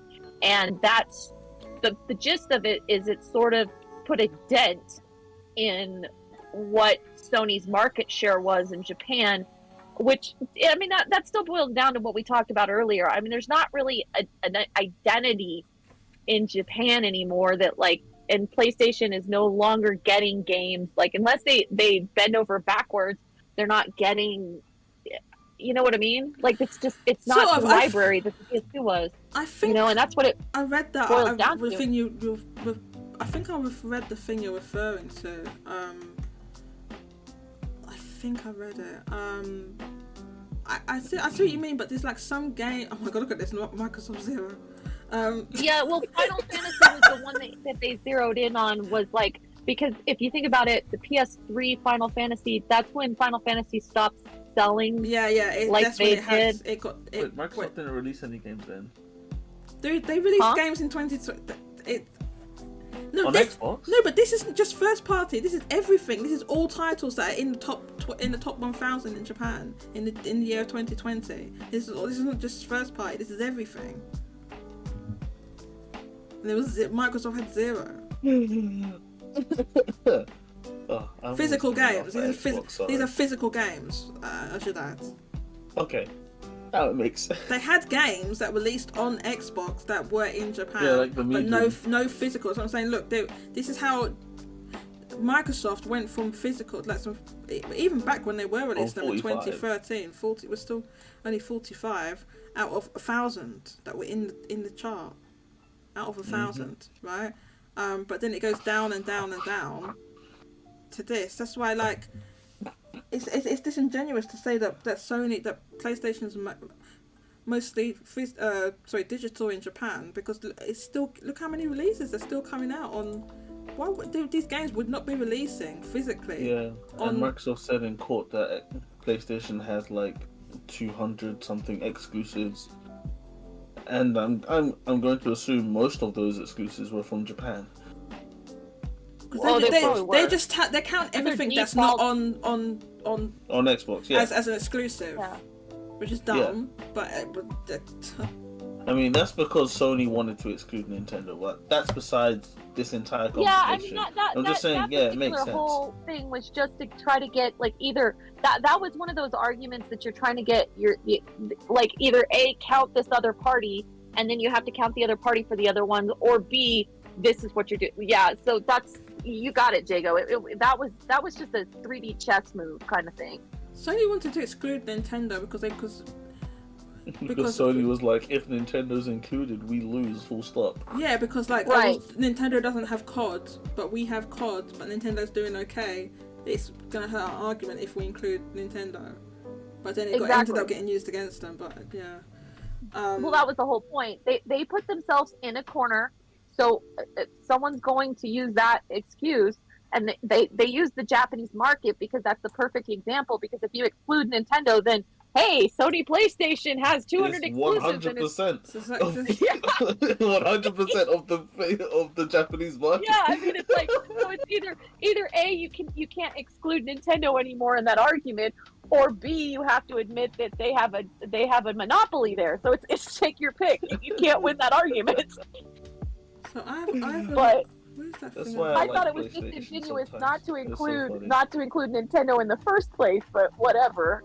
Yeah, absolutely. And Microsoft was like, just look at Nintendo. And Sony was like, nah, Yeah, they're not high performance. I'm like, okay, but you're assuming that everyone that plays a video game wants a high performance game. What's this? JP software sales. Sometimes I bookmark stuff on. Oh yeah, this is. But I mean, to your point, we should probably. We've got about 9 minutes before we hit 2 p.m. my time, so I can only imagine it's like 10. a.m. for you. No, it's No, just it's 10. 10 to 10. Oh, good. Well, it's Xenoblade not that 2. way. Xenoblade 2. Yeah, scroll up. Oh yeah, that. 3. Was it 3? Yeah. Okay. I just Okay. saw the red. Okay, so is it? Why did I save this? Sometimes I bookmark stuff I just to saw use the red. later. Someone in Japan. Yeah, they. I don't know what site they get this from, but it's that somebody puts together the different releases for Switch and then PS4 and PS5. By month. By month. Yeah, because April, May. Yeah, June, etc. And you can see this is the game I was referring to. This Neptunia game. It didn't release on Switch, for no reason that I can think of. But yeah, so it looks like there's loads more on PlayStation, but just because loads of these are doubled up because of their. Let's be real though. How is Switch really losing out not having that? Oh yeah, there's Sagas too. This is last year. Did that come out last year? Was that last year or the year before? Yeah, this is for 2022 because Live Alive, Xenoblade 3, Splatoon 3's there. Yeah, it's Yeah, still that's true. happening there. Sagas too. Mid. There's yeah. So I'm just saying when it released. that was delayed. I'm just saying it's mid. That was delayed. I think that the Oh, Dragon Quest 10. Dragon Quest- Yeah, the offline release last year. yeah, sometimes And I it's still bookmark. not That's not here. what I was looking for anyway. I was looking for something that I wanted to show you whilst we're on the street. Oh my Damn, god! I they- found the they had the numbers explanation at the of the bottom. Angin. Do you remember Angin? Somebody asked me about that one time. What's Angin? Do you know what it is? Or No. Angin? Okay, right. Yes, so Angin. it's something that Japanese forum users made up, right? Like years ago. Basically, so there's a number of developers. Okay, so right, so because this is what I asked about it. So it's Aqua Plus, Nippon Ichi, Gust, Idea Factory, which includes Compile Heart and Nihon Falcon. These were the stalwarts, the holdouts, who would not publish anything on Nintendo for no reason. Sony wasn't paying them, right? And that, Copyrights. Maybe that A should be Atlas. Never mind. But yeah. no, Atlas did If they put were- loads of stuff on Nintendo. Eventually. No, they did. Like they used to put more on Nintendo than they do now. They put tons. Oh! I thought we were just talking about Switch. No, we just mean like full stop. Like All right. yeah, That from makes years sense. ago, from predating Switch as well. Predating Switch. And basically, yeah. So they were known for niche games. They were just loyal to Sony for no reason. There was no reason. Sony didn't pay Aqua Plus and Nippon Ichi and all them. The first one to be like, right, we're seeing they knew what was up was Gust. Oh, Gust hell well, Gust and Nippon Ichi saw what was up. Yeah.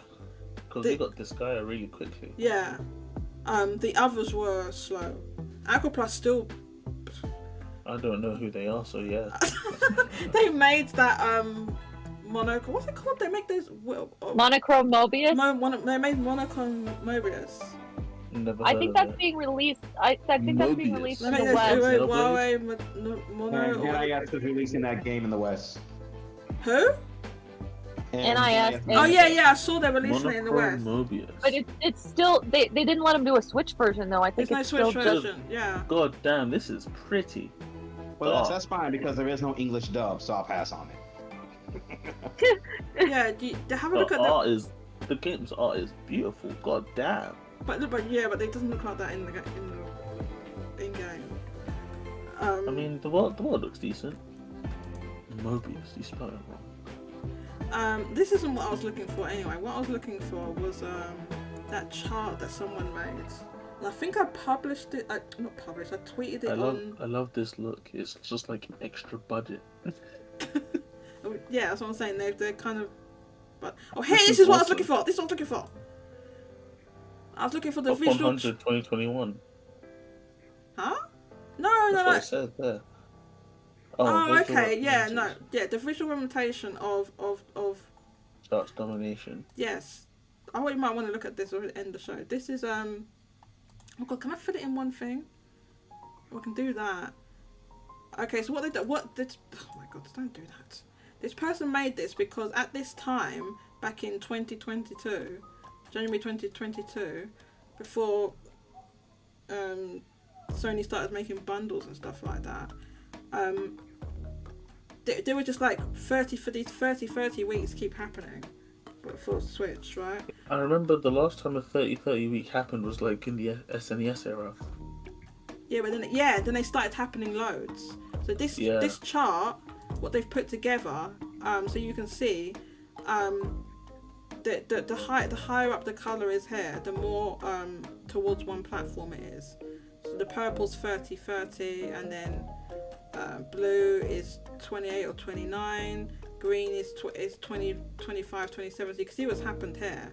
So it's gone from this red, like there they were all like, you know, it's just the 80s and 90s. It was very competitive.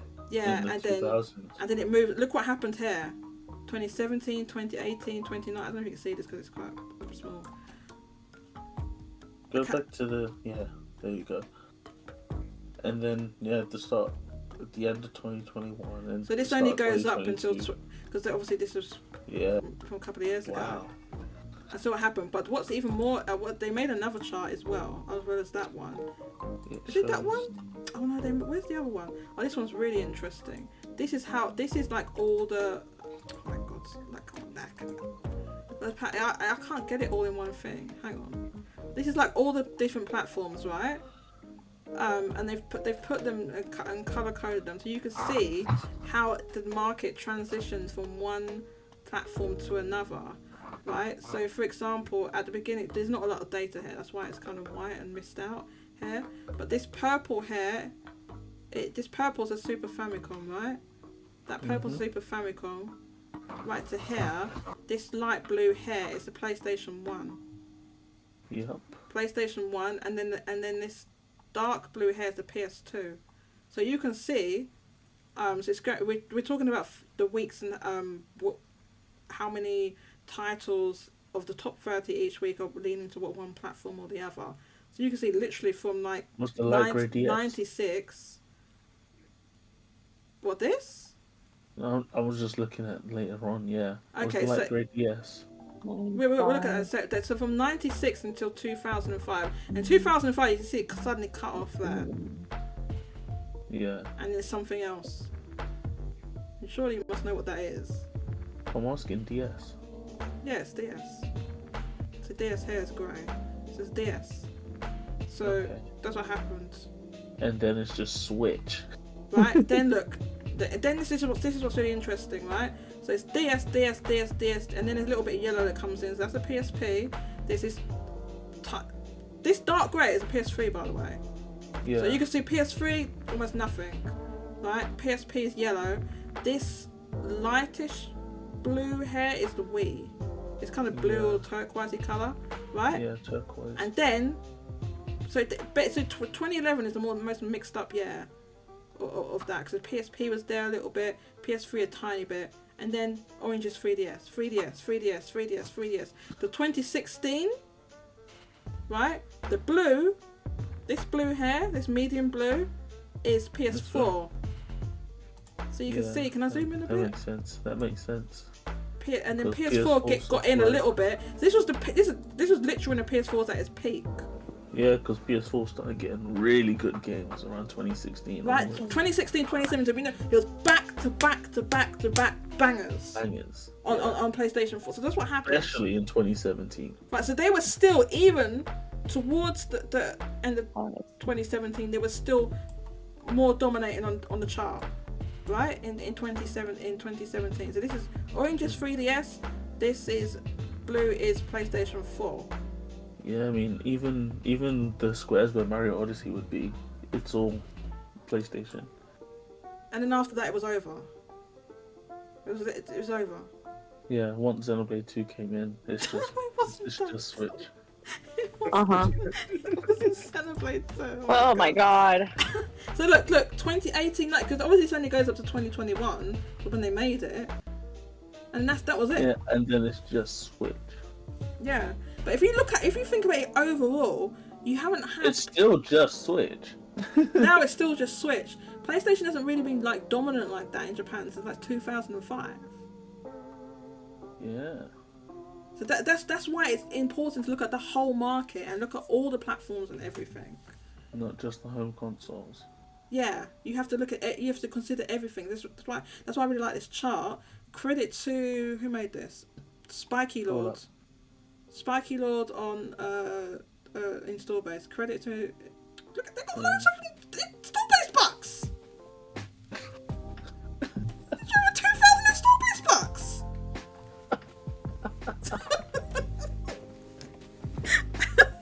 Anyway, credit to Spiky Lord for making these. I wish they'd come back and update them. I just thought it was an interesting thing. So you can see a whole. I take a whole market perspective, and I like to look at everything. Now, at one point, I probably 2 years ago when this person made the charts, I did tweet about it, but obviously it was a long time ago now. I thought I'd show it on the stream. I think we have come to the end now because I don't think we have any viewers left. I'll be quite honest with you. I think it's just us that's here. So it's also 10 o'clock. It's also 10 p.m. and I have not done my studying for the day, so I need to do that. I gotta get back to my grandma. Square go back Enix to is grandma. changing to it. Square Enix is switching platforms for its store. What? I just got this email 5 hours ago. Dear Square Enix customer, we are writing to inform you about upcoming changes to the Square Enix store that will impact your Square Enix members account and access to previous orders, which is important because Final Fantasy 16 I've ordered a blasted on Texas edition. On Wednesday 24th Oh, of JT's May. still here. Hi. On Wednesday 24th of May, Square Enix will migrate to a new e-commerce platform Monday 22nd and Tuesday 23rd of May. Wait, The hang Square on, Enix when- store will be inaccessible next week. Why are they doing dear this? God. Why are they doing this right before Final Fantasy 16? If you are a Square Enix member's account holder, you will still be able to log into the new storefront with your existing account information. However, your rewards points will be transferred to the new store platform. However, previous account activity, including order history and locked and unlocked game codes, will be available in June. Whoa! Well, So hang I on, so can't what's check gonna my happen? orders What's- until June. We want to assure you that prior pre-orders have been registered and will be fulfilled on release day. They better be. Better be. Better bloody be. This is what I'm talking about with Square Enix. Square Enix and their blasted nonsense. no. This is what I'm talking about. We see how they're doing this. They know they have a major release coming out in. They know they have a major release coming out in June. Their biggest release of the whole goddamn year. And they also just charged us for it. And they just charged us for this. They send the emails and they just charged us. And then right before that, they say no, we're switching commerce platforms and on a goddamn eShop. What the hell company does this nonsense? It says, please, dear Vincent, we understand that you are making a bet that Final Fantasy 16 is not going to sell over $100,000. We regret to inform you that you're going to be correct. $100,000. 100,000 in sales. They need to If you placed an order for a pre-order item and need to change or update your payment card information prior to the cash collect date, please submit a request to the help center. People need to stop caping for Square Enix. I was today, I was looking at my tweets and replies. People caping for Square Enix. Stop caping for Square Enix. They're an L company.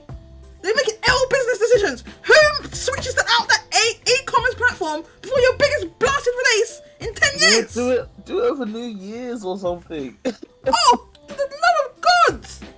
I swear to God, if I don't get that do it Texas in edition, August when no one's buying stuff. I'm gonna go and bust up some. Where Square Enix headquarters is in London. It's in London. It's in London. Yeah. We're going there, It's in Jago. London. We're going. It's in central London. It's in central London. Blackfriars. Is it?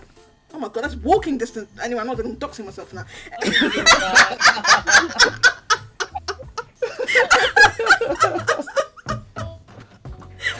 Woman known as bust- Jody I'm gonna go. approached the building at approximately 11 p.m. at Jody night. has breached the building. She's complaining. What is she complaining about? He had Just a bag us. Where's my goddamn collector's edition on my giant ass statue that I don't need? Where is it? Square Enix. Speaking of, I was recently thinking, because I got the Tears of the Kingdom Collector's Edition and the Final Fantasy 35 one, right? I'm like, where am I going to put the FF16 one? I don't have room for it. I don't know why I bought it. I don't have room for that statue. I should have just got the deluxe edition. But do you know why I got Yeah. this? But And do you it know was why a I lot got it? cheaper. Yeah, It's but it was a lot £230 cheaper. But do you know? I guess it was. But do you know why I got that? Do you know why I got that? Because it has those medals, or it has something. You can't. Yeah. So why? And I also really love the statue because Ifrit and Phoenix just look so sick. But why doesn't Ifrit have a face? Like, where's the face? You can't see the face. There's no head. So you bought something without a head and a face for $200? I thought it. No, did, no, I thought it it had wasn't $200. It was like I think in America it was like $400. because Mousy, because it's completely sold out now, and it's he's worth al- more I- than what I I believe. pre-ordered it for. From what I can remember, from the statue images, Ifrit is biting on thingy, in a weird way. Is it that just the angle they've taken the picture at? It looks weird. I believe so. So I did. It might be. I Actually, let's look. Let's see. my intention, Mousy, my here's intentions was Walter. to sell the statue. I'm gonna be honest with you. I was gonna sell the statue because it's worth. Because it's worth that. It's worth more now because they're completely sold out. You can't get them anymore.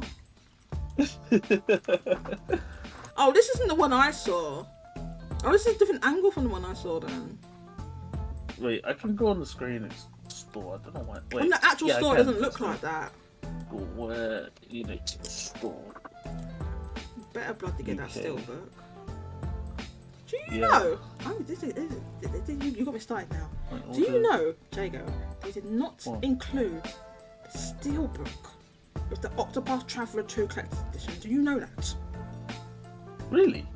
Yes! They did not include it, Jago! And I managed to get the PS5 copy of the PS5 Steelbook edition, right? Because it was still nobody was bloody buying that. It was still on Amazon, like discounted, like 2 months after the Yeah. game came out. So I got Okay, it. okay. I can see Ifrit. Sorry to cut you off. I can see Ifrit. Ifrit's face is just really small. His head. Why is his head so small? Compared to Doesn't his make it torso. better. Compared to his torso, it's the black. It's the. I sent Where's the picture, head? Where it's is the black- head? Where? Let me draw. Is it that circles little on the- tiny thing there? let me draw Oh a yeah, circle yeah. on There's it. the head. I see it.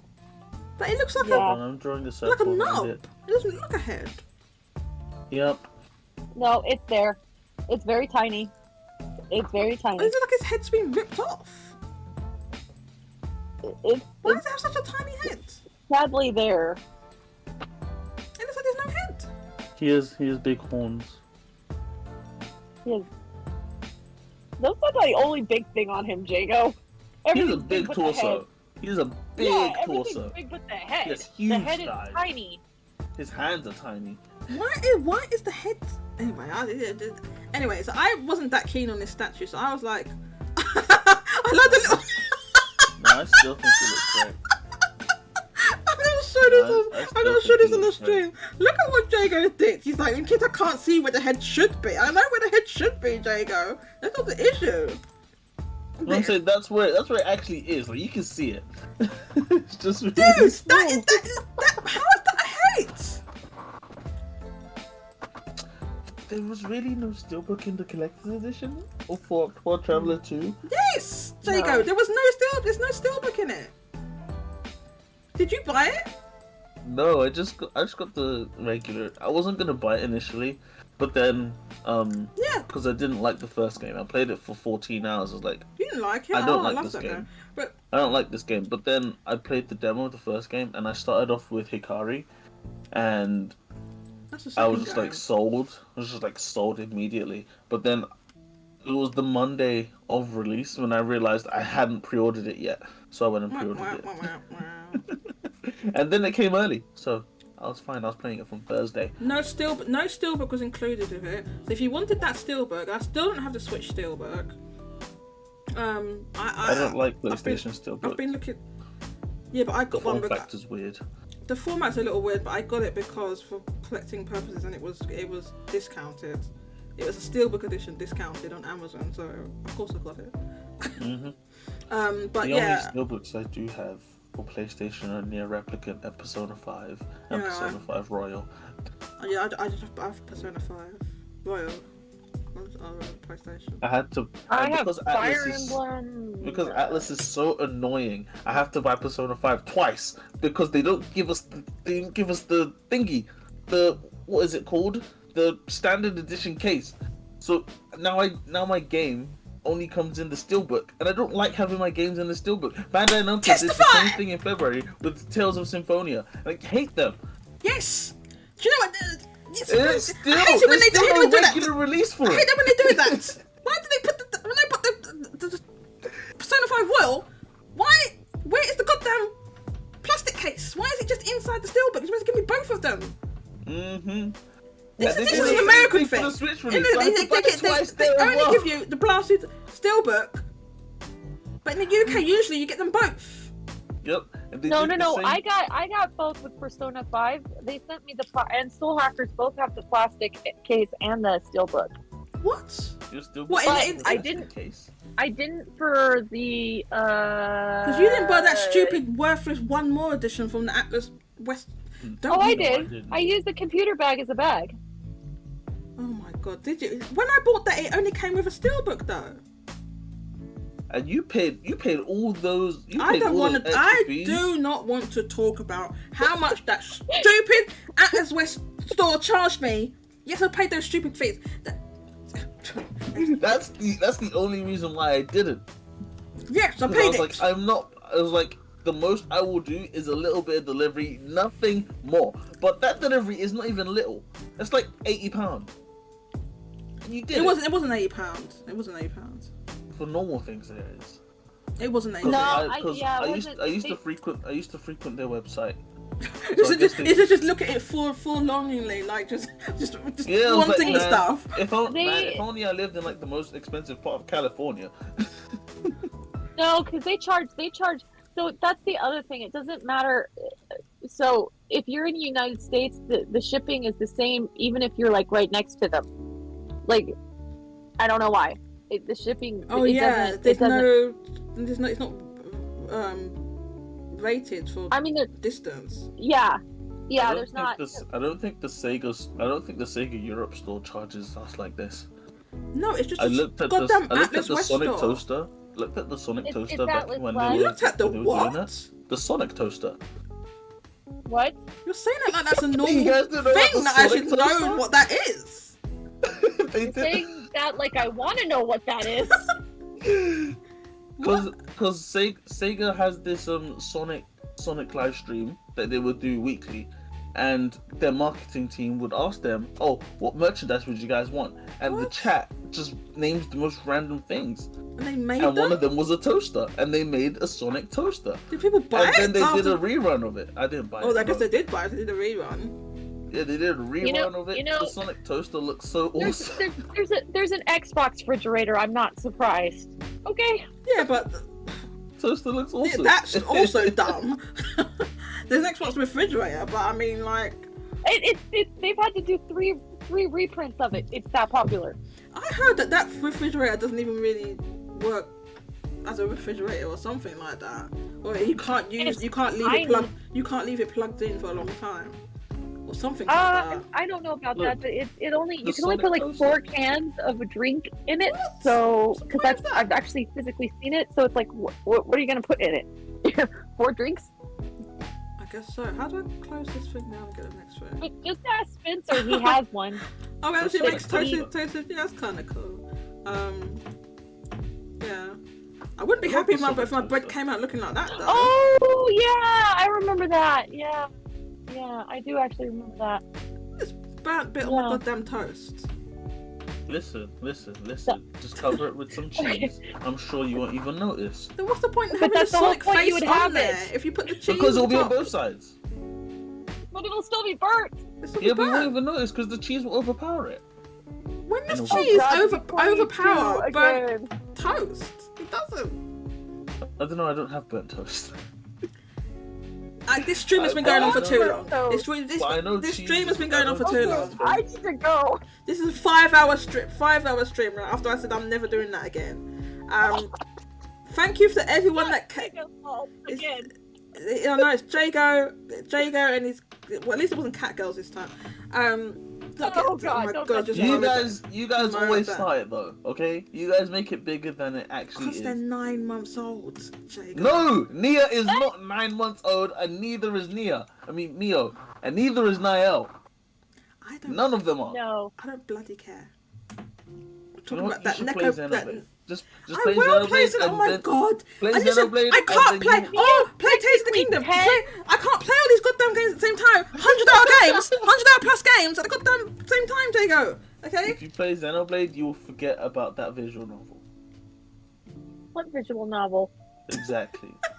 She's playing Breath of the Wild DLC. I know. I haven't even started Taste of the Kingdom because I'm like I refuse to start playing that until I've done the DLC because I know I'm not gonna want to go back Did you just call afterwards. Breath of the Wild a visual novel, Jago? No, she was Oh, talking hell about. no. I'm talking about Neko Para. Neko Power. Okay, bye. Yeah, exactly. Thanks to everyone that came out today. Thank you, Mario DK. You stuck nearly for the whole stream. It's awesome. J2 Blue, Dank Meme Center, Jago's obviously here, Mousie's here, Vinnie Mac was here, Spencer was here. We had we've got Super Hidden Account, and there's a couple of other names that are sort of new or newish names. Where they gone now? I don't think I can scroll up and see the whole chat. Oh god, there was someone else here. I apologize. I can't remember your name. Roche was here. Look forward to seeing Daddy everybody on G. Wednesday, the PlayStation stream.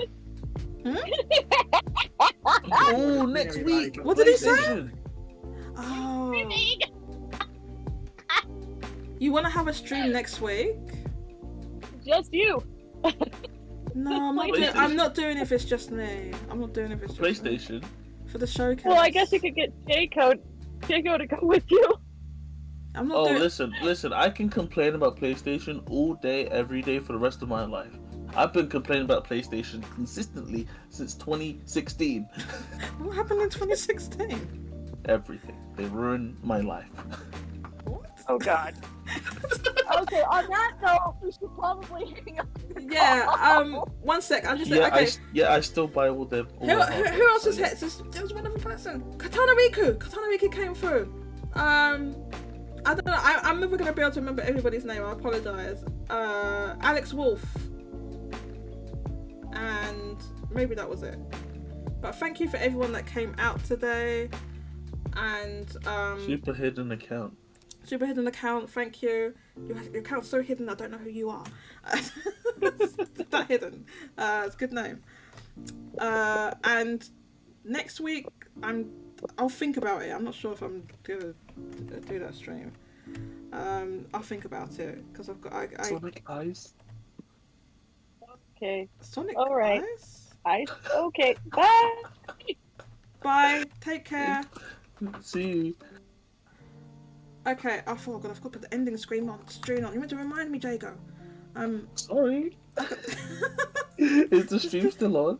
Yes. Everyone- Why are Do you it laughing? now. The Sonic Eyes. Just as the Sonic Eyes came up, it disappeared. Fun stream. Bye, everyone. Thank you so much, Super Hidden Account. Catch you later. Bye bye.